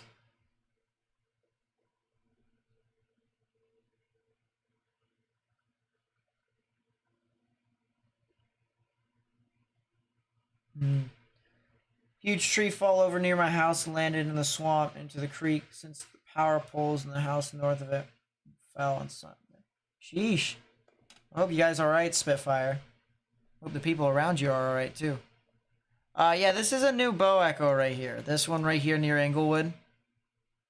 New surging of the winds. This one could potentially try to get strong here in a bit, but unfortunately, the wind is moving perpendicular to the radar. Now, why is that important? Why is that important? Because the radar can't see winds that are moving perpendicular to the radar. So here's the radar right up here, and the wind is going alongside of it. If it was moving towards or away, it'd be able to see it. Not alongside it, though. So you're going to up the destructive threat with this? I would assume they would, but, you know, what do I know? Because all I know is that I would have upped it a long time ago, but it's just been constant, you know, upgrade, downgrade, upgrade, downgrade. And I'm like, listen, if you just keep it as an upgrade the entire time, people just prepare for the worst. And it's not even the boy who cried wolf, because people are getting hit by it regardless. So, I mean, we literally have a report of a 114 mile per hour wind gust. So it's, this thing is going. It is blowing. That is some more wind up there. That's still from the outflow boundary, right? Yeah, there's your outflow boundary right here on this line. We got some significant wind. This is going to get close to Dodge City. This is going to get very close to Dodge City. Update, it's not a destructive threat anymore. Really? Maybe not with the warnings that are in Oklahoma. The one in Kansas still is.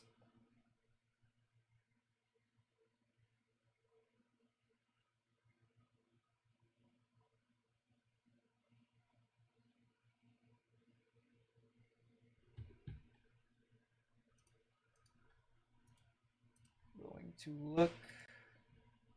Nothing new on Twitter, unfortunately.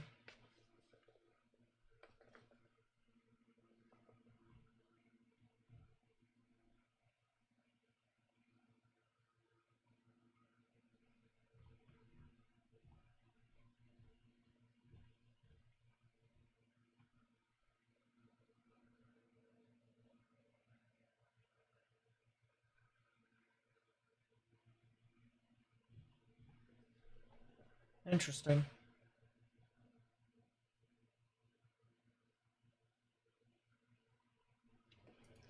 Yeah, the good news is that there's not a whole lot of people in this moderate risk here today, because I'll remind you guys as to where the main threat for severe weather is. Someone brought up this point on Twitter, and you know, just a reminder as to how everything works. Convective outlook is as simple as this. If you're in the light green, you're in a general thunderstorm risk. If you are in the dark green, you're in a 1 out of 5 in the severe weather scale. If you're in the yellow, you're in a 2 out of 5. If you're in the orange, you're in a 3 out of 5. If you're in the red, that is a 4 out of 5. And if there ever was a pink, which it's not going to happen tonight, it's a 5 out of 5. So we have marginal risk in green, slight risk in yellow, enhanced in orange, moderate in red. Make that make sense, because moderate doesn't sound as bad as enhanced, but it is what it is with that. And then high in pink. So we have a moderate risk for some very strong severe weather here. And yeah, someone brought up the point that this could be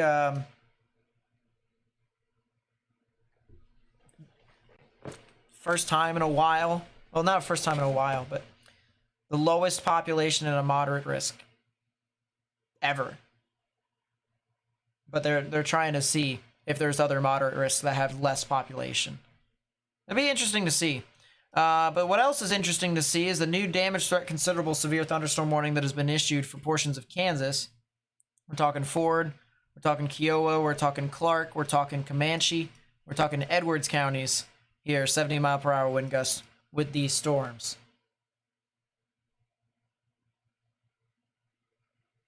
Severe thunderstorm watch now includes you, but don't have details.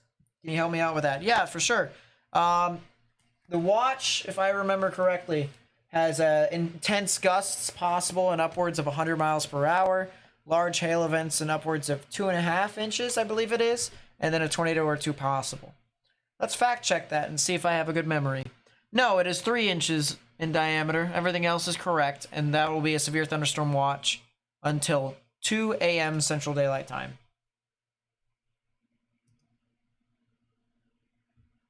How fast are these storms moving anyways? Moving northeast at 35 miles per hour. Man, this is going to take forever. These storms are going to sit over the same exact spot for an eternity. That is a 66 mile per hour wind gust report in Beaver. Highest wind gust measured before the data was lost for 15 minutes. Before the data was lost. So let me say that again. Highest wind gust measured before data was lost for 15 minutes. So there's a good chance it could have been higher than 66. Just the weather station died, which is kind of crazy. So if you're in Ashland, Protection, Coldwater, Buckland, Ford, Greensburg, Spearville, as well as Dodge City, and then areas near Buffalo, you guys need to get indoors. You need to stay away from windows. We got some very strong damaging winds that are moving through with this storm. This is going to be a very intense thunderstorm that could produce some significant activity. So please be sure, if you haven't already, to get into a sturdy structure. Mobile homes will not do it. And stay away from windows. Get into the lowest, innermost part of your building. You're telling me weather plays, but once again, what do I know, apparently?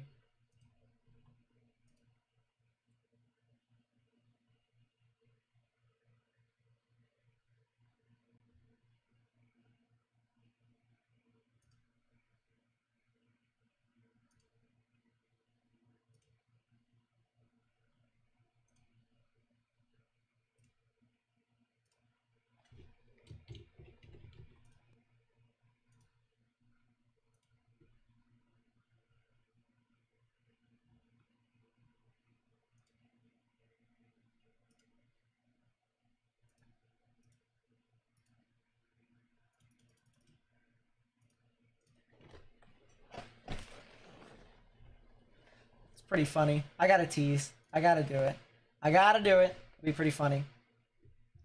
What kind of wind gusts do you expect Dodge to get? Probably 75. 75 at most.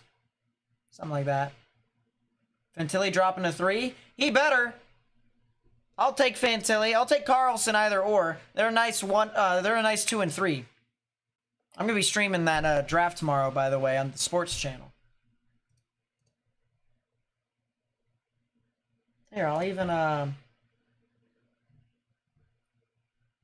even share the sports channel with y'all.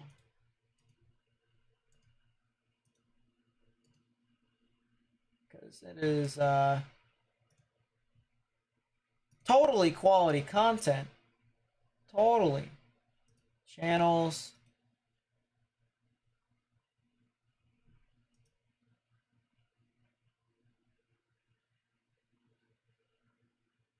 If YouTube could load. We have 206 subscribers? Really? That's kind of crazy. I am very surprised. So yeah, there's the sports channel. Yeah, 100 miles per hour is essentially the same as a low-end tornado. That's the reason why I'm streaming right now. Because this whole entire thing is comparable to a tornado. Except the tornado is just larger and weaker. So it's not a tornado, but it's like a tornado on a wider scale. So that's the reason why we're on right now.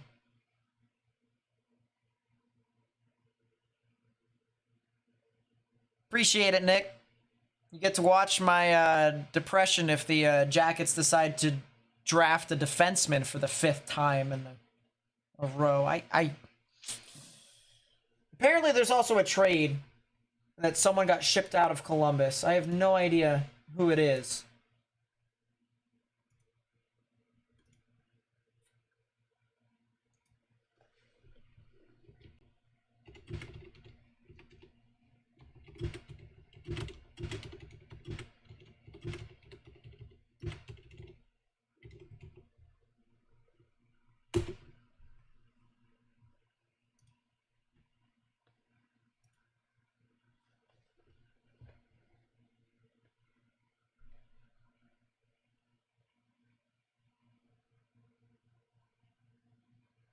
Man. I just need a center on this team. If the Jackets just get a center. If we can get a top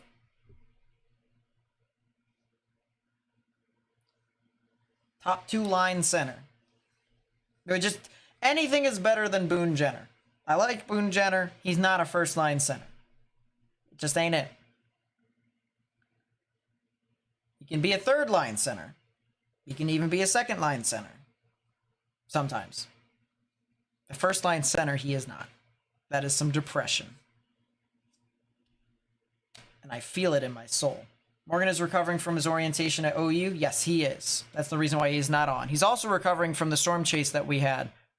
Because I chased on Sunday. And then we chased on Monday with a couple local chasers that we know that is also going to Oklahoma University. So, might as well. Might as well.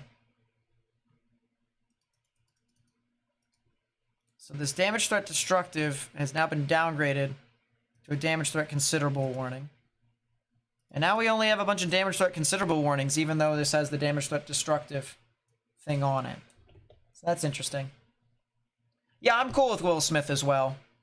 Personally, if I had to go in order, which obviously Will Smith's the center, so if we could just draft one of the three, heck, if Bedard somehow managed to slip, which it won't happen, all right, but if he manages to slip because of like some form of the character issues that like Shane Wright had or whatever, I don't care. You get him. You get him. Going to Ohio will totally fix his issues. Listen, Columbus is a very nice place, and I've been there. Drove by it when I was going to Tornado Chase on Sunday. But man, something tells me cities that are so much larger make those young guys want to work so much more, because they'll establish themselves in a much more identifiable market. But man, I'll still take him. I don't care. You take that talent and you run away. But if you had to ask me my top four, I'll go Bedard.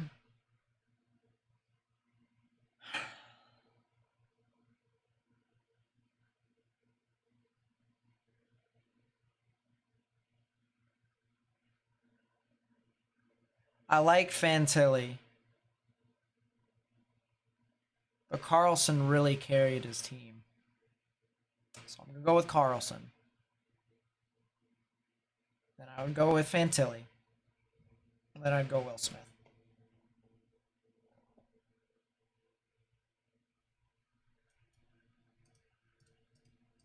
The fact that you can have a guy that can carry your team straight up is something that the Jackets need as well. Because Line A is definitely not doing it. I'm going to be honest with you. Gaudreau can, but he needs support. Gaudreau was the only player that actually wanted to try all 82 games last year.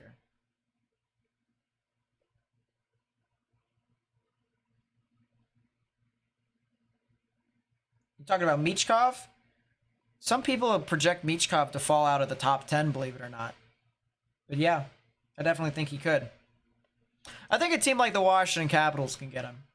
A team like the Washington Capitals, I think, could get away with getting a guy like him, especially since they need to get some good forwards, speedy forwards. But what do I know?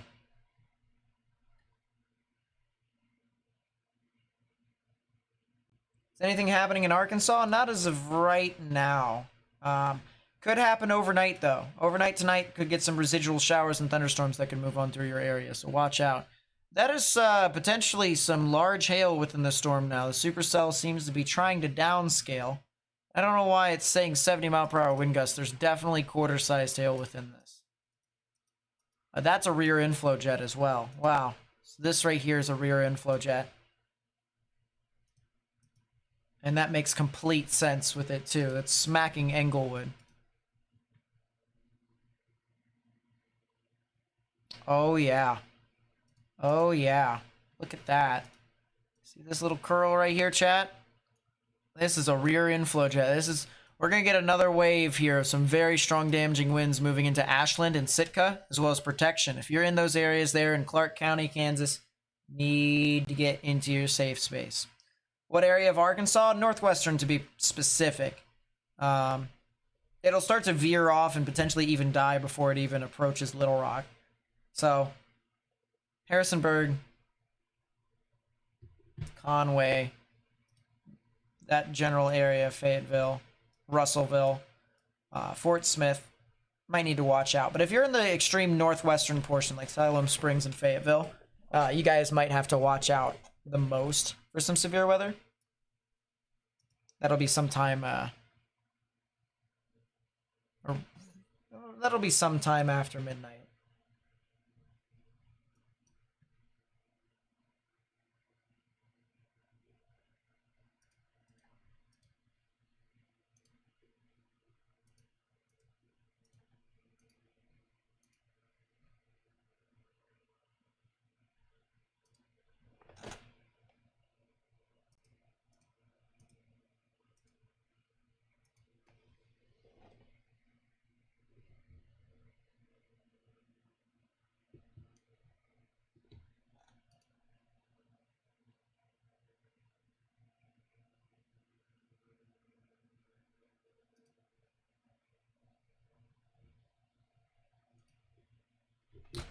Ooh.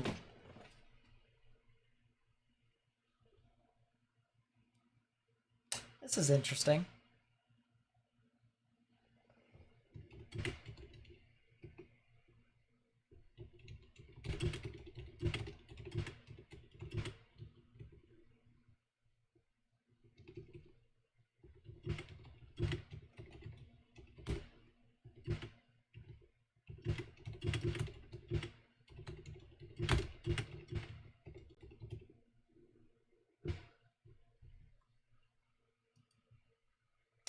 English, Nate.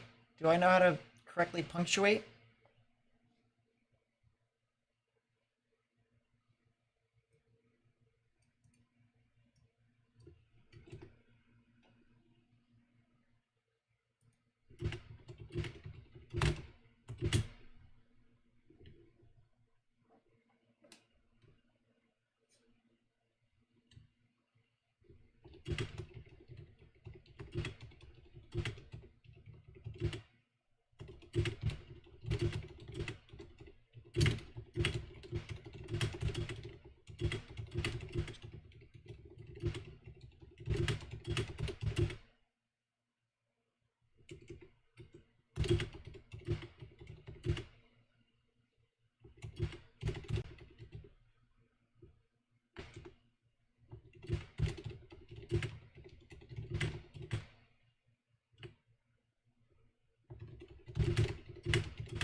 That is my response.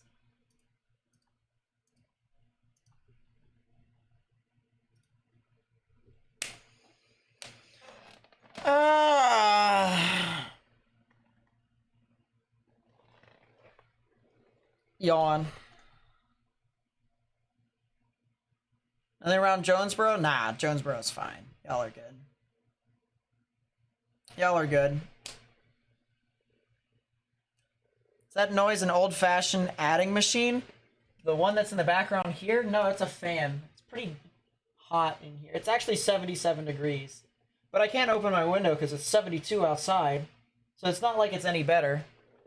It's just...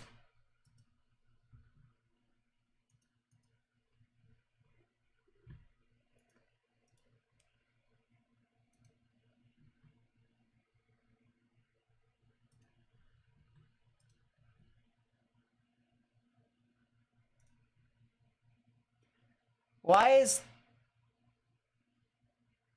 Chat, you might want to consider the following, of all followings.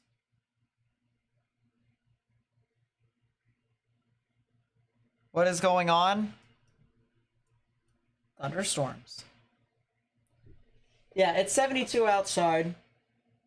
Dew point is 63, so the humidity inside is 55%, and the humidity outside is 73%. So, I'm considering the following. That says low console batteries, which means I'm going to have to change the battery of that very soon.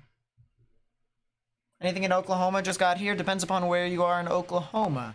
If you're going to be in the northern portion of the state, you're definitely going to want to watch out, because there's going to be some pretty strong damaging winds. And speaking of which, there is a new damage threat destructive severe thunderstorm warning here for Woods and Harper County in northwestern Oklahoma. That'll be in effect until 9:30 p.m. Central Daylight Time. So if you're north of Buffalo, if you're north of Selman, if you're north of Camp Houston, and if you're north of Telgarden or Tegarden, and eventually, if you are in southern Comanche County in Kansas,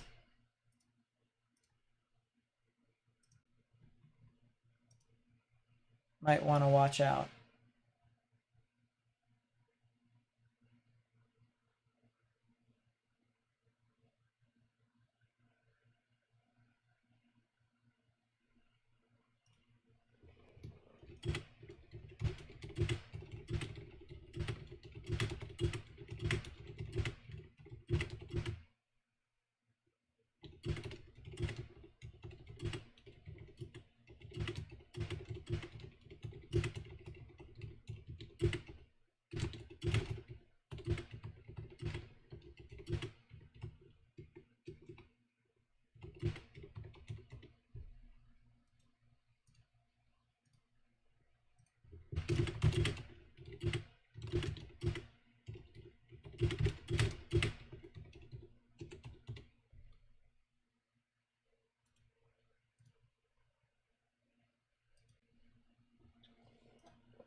That's my consider the following.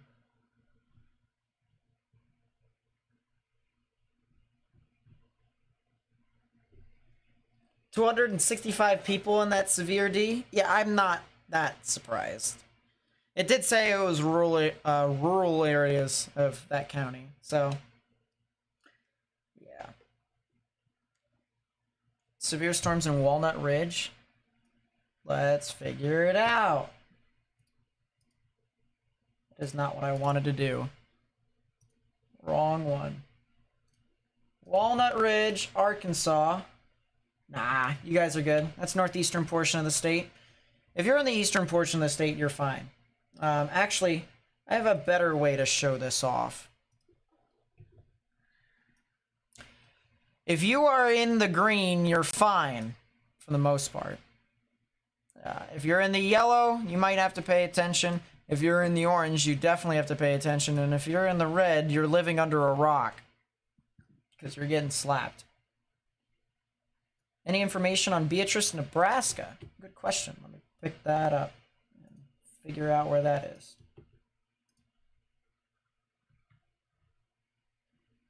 It's south of Lincoln. Oh, you're in the 1 out of 5 on the severe weather scale. If there is some general thunderstorms, it could move off into your area overnight, but otherwise it's not going to really be super significant.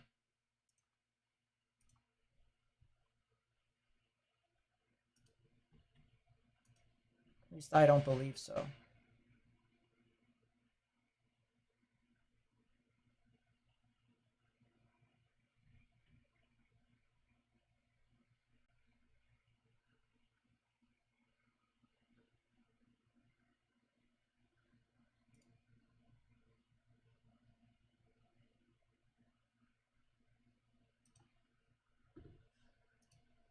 Yeah, I think we're starting to get to the point where I think I might have to use more than one radar to make an assessment. Because even if velocities are like, well, this velocity is very strong regardless, but I think I'm going to have to move this Amarillo radar over to Vance Air Force Base. Yep, no problem, Connie.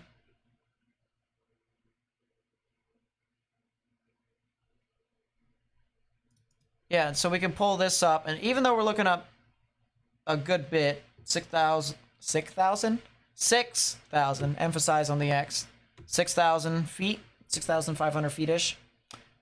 Got about 96 mile per hour winds. That's pretty strong. That's pretty strong. It's safe to say that's pretty strong. So, that is a consider the following moment.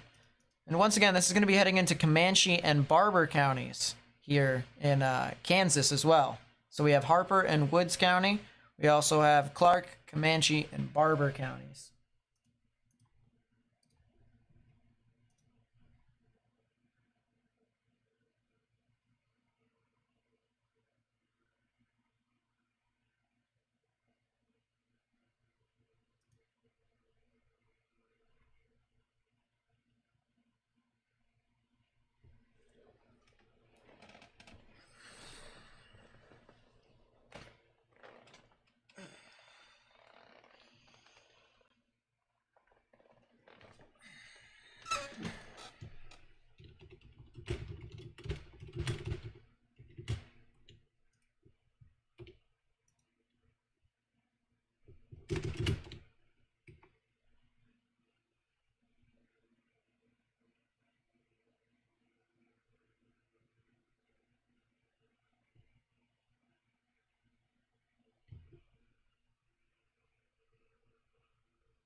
How these storms affect Tulsa? Probably won't.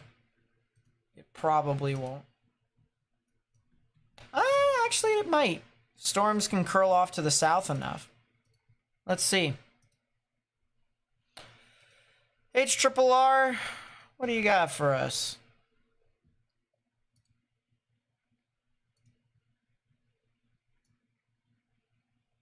Ooh. It might get close to Tulsa. Wow. Winds are definitely strong. Yeah, I'm not going to be able to cover this the entire night. I'm going to be honest with you. I just think that's very unrealistic. But it will head to Joplin early in the morning. Go, another busy day for you tomorrow. See you in the next stream. Yeah, I appreciate you coming out. Thank you much. But yeah, these storms could hit y'all sometime around midnight. Actually, a little bit past midnight, actually. Might be 2 o'clock. 2 o'clock in the morning. 95 mile per hour sustained here at Shreveport. Sheesh. Sustained. That's rough. That is actually rough.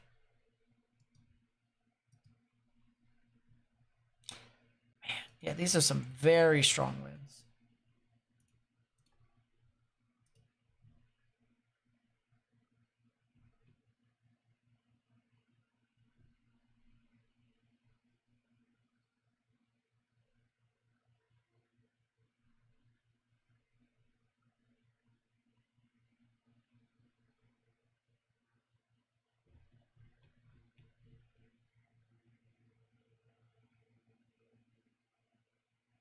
What?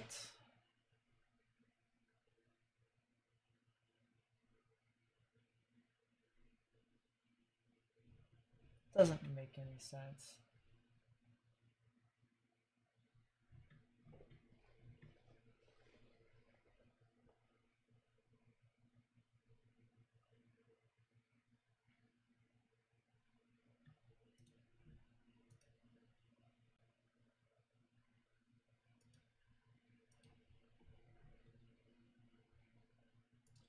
Yeah, that doesn't make any sense.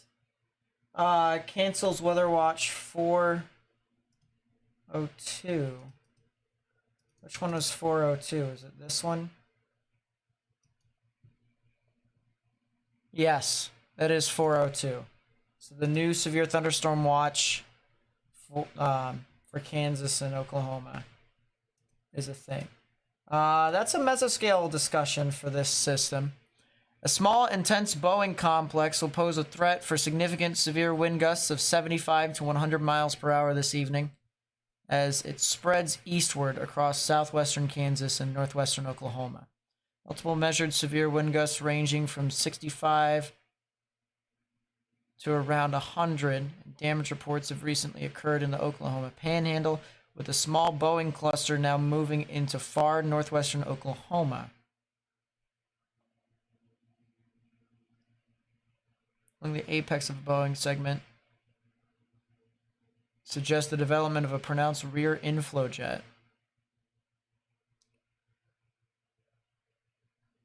Next 1 to 2 hours, the environment should remain favorable for significant severe wind gusts. Instability gradually decreasing with eastward extent into north central Oklahoma, south central Kansas, along the stalled surface boundary. The potential for significant severe winds far east into these areas beyond 4Z is less clear, owing to the somewhat weaker instability. Still, some severe wind threat will likely persist tonight. Wow. That is insane. And oh man. I get that, Neon. I get that. I'm trying to make sure that all this information is factual while looking over this, too. Man, oh man. That is just crazy.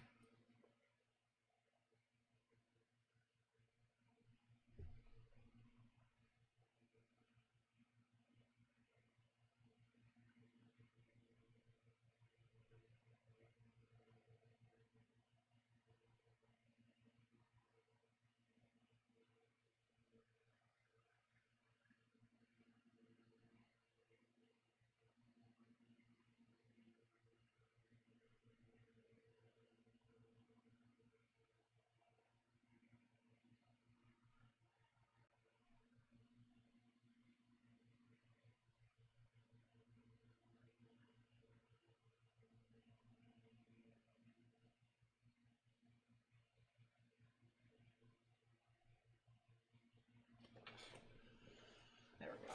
Put that right there. Am I streaming tomorrow or the day after? My plan is to record a video tomorrow, unless if weather decides to become significant event or again. Then I guess I will stream again, but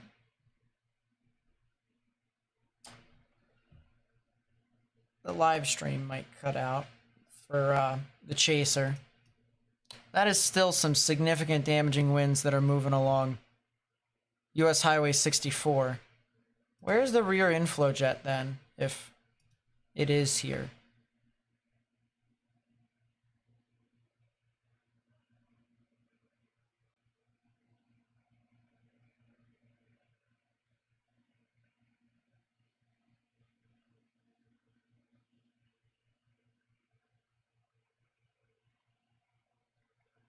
You know, maybe if I was able to download some more data. I've been trying to like look at it, and I've been looking at the same frames over and over again, but I'm supposed to be getting more frames. Like, please load more so I can see what happened to this thing. Please. There we go. It's a little bit better.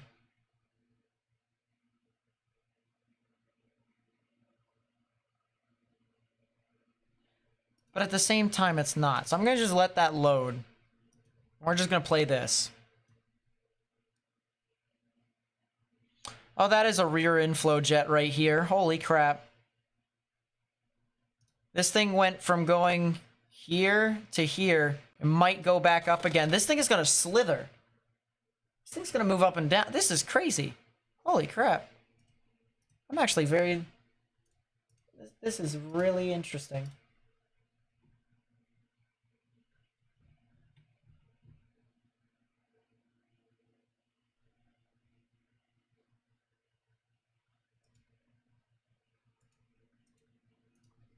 This is really interesting.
Well, that's nice.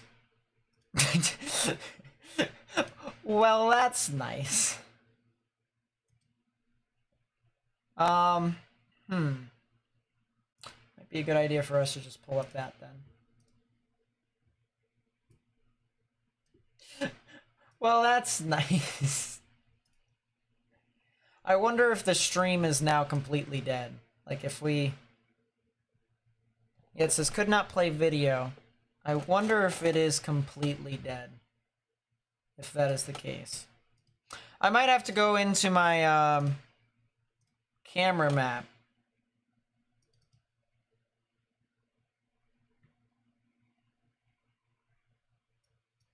And figure out if there's a camera in these areas. Man, this thing is just... It's slithering. Look at this. It's just it goes up and down. I'm not even going to move my mouse so that way my computer doesn't stutter. Look at that. It just looks crazy. I'm going to play that on loop while I try to find if I can try and find a camera.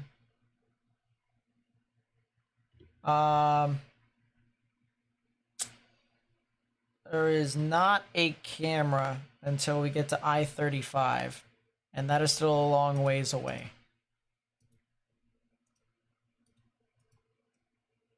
Yeah, we're talking about 2 hours. 2 hours. Nice to see you, Melissa.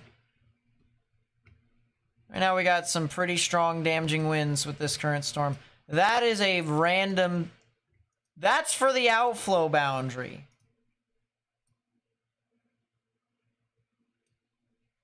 What?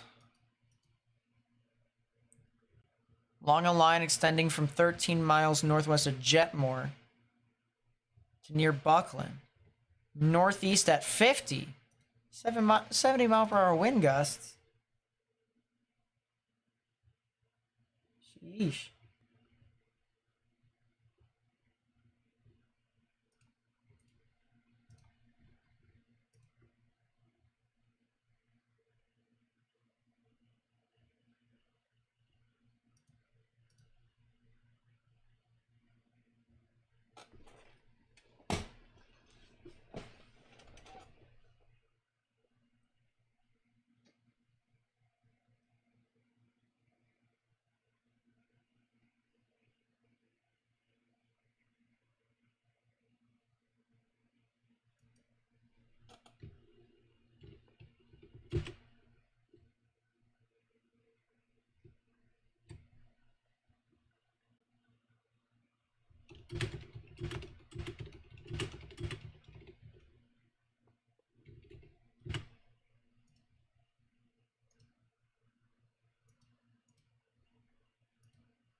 And now that's a new severe... That's a general severe thunderstorm warning, though. 60-mile-per-hour wind gusts and penny-sized hail? What is this? There's an 82-mile-per-hour wind gust report in Minneapolis. 59 in Buck. What? So is this thing just weakening, and this storm right here that is on the border is the only one that's doing anything?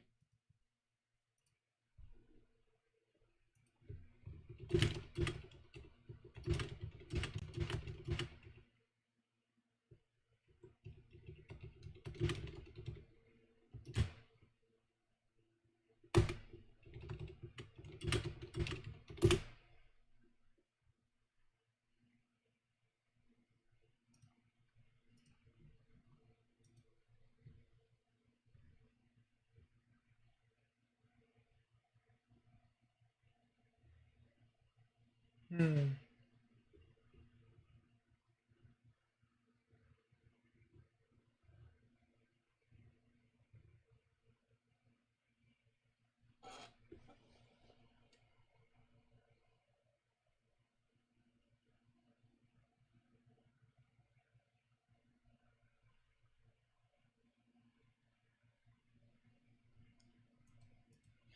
Well, it does have a bow echo.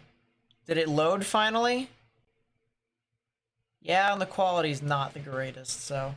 It is a bow echo, though. That thing is surging. That thing is screaming. And it does look like it is a rear inflow jet. Man. 95-mile-per-hour winds. 5,400 feet. That's almost... That's a little higher than a mile. Man.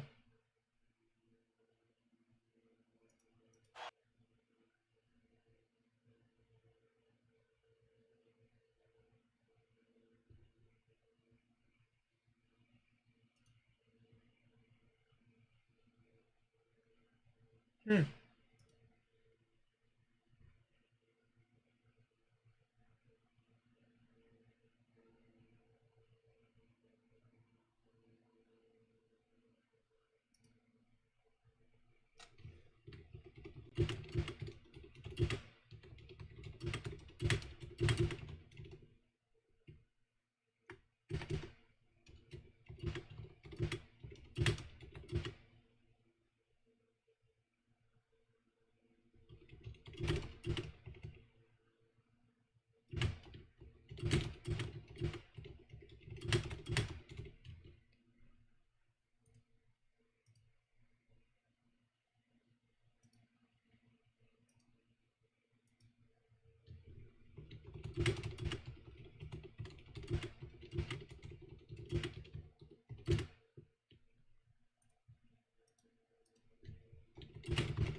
Yeah, I'm trying to figure stuff out on the side.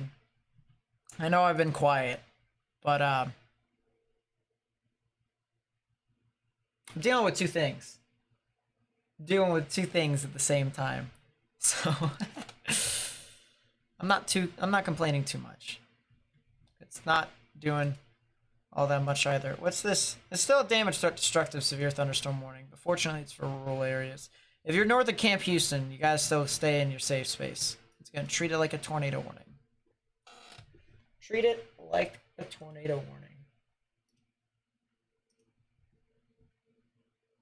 Game set to resume at 10:50 tonight. Well, that is a consider the following moment.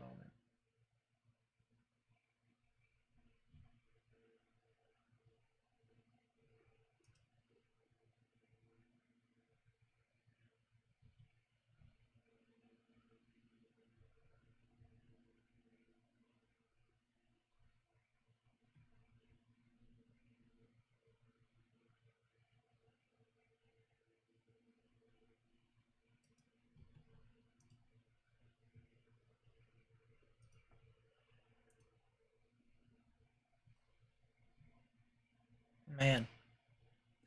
So, is this really moving? Now it's moving east at 50. Okay, now it's moving faster. I was about to say, there's no way that it wasn't. Now it's picking up speed. Now it is definitely picking up speed.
Get me flustered, I swear.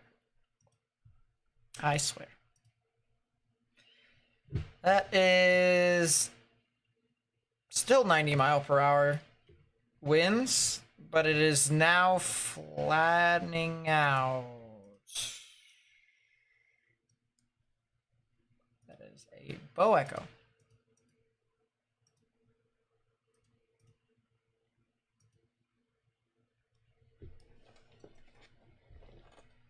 How's Joplin looking later? It looks like they're going to get a lesser version of this, but it'll be sometime around, let's pull it up.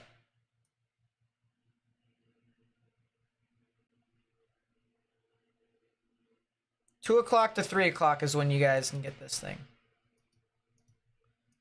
Let's actually see if it's updated at all or not. It might actually deteriorate on its approach to you. So that might be good news.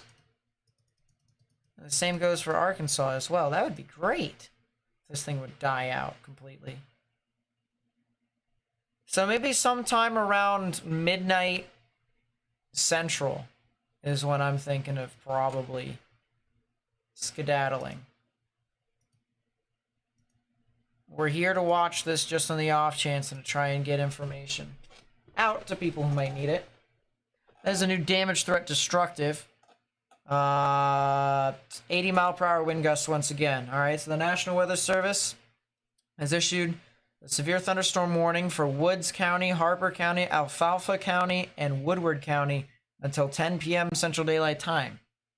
At 9:25, a severe thunderstorm was located along a line extending from 10 miles southwest of Etna to 13 miles north of Alabaster Cavern State Park to near Freedom, moving east at 55 miles per hour. Excuse me.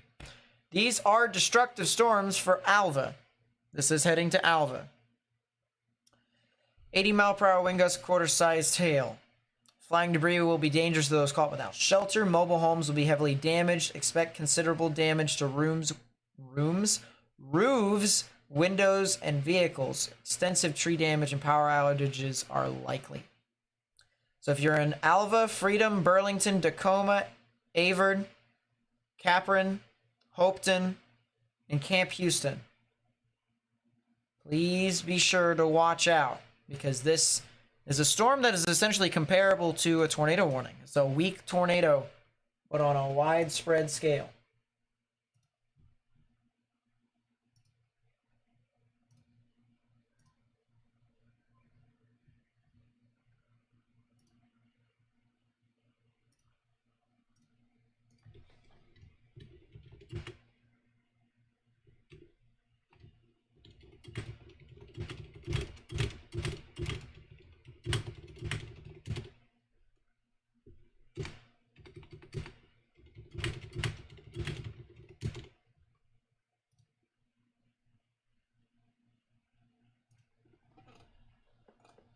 Yeah.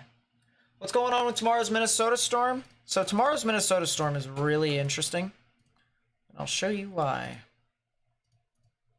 Pull this up.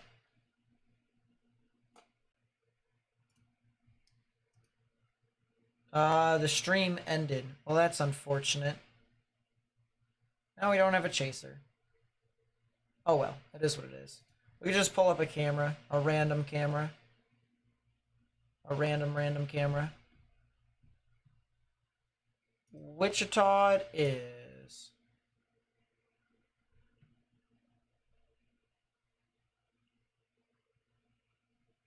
I don't know if this might look down south.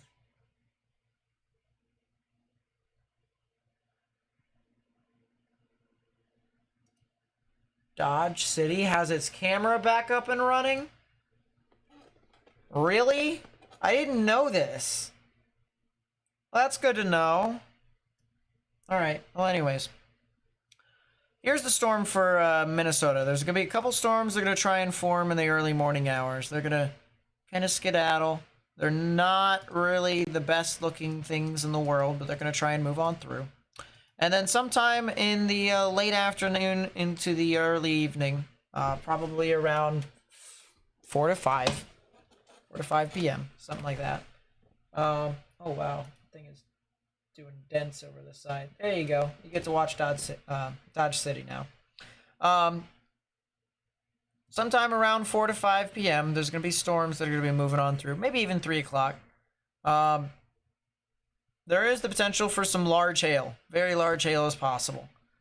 Tornado threat, not as strong. And the further east you go with these storms, the more likely it is for it to happen. So, something interesting to note there that Minneapolis may not even get a whole lot, which is kind of interesting. So, your time frame to watch is from 3 to 5.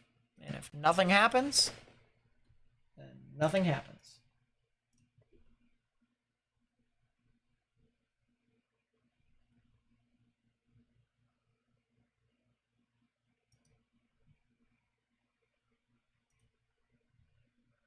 Yeah, funny enough, I'm actually going to, when it gets closer to the radar, because it will, someone sent me a picture of the storm with a 3D.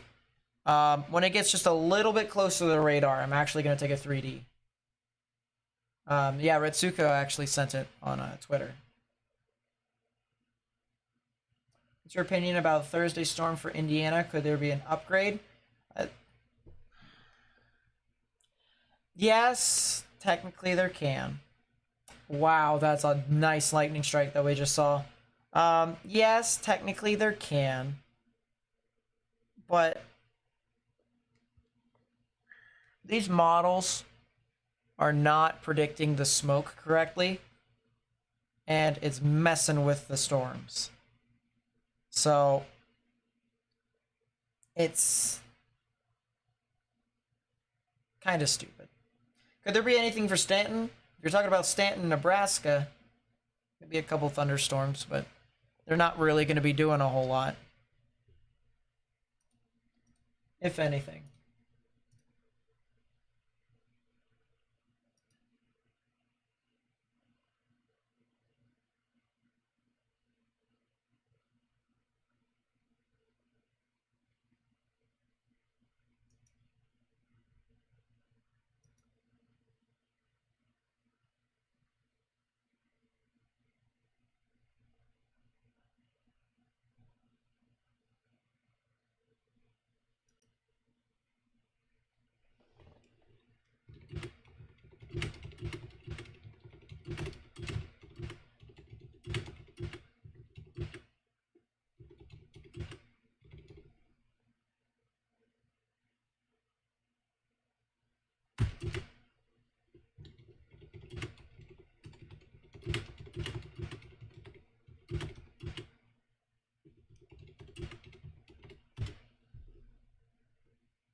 will the Midwest be active with severe weather this July? They typically usually are. Oh, that's a nice lightning strike too. Oh, that might be a spin up on the northern side. That might be very interesting. It's actually behind the outflow boundary. Never mind. It's maybe. But,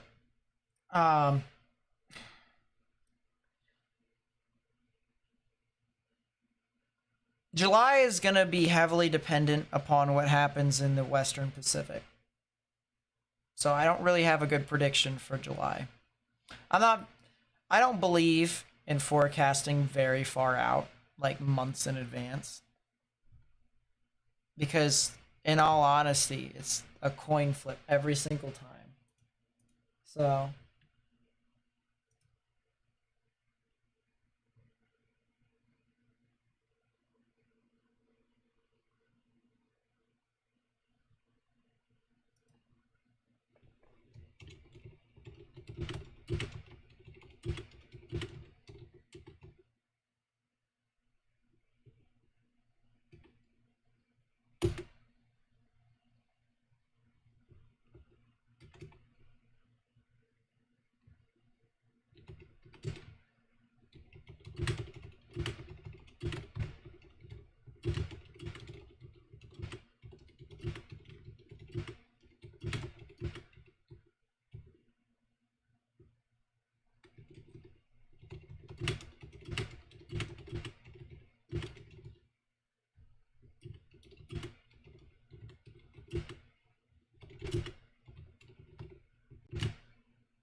well,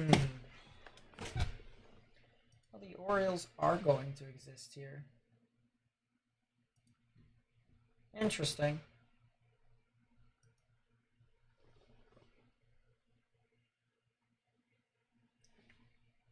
Yes, I love Princess. It is recommended that you actually wear a helmet during a tornado warning,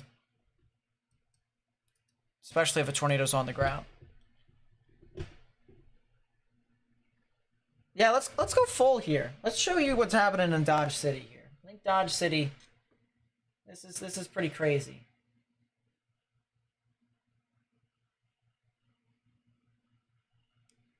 And while I'm at it, I'll continue to talk about the damage threat destructive severe thunderstorm warning.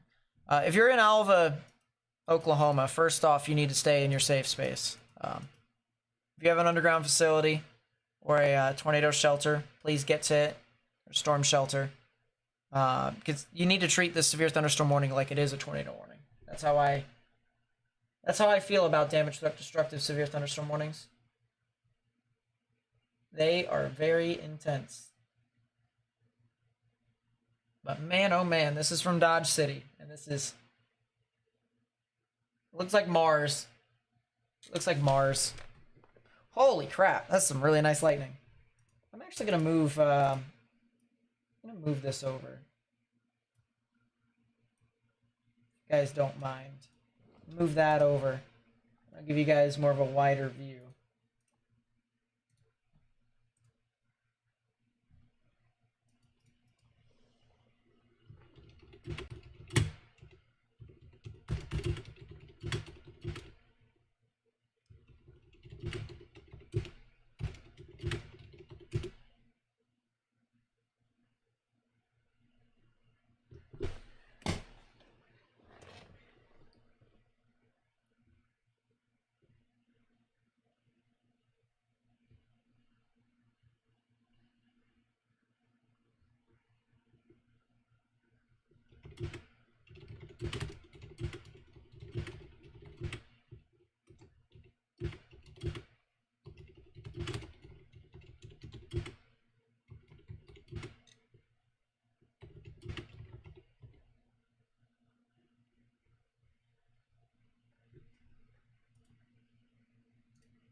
Interesting.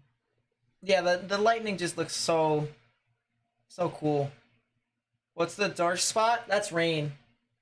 That is rain. I am typing on a typewriter. True facts. Sounds like I am, at least. Man, that bow echo is flattening out.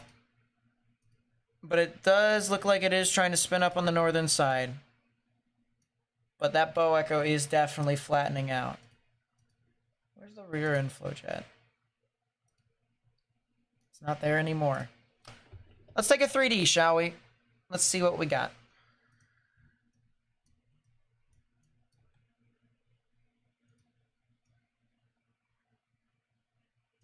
Well, there's a shelf cloudish. You can definitely see how the cold air is surging down, warm air is surging up, so it juts in the line right there. See that?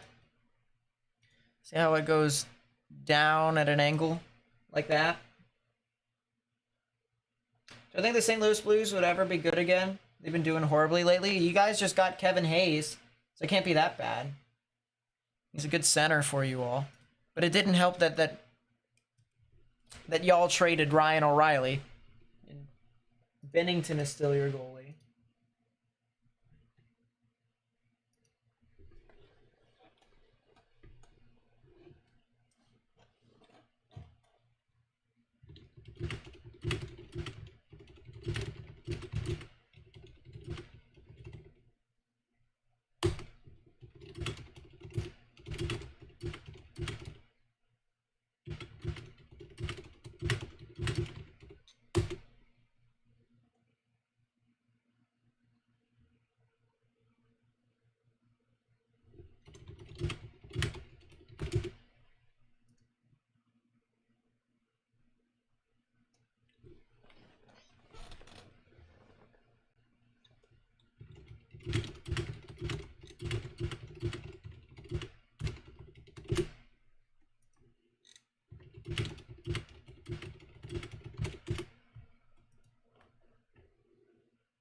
Ooh, nice lightning strike.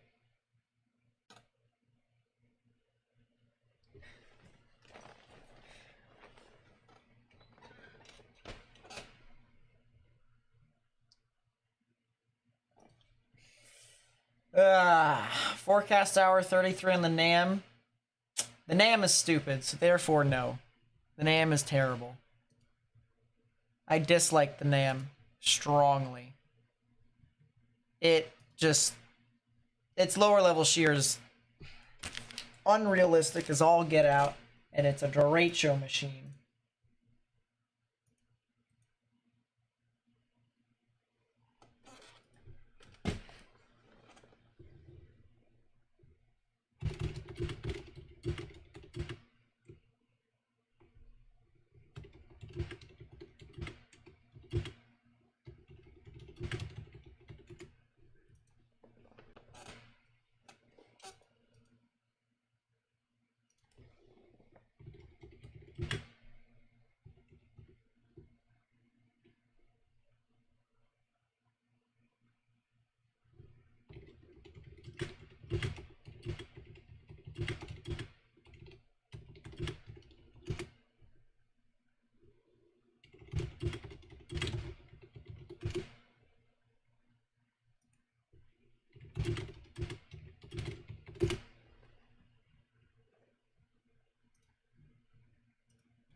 NAM is so broken. Yeah, I know. It is.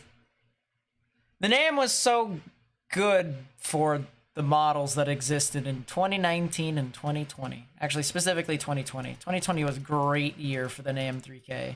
And then it decided to say, yeah, it's just not gonna happen. Let's go back to the full screen. I'll show you guys. I really like this. I really think I can put some music on and just sit here and watch. Like if I had my own playlist, I could sit here and watch and I would be perfectly fine.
You know, I think I might want to put a status that says where we're at. Well, actually, no. Because we should be able to see Dodge City at the top left, right? Everyone should be fine, I think. Message request? Oh. Let's see. Sounding. That's the HRRR. That's not bad. The wind shear is all below 30 knots, though, which means that is going to be a hailer. It's also going to be HP. Well, that's going to kind of be HP, actually. It's not as HP as I thought it would be. There is some veering, but it's not really at the surface. It'll get her done if you can get a either a quick merge or shit like that.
Okay.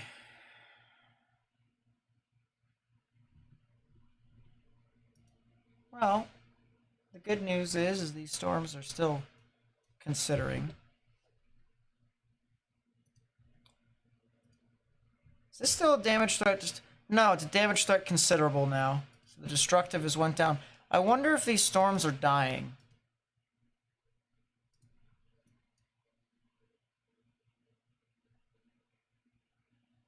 It's definitely not as strong as I thought it would be.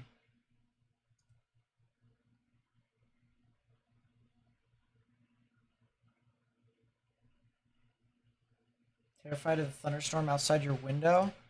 Do I have to look outside my window to tell you if the thunderstorm's fine? What? That thing? You're fine. Things go into the east and it's not even doing anything. You're fine. You're good. There is nothing there. That is a hot mess of garbage that is deteriorating. Wow, that is actually dying quicker than I thought it would. I am actually surprised. Yankee danky doodle crap. That's what I gotta say. Why is Manitoba still doing stuff? Manitoba, what are you doing? Why is there a random severe thunderstorm warning all the way up here? What is this? Why is this? What even is up here in Canada? Grand Prairie.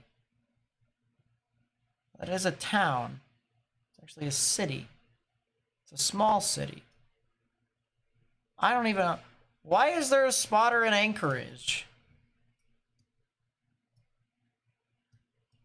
Why is there a spotter at the southern portion of the...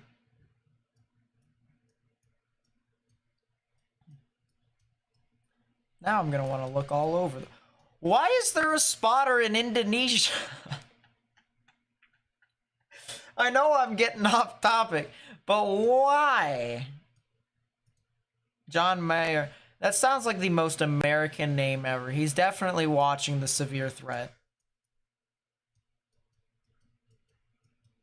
So it's not like he's, you know,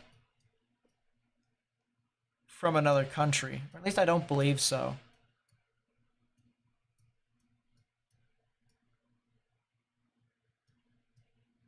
Some of these don't make sense. Anybody in Greenland?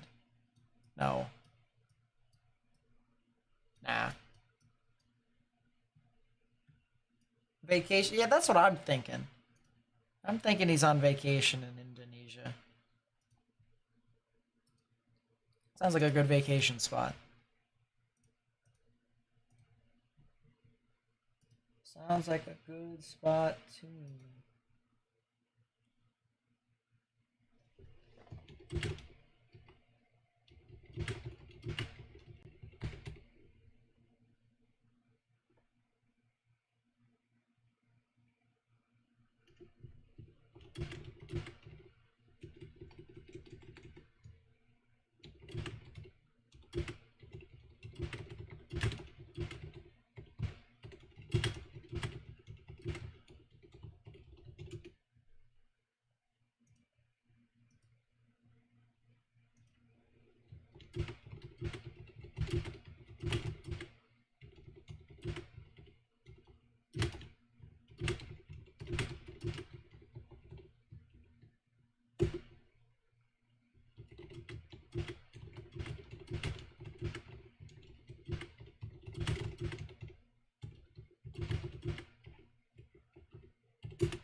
It was the heat of the moment.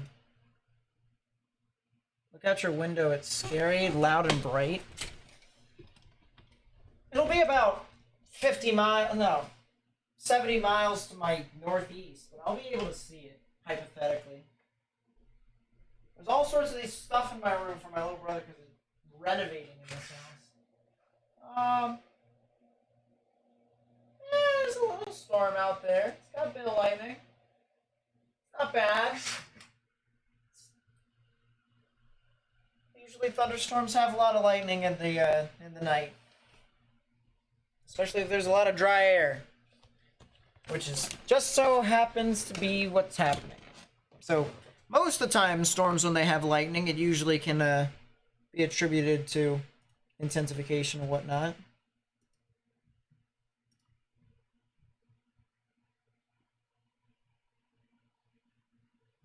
Oh, what happened to Weather Twitter? Orioles trail 3-1. That's very nice.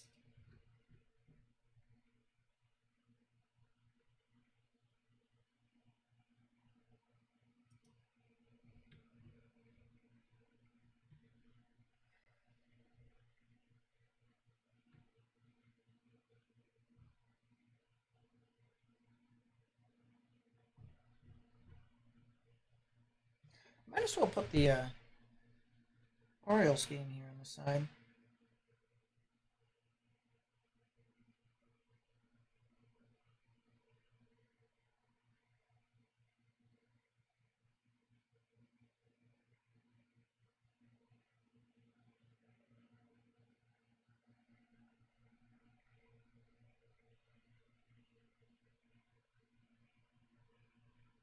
Well, I'm going to put the game on the side here. While I watch this damage threat considerable severe thunderstorm warning, try to do things.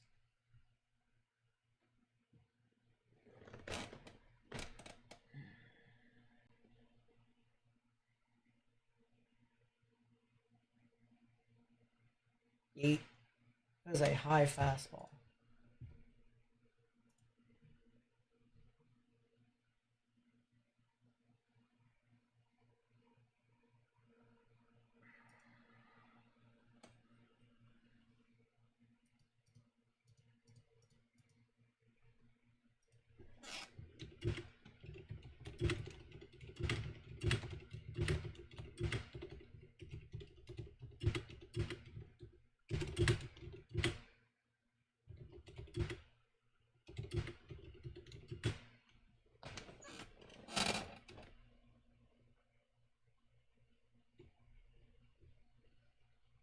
Sheesh, it's a really nice lightning strike too.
Yeah, this heat wave over in the U.S. has not been fun, has it?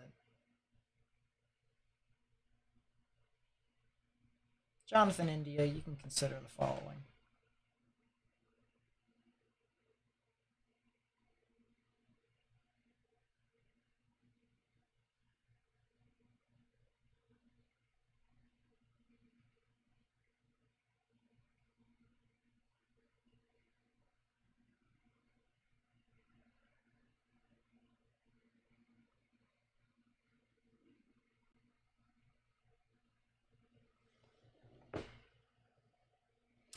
Well, it has gotten darker, which means we definitely can't see what's happening in Dodge City anymore. Damage threat, destructive severe thunderstorm warning has died. Now it's just a general severe thunderstorm warning. I honestly wonder if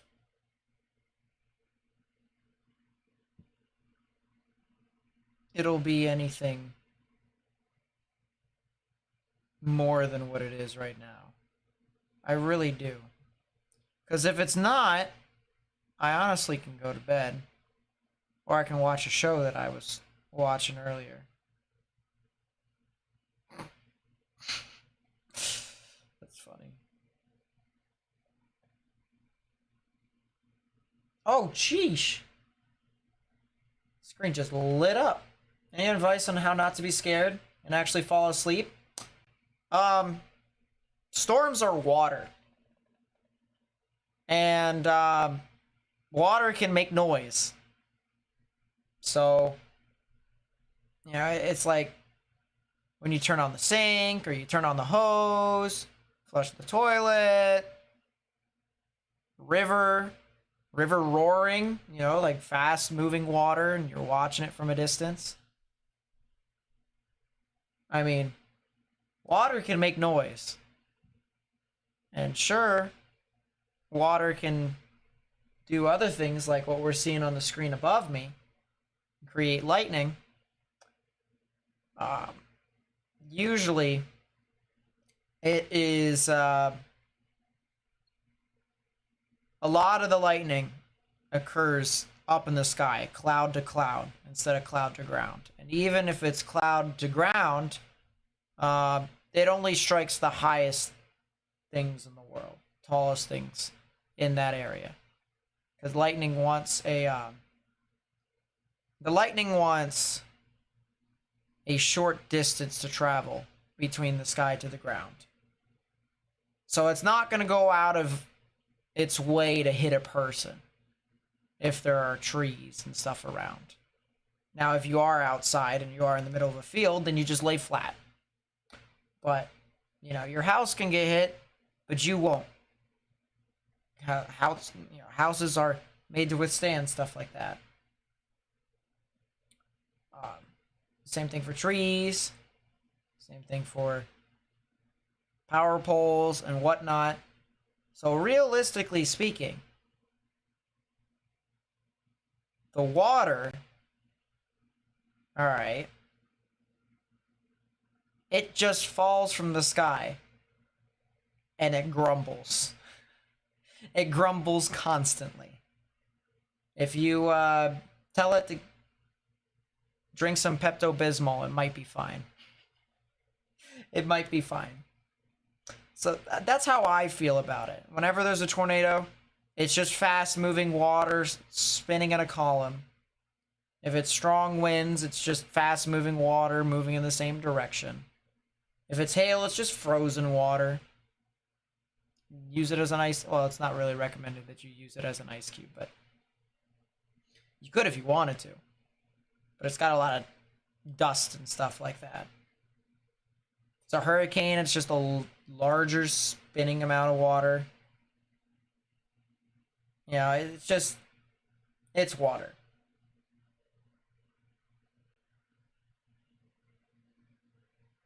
Thunder is a strike, God getting a strike in bowling. That's pretty funny.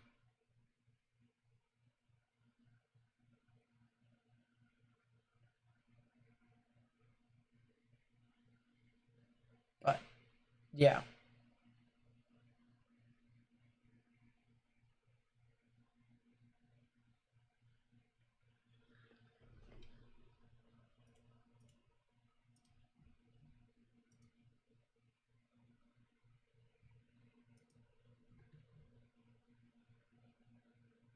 DirecTV.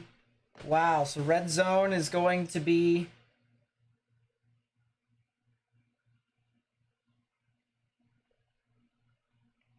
Wow.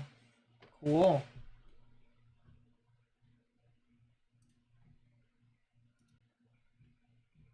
Santander, do something, please. I need the Orioles to win tonight so that we can win the series and we can go home. That'd be great. That would be great.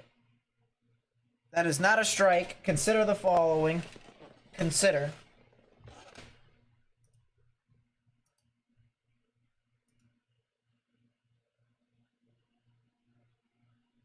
Yeah, realistically speaking, this isn't really doing a whole lot right now, which is very nice.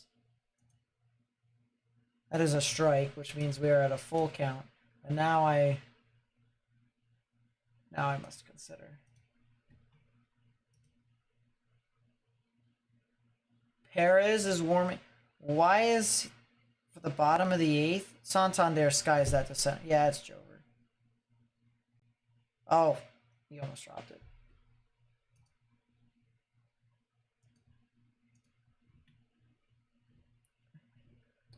What happened on weather Twitter this time?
No, if we could just...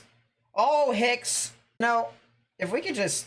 Oh, Hicks drives it, and that will go to the warning track, and that'll be an out, and that'll be the end of the 8th, which means it'll be Mullins, it'll be Westberg. God, it's getting bad on Twitter. What's happening on Twitter? What happened? Yeah, the hurricane flushed the toilet too hard. That is true. Show, what's up? Nice to see you.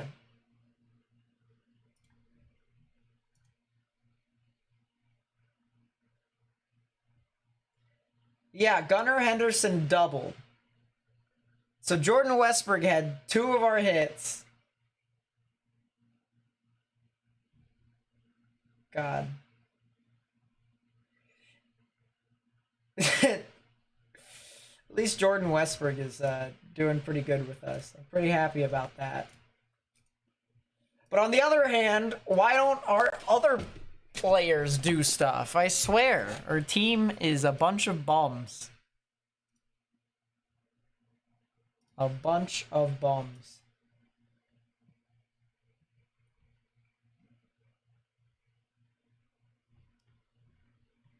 What?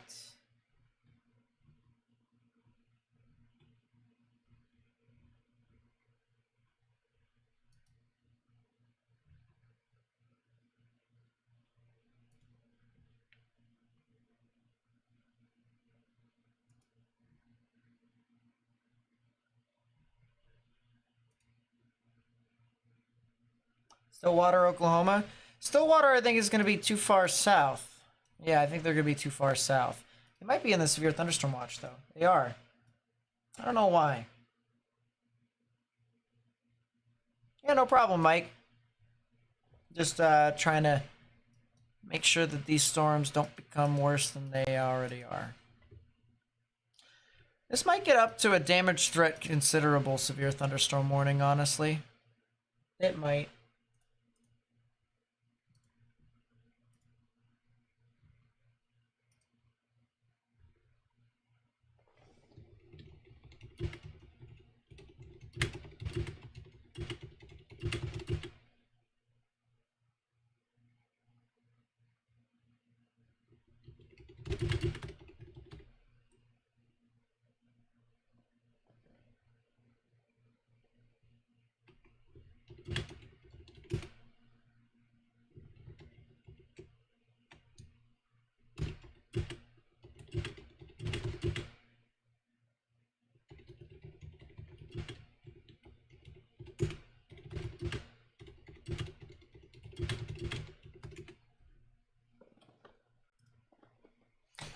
Alright, well, seeing how Perez is in, and I want to die.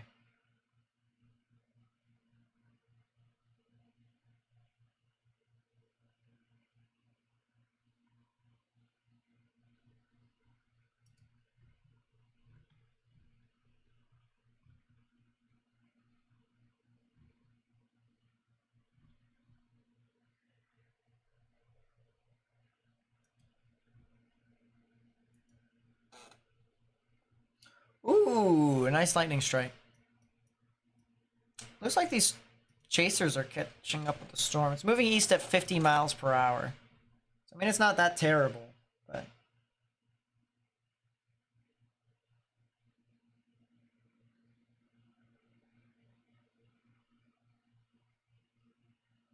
Your brother definitely would have been drunken in order to do that. Isn't that the truth? It's a strike by Perez. So maybe it's not completely Jover, but Diaz is going to come in to close, and that's going to be over. Because there's no way we're scoring 2 runs on Diaz. It's just not happening. If we had one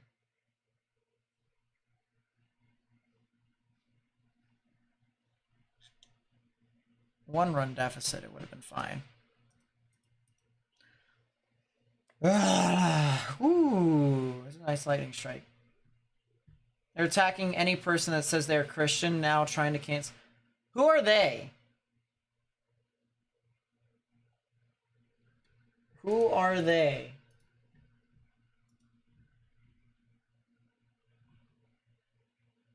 DM it to me on DM it to me on Twitter. Cause that's just whack. Listen, all I gotta say is these stereotypes of all Christians hate people who don't align with their values is simply untrue. Like, I am a Catholic, and I do not hate one single person of the LGBTQ community for who they are. At least what they identify with. It's not my issue. They're in God's hands. At the end of the day, they have to talk to God, but I'm not going to hate them anymore for that.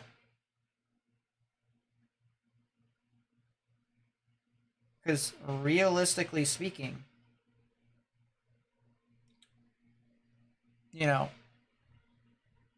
God told me to love his children, no matter how different they are. So, that's the only religious stuff you're going to get out of me. Otherwise, I am trying to make sure everyone loves weather.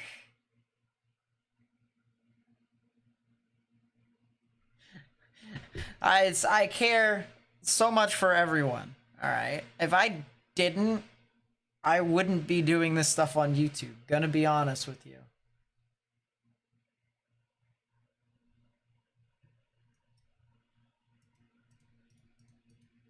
Because hate would carry to other things as well.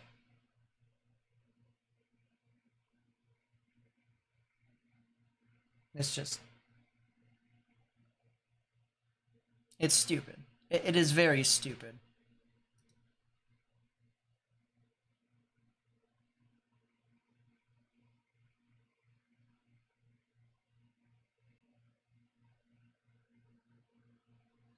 Night, Pokey. It's a windy storm in Bartlett, really? Sheesh. Very windy.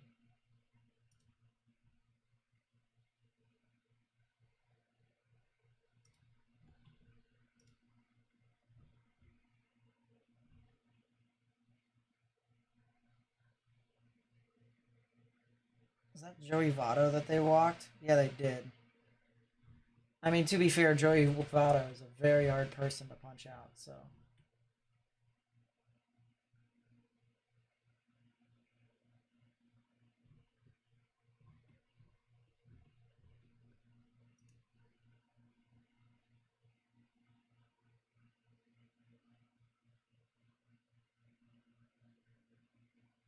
Just a very small minority of people speaking up for the many who do not view attacking other people from like 3 to 4 hours ago. I'm still going to want to look at it anyways because I'm gonna be honest with you.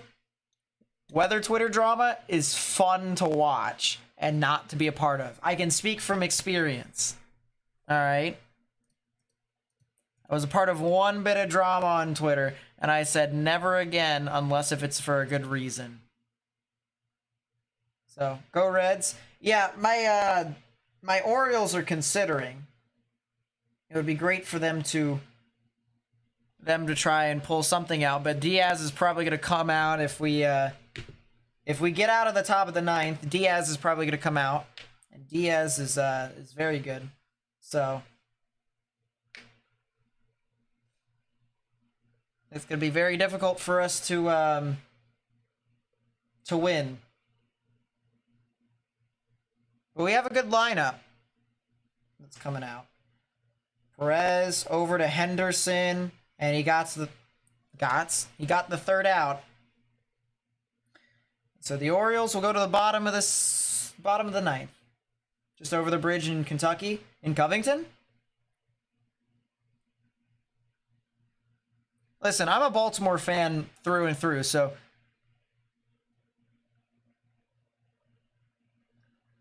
I'm gonna get in trouble if I say stuff about the Ravens. I really am. But like with all the teams in the AFC North, I respect the heck out of them. I really do. It's just they're great opponents every single time we face them. It's always something difficult. It's never a gimme. Bengals, Browns, Steelers. I mean, it's just so much chaos. And sure, you know, it's disappointing to lose, and it's amazing to win. But man, is it so chaotic whenever we play.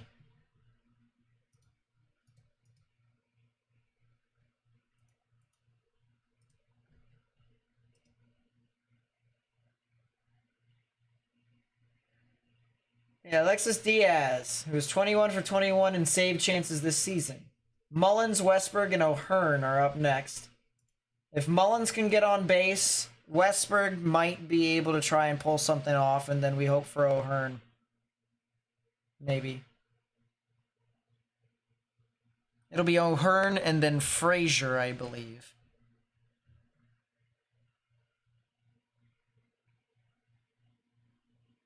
Watching drama, but then there's some things that just gets on the nerves. If you don't comment, then you think about it all day. Yeah, I get that too, honestly. I really do.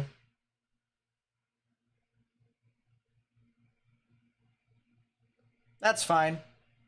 I was gonna say, if you remember the people who made the tweets, just go into their replies. But other than that, yeah, it's not that big of a deal. Yeah, that is not fun. That is 1.5 strikeouts per inning with a 1.91 ERA and an opponent average of 134. He's only given up one home run. That is not okay. Diaz, consider the following. 33 innings.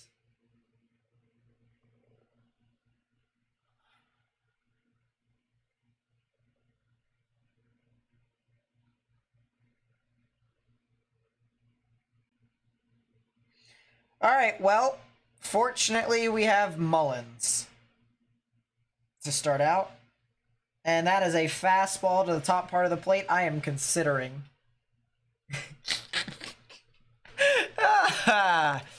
No. That is devastating. Oh, his pitch com is considering as well.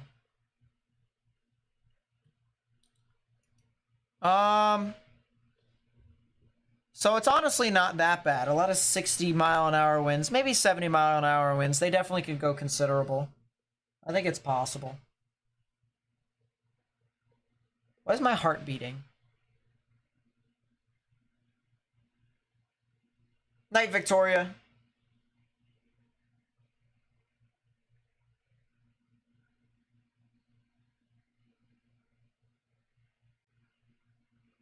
I do think the Steelers could win 7.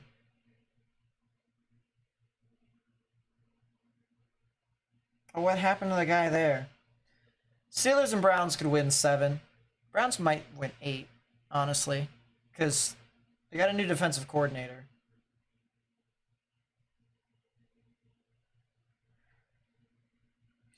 That is outside. How did he take that? How did he take that? I have no idea how he did that. You got football at 6 a.m. Caleb, go to bed. Go to sleep. And he struck Mullins out.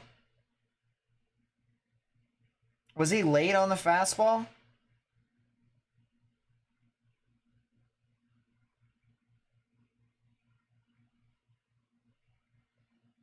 He was late on the fastball. It also went over his bat. He's really good at the high fastball from like a sidearm stance. Here's Jordan Westberg. That is outside. Yeah, the stream's probably going to end here pretty soon. I'm going to be honest with you, because these storms look very bleh. They really do. As a matter of fact, I think we're the only one that's live right now. I think we are the only one that is live. And Westberg just flew out. The game is over more than likely. I'm considering.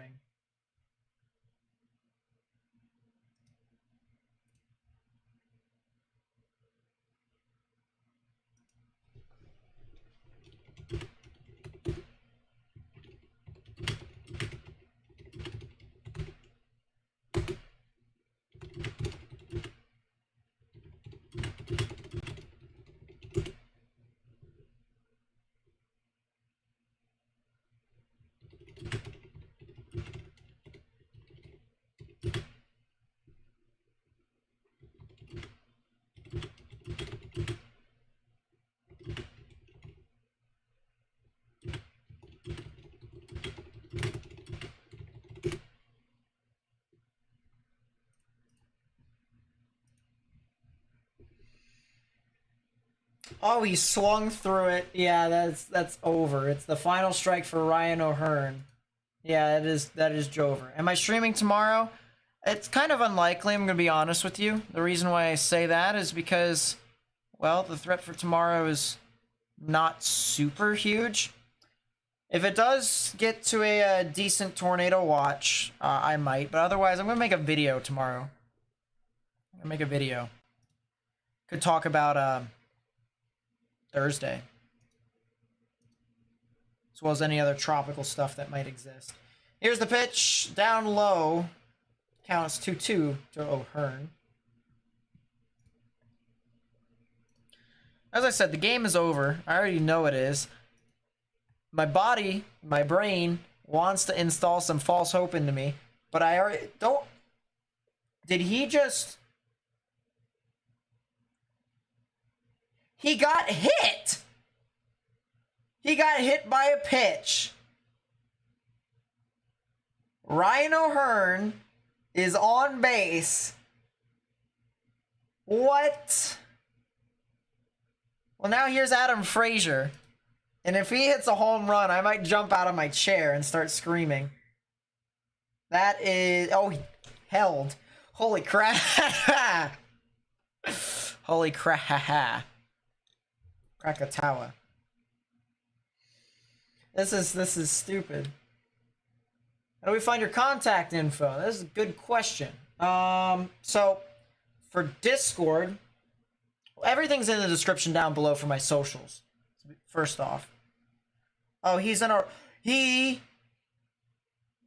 stole second. What?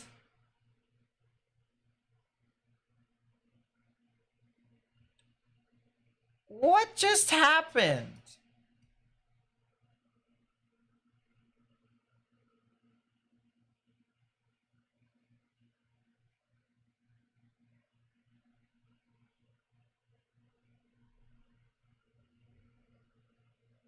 He stole second. Great. Tornado Clips, thanks for coming along. Really do appreciate it. We'll look at the other stuff here. That is down low and away for ball 2. And Felix Bautista is warming up in the bullpen. Oh, geez. Orioles think they have a shot. It'll be interesting. And Frazier swings through that one, and now once again, Baltimore's down to their final strike.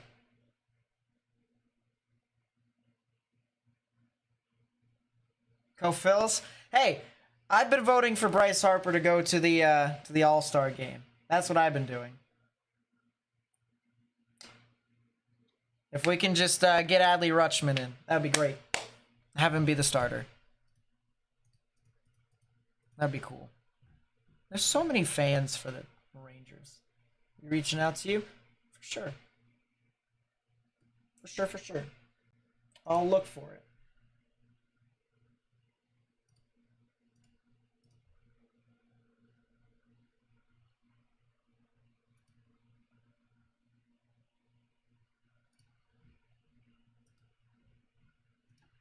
This game's gonna make me... Outside, ball 4. Frazier has been walked. What the heck? And now here comes Austin Hayes. The game is over. I need to stop getting hope. There is no hope. There is no hope. The Orioles are not winning. Not against Alexis Diaz. Hayes is at the plate. He's batting .316, but he has no hits today. Yeah, I hope his elbow improves soon.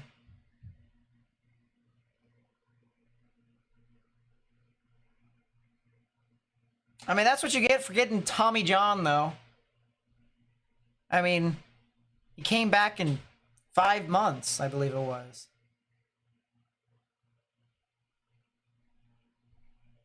Come on, man. It's just, don't do this to me. Don't give me hope. If you're going to just fly out or strike out, you better do it now. Hayes out into center, and that'll be caught, and that'll be the end of the game. As I said, Jordan Westburg has 2 of the 3 hits the Orioles have. Yeah, he came back way too soon. I know he wants to play baseball, and I know he's being paid a shit ton, but hear me out. If you want to play like what you're being paid, or if you feel like you owe something to Philly, play when you're at your max. Because if Philly knows that you're giving all you got when you have a best, Philly's going to ride that with you all the way through. That's what it's been like for the past, I don't know, forever. So,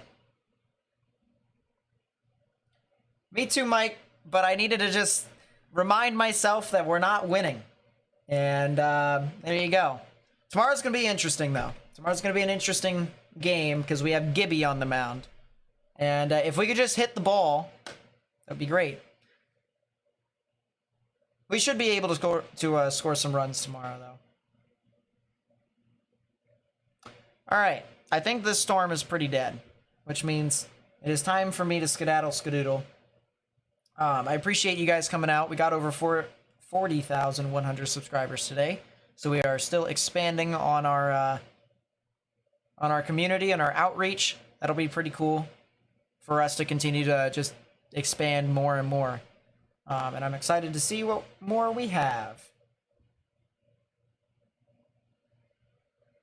So.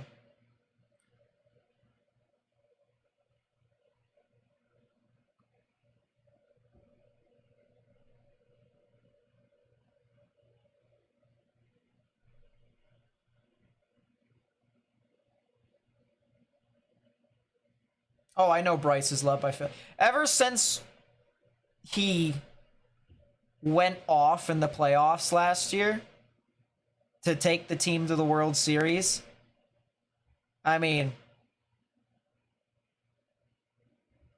how can you not love the guy? And the thing of it is I also think he has that chip on his shoulder, that little bit of arrogance that Philly likes as well. You know, just like kind of the, well, screw you, I'm better than you type attitude, or the screw you, I'm going to fight through this all the way through, and I'm going to, you know, drill it into your head that, you know, we're good. You know? And that's a good thing to have for teams like that. You need good swag. You know, you need good swagger. That's what the Eagles had. They had this year at least. Although, I don't know what the Eagles are going to do this year. I still think the Eagles are the best team in the NFC. They have an air attack, so they can just, you know.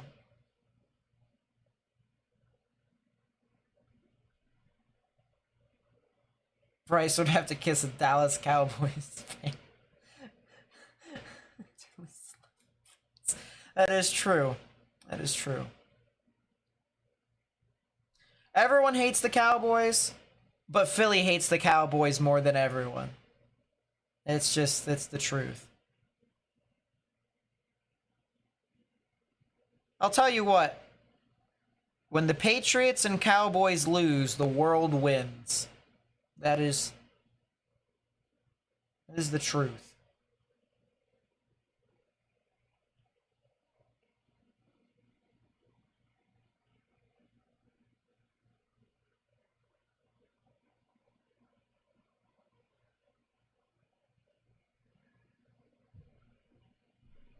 No, this is not severe weather in North Carolina. This is severe weather in Dodge City, Kansas. Did I go through Covington the other day? No, I went south. So I came from the west, and I went southeast in Indiana through to the Beltway. We took the outer portions of the Beltway across the Ohio River to where we went from Ohio, and then into Indiana again, and then into Kentucky. And then we went south. I think it's 75 is what it is. 75, is that correct? I'm not all too familiar. Yeah, 75. And then we ended up going to Maysville. Because there were storms in Cincinnati, and I'm pretty sure traffic would have killed us. So we went to Maysville. And then we went to Hillsborough and Washington Courthouse and back up to Columbus. But we didn't go through Cincinnati directly.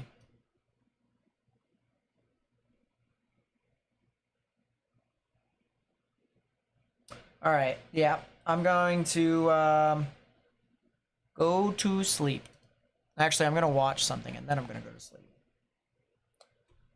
So, I will catch you guys in tomorrow's video, unless if we have to stream, then of course you know we will. And, yeah. Hopefully the Orioles make me feel a whole lot better about myself. So that would be great.